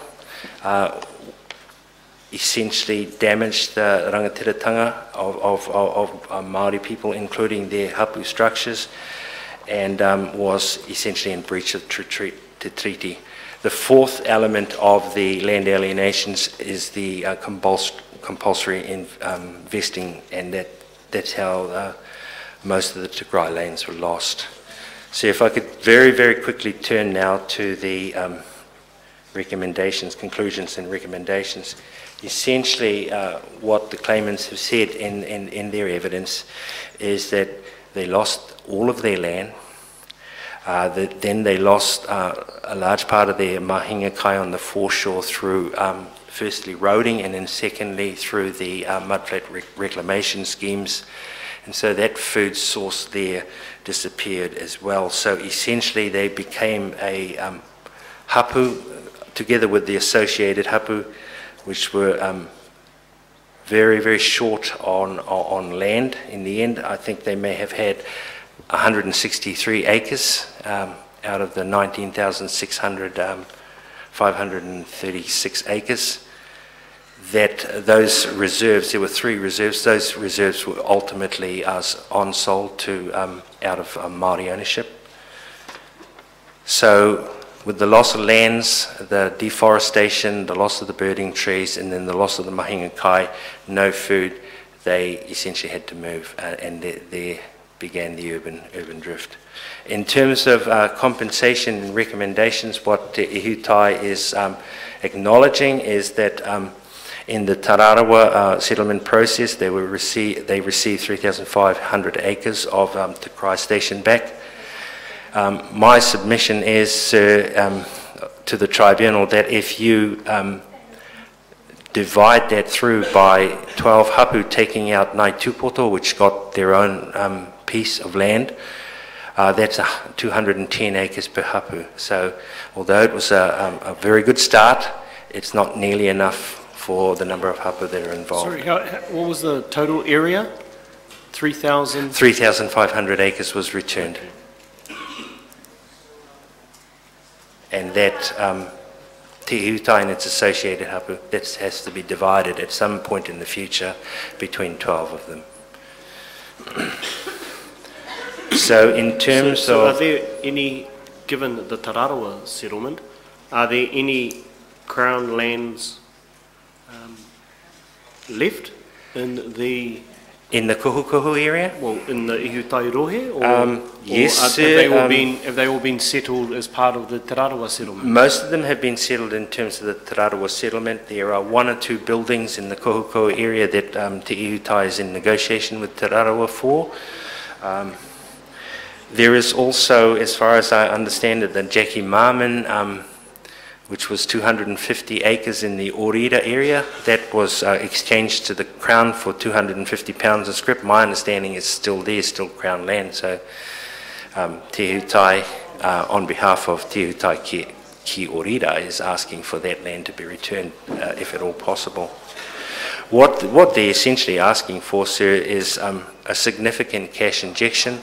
There is a very important property on the junction between Broadwood and Mangamoka, and that's Koe Pepe. It's about a 5.5 acre quarry. It's still got a huge amount of blue stone in it. It's worth a lot of money. The Te Ihutai hapu are asking for that Koe Pepe, if it is at all possible, to be returned to Te Ihutai and its associated hapu. I just have one last question, Mr. Watkins. It's at paragraph 146. The claimants support the Hokianga generic closing submissions. Yes. What submission was that? Do you have a reference? Well, sir, I've read the Hokianga generic closing submissions. My understanding is it's been presented by Mr. Poe as part of tomorrow. I'm not certain. Oh, is it still coming? Oh, yes, still coming. So we support those submissions. I thought you were referring to the overview, and Mr. Poe only gave an oral submission with the overview, but it's still coming. Yes, it's quite a significant document. Just to conclude, sir, Te Ihutai has suffered significantly. They have suffered damage as a result of loss of land, loss of mahinga kai areas, and Council's submission is that they're entitled to redress. Council asked that the tribunal have a recommendation that this is a well-founded claim. They seek for any land in the local area to be land banked if any land comes up and is available. Te Ihutai does have a post-settlement entity that could essentially negotiate with the Office of Treaty Settlements in terms of land banking those properties, but what they're asking for is a significant injection. The 3,500 acres of Te Krai Station, what I would say is when it came back, it was worth $6.5 million. It was without cattle. And the claimants have always maintained that the Ihutai part of the claim against the Crown is probably much bigger than the Te Rarawa claim, and so if we look at monetary compensation, the figure of $6.5 million here is less than half. My time's up. I don't want to chew into the next council. Anne, did you have any questions? We have no questions. Thank you very much, Mr. Watkins, for presenting those. Waiata.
Tēnā koutou, tēnā koutou, tēnā tātou katoa. Kia ora.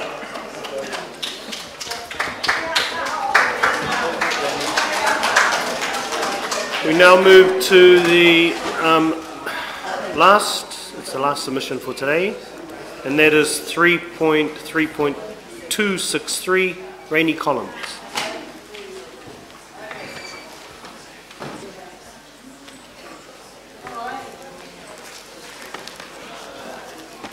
Is it Mr. Hunt?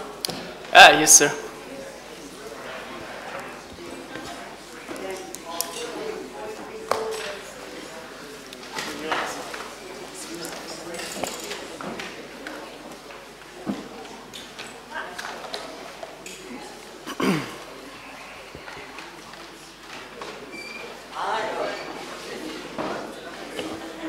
Kia ora tātou, Mr. Hunt. Thank you, sir. Tēnā koutou katoa. May it please the tribunal, council's name is Daniel Hunt. I appear today to present the closing submissions for the Y1147 claim. Sir, I am pleased to advise that one of the named claimants for Y1147 is with us here today. Mrs. Grace Ngā Roimata Legros. So you have you have our written submissions, and in accordance with your previous direction, I don't propose to read from those today. I'll instead speak to two important points for the claimants which arise from the submissions, those being what the claim itself is about, and then speak to the findings and recommendations sought by the claimants. Before I move on to those points, sir, I just would like to make two preliminary points, so to speak. The first is that the Y1147 claimants tautoko the other claims of Ngāpuhi in this inquiry and support the kaitiaki of those hapu. And the second point, sir, is this being the closing submission for Y1147 has a somewhat larger meaning for the claimants. The claim was initially filed or initiated in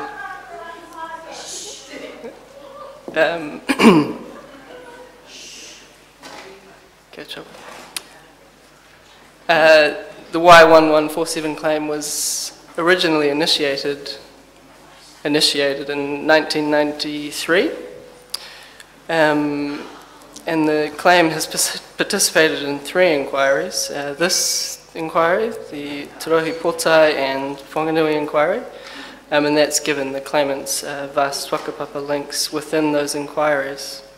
Now the Y1147 claim has previously had 7 lead claimants, Kamatu and Kuia. However, there are today only 2 left.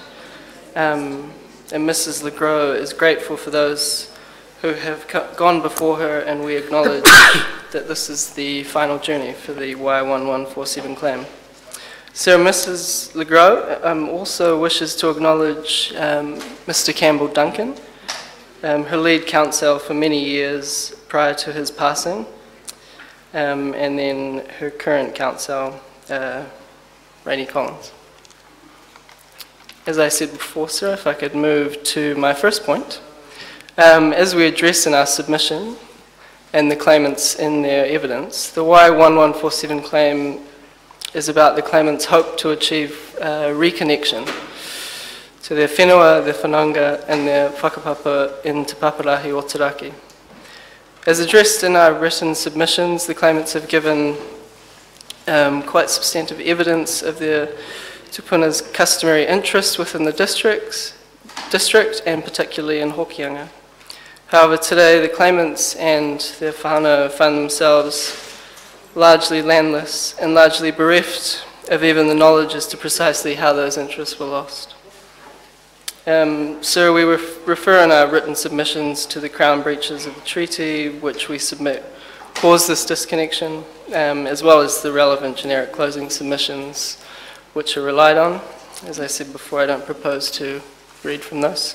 They refer to issues that have been well covered by previous counsel.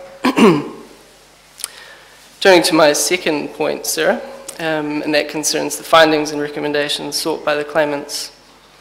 Sarah, in our submission, it is vital that whānau are not lost in this process, and that when the tribunal comes to consider its recommendations for this inquiry, it is vital that they also make recommendations which assist whānau. The claimant's evidence speaks to this point, and is set out from page 22 of our submissions. The claimants seek recommendations from this tribunal, as well as a finding that their claims are well-founded. Recommendations that will be of assistance to their whānau, as well as others in their journey of reconnection. I note in particular that Ms. LeGros spoke to recommendations for funding to set up a wānanga.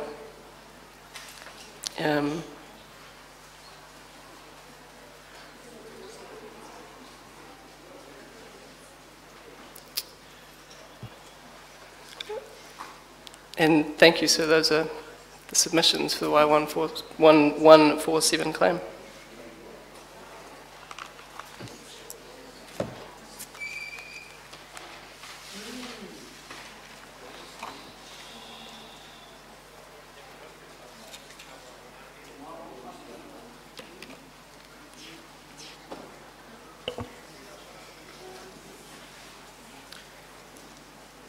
When you talk about a recommendation, I'll tell you what, where is it?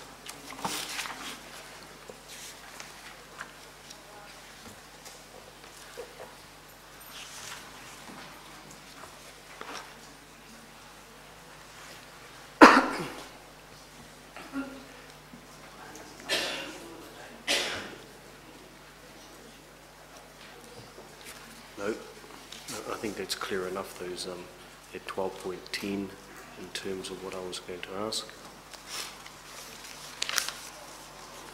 And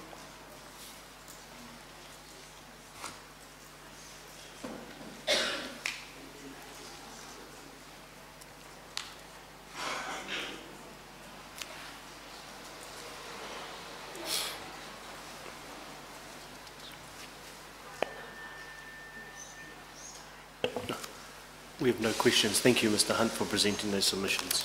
Kia ora, sir. Ta ta ta ta ko waia mātou, e uri no rairi, ka heke moko i runga, ka puta te rarawa, ka whakaputa nā pui, nā ti kahu te aupauri, me nā ti whātua e. Nā te kahu te aupauri, me nā te whātua e. Kia ora koutou. Tēnā koe. Tēnā.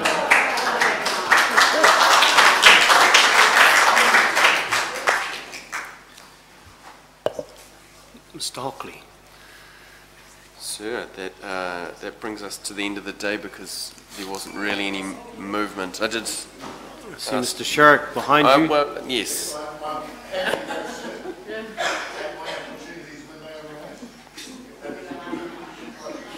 We don't have a... Do you have a...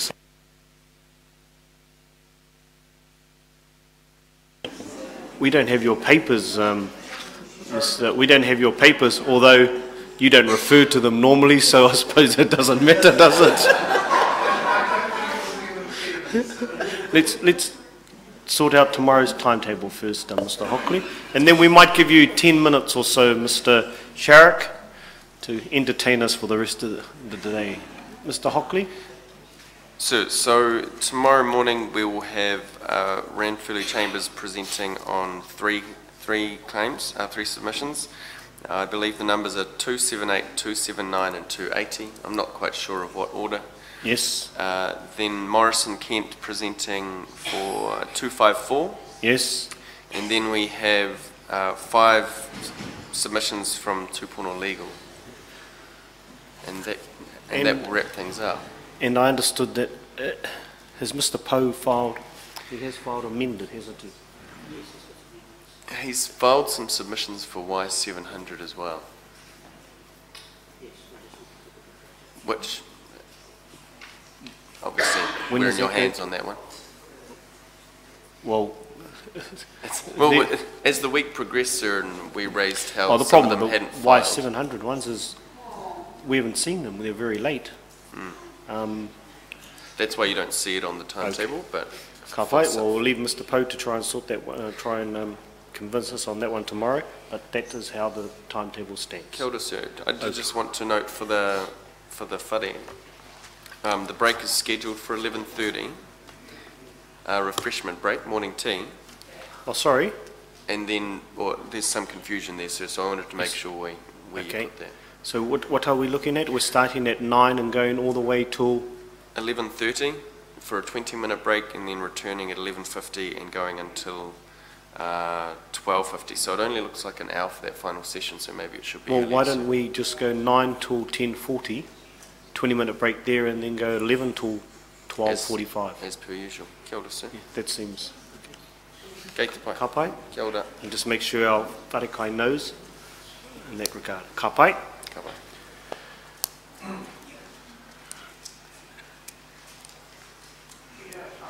10 minutes, Mr. Sharrock. Inflation is a wonderful thing, sir. Inflation. Sir, the basis of this submission is, in terms of remedy, a matter of nets and not fish. It is to look to mechanisms by which Maori enterprise that has been eroded and destroyed over the decades can be reinvigorated and resuscitated.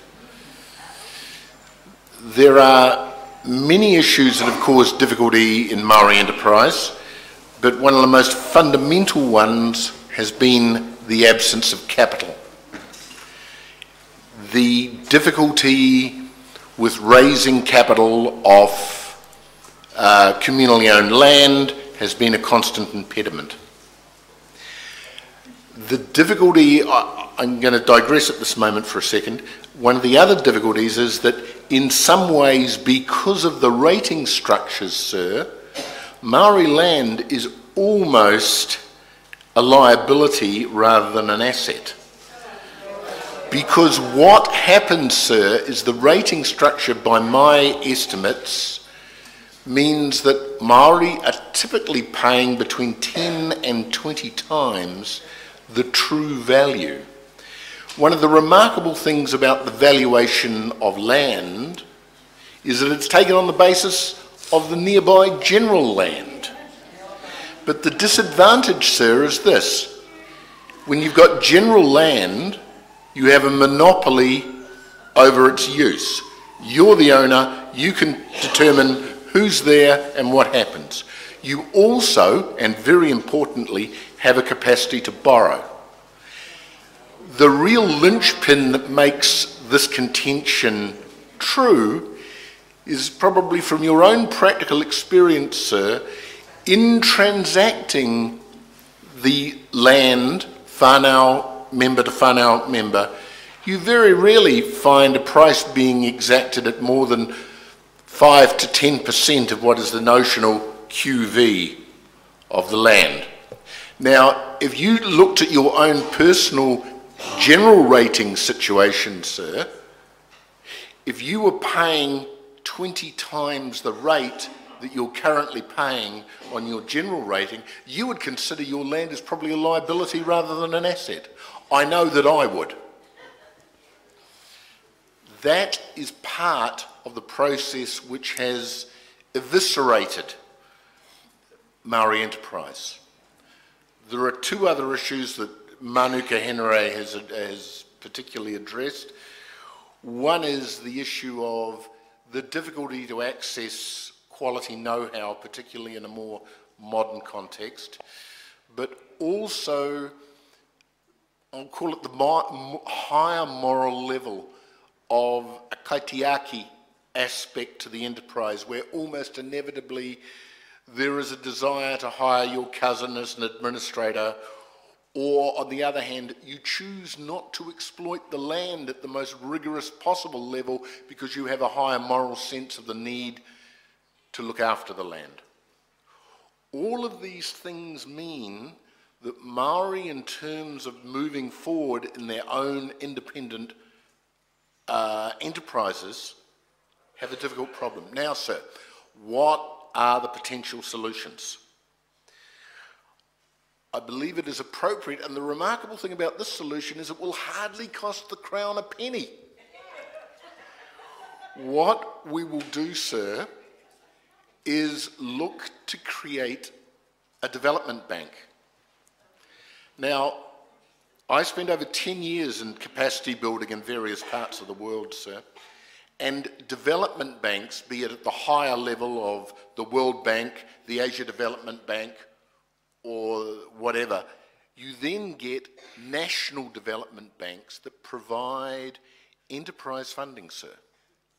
Now, if we could have a structure that created a Taitokerau Development Bank, that bank would have an appointed group of people to assess loans, because it would have to be that the money is repaid and that the proper interest rate is paid to fund the operations.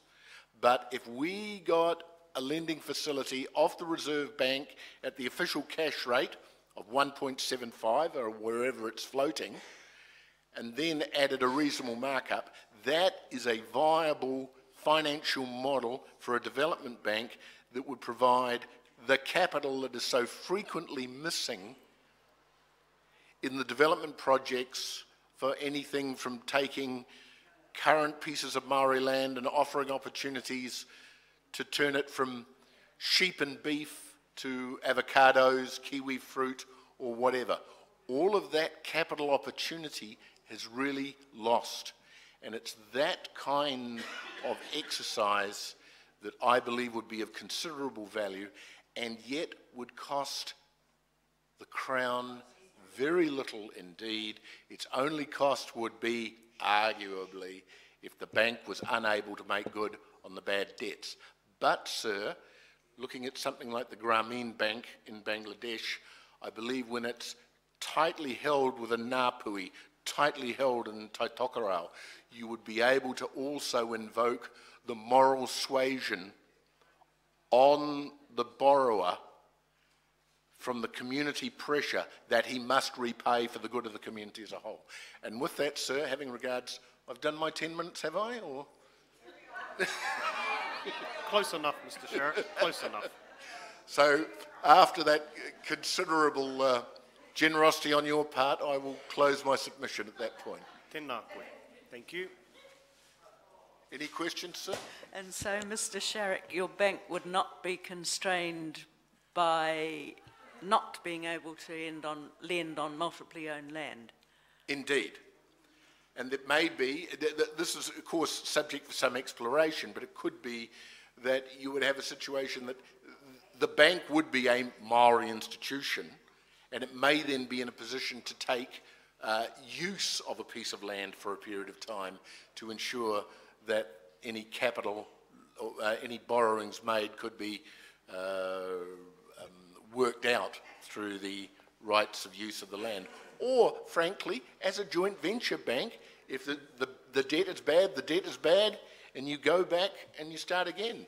You know, there is venture capital as well as, you know, this country is a little fixated on the idea that you must have land behind you to borrow. But there's a huge number of Māori land organisations that already borrow and have borrowings. Borrowing? They borrow on their land, their communally held yes, land. I mean, they do. In the Waiariki area. But what I'm saying, sir, in fact, in the Waiariki area, you've probably got the opposite, where you've got banks competing with Māori groups to get their business. But, sir, they would be borrowing at a rate substantially higher than what I would be proposing. I believe that this operation, borrowing at the OCR rate, could well economically lend to the Maori entrepreneurs at rates of 4.5 or even less, because that would give them a very comfortable margin. The fact of the matter is that those opportunities for genuine venture capital lending into the Maori world are not there, and as I've said before, Maori economic activity has been held back for so long, and there really needs to be impetus to create some kind of socio-economic equity in terms of Article 3, sir, among other things. If not moral obligations of the Crown, sir. Tēnā koe. Thank you. Thank you. And there's something for us to all think about tonight.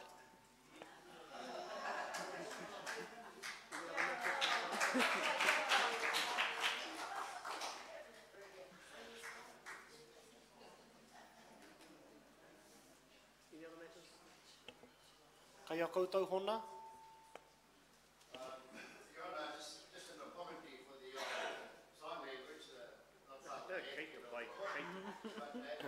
Marama, Maraman. And again to say well done to everybody, even those who have had to leave early because of possible flooding in home. And we're just about there, folks. So thank you very much.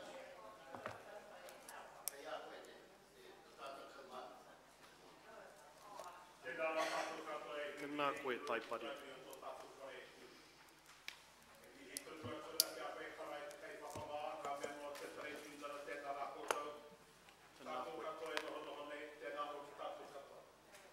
Tātou ngā biwia mi wa tātou whakāru ki ae, so tātou matua nui te ranu, te kai manaki se kai sero tino, te kai arataki a tātou e hi pai nei nui mei te maso o tōna tene. Te tō mai langi te ono manaki takatu ngai a tātou. Tō tātou wei a te ka puere, tō tātou karaki a tama ngā pau Māori a tō ngā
Ai me mihi kona kia koutou te whānu kona mai ki tēnei taonga tātou. Ko tai ki te waka motu marika a ngā mahi papaho mai tēnei o ngā kāinga whāngarei. Hoi no ka mia no hoki kia koutou, ngā whananga tēnei katoa, hono mai ki tēnei taonga. Mo te roa o tēnei rā, me te rā pōpō, he hā rā hakabutunga tēnei mo te wiki ruatikau mā whā, mō rātu hoki ngā whānu me ngā hapu, rara hoki te kaupapa o te kotaitanga o ngā hapu o Ngāpuhi. Me te ropa whakamane te trito waitangi. Hoi ana, me mihi hari koa kia tātou, ko mutu marika te ua, ahu waipoke hia a ngā takiwa katoa o te raki nei, mo te ronga o tēnei rā. Me te mea nui hoki, mona tāua tātou noki, atara tapu e tūmai nei ka uru tātou mo te tauhau Māori, ko puhanga te koro e pāni ki te tauhau mo tātou o Ngāpuhi nei. Hoi ana, ka mia no kia hoki kia koutou katoa, me hoki mātou ki te wākangi tēnei wā, me hoki mai na a pōpō ki te mau tēnei kaupapa mō tēnei rā pairotu mō tātou katoa. Koutou noho mai rā roto a poi Hākena Australia, ngami kia koutou all our whananga who have joined us today on our total live stream. And of course we've been here for 4 days now. Tomorrow is the last day and it's been great joining with you. And of course it was a bit of a crack up last night, as I said earlier on. I was told by a whananga today, hey, they saw you picking your nose through last night. And I thought, hey, today I'm going to pick my ear, taringa pisai, ngā mi kia koutou e te whānau. Mauri tū, mauri ora.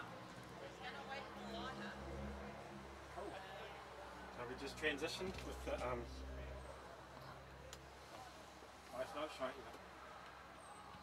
cool. You're not on camera anymore, even though this is showing you on camera. Okay.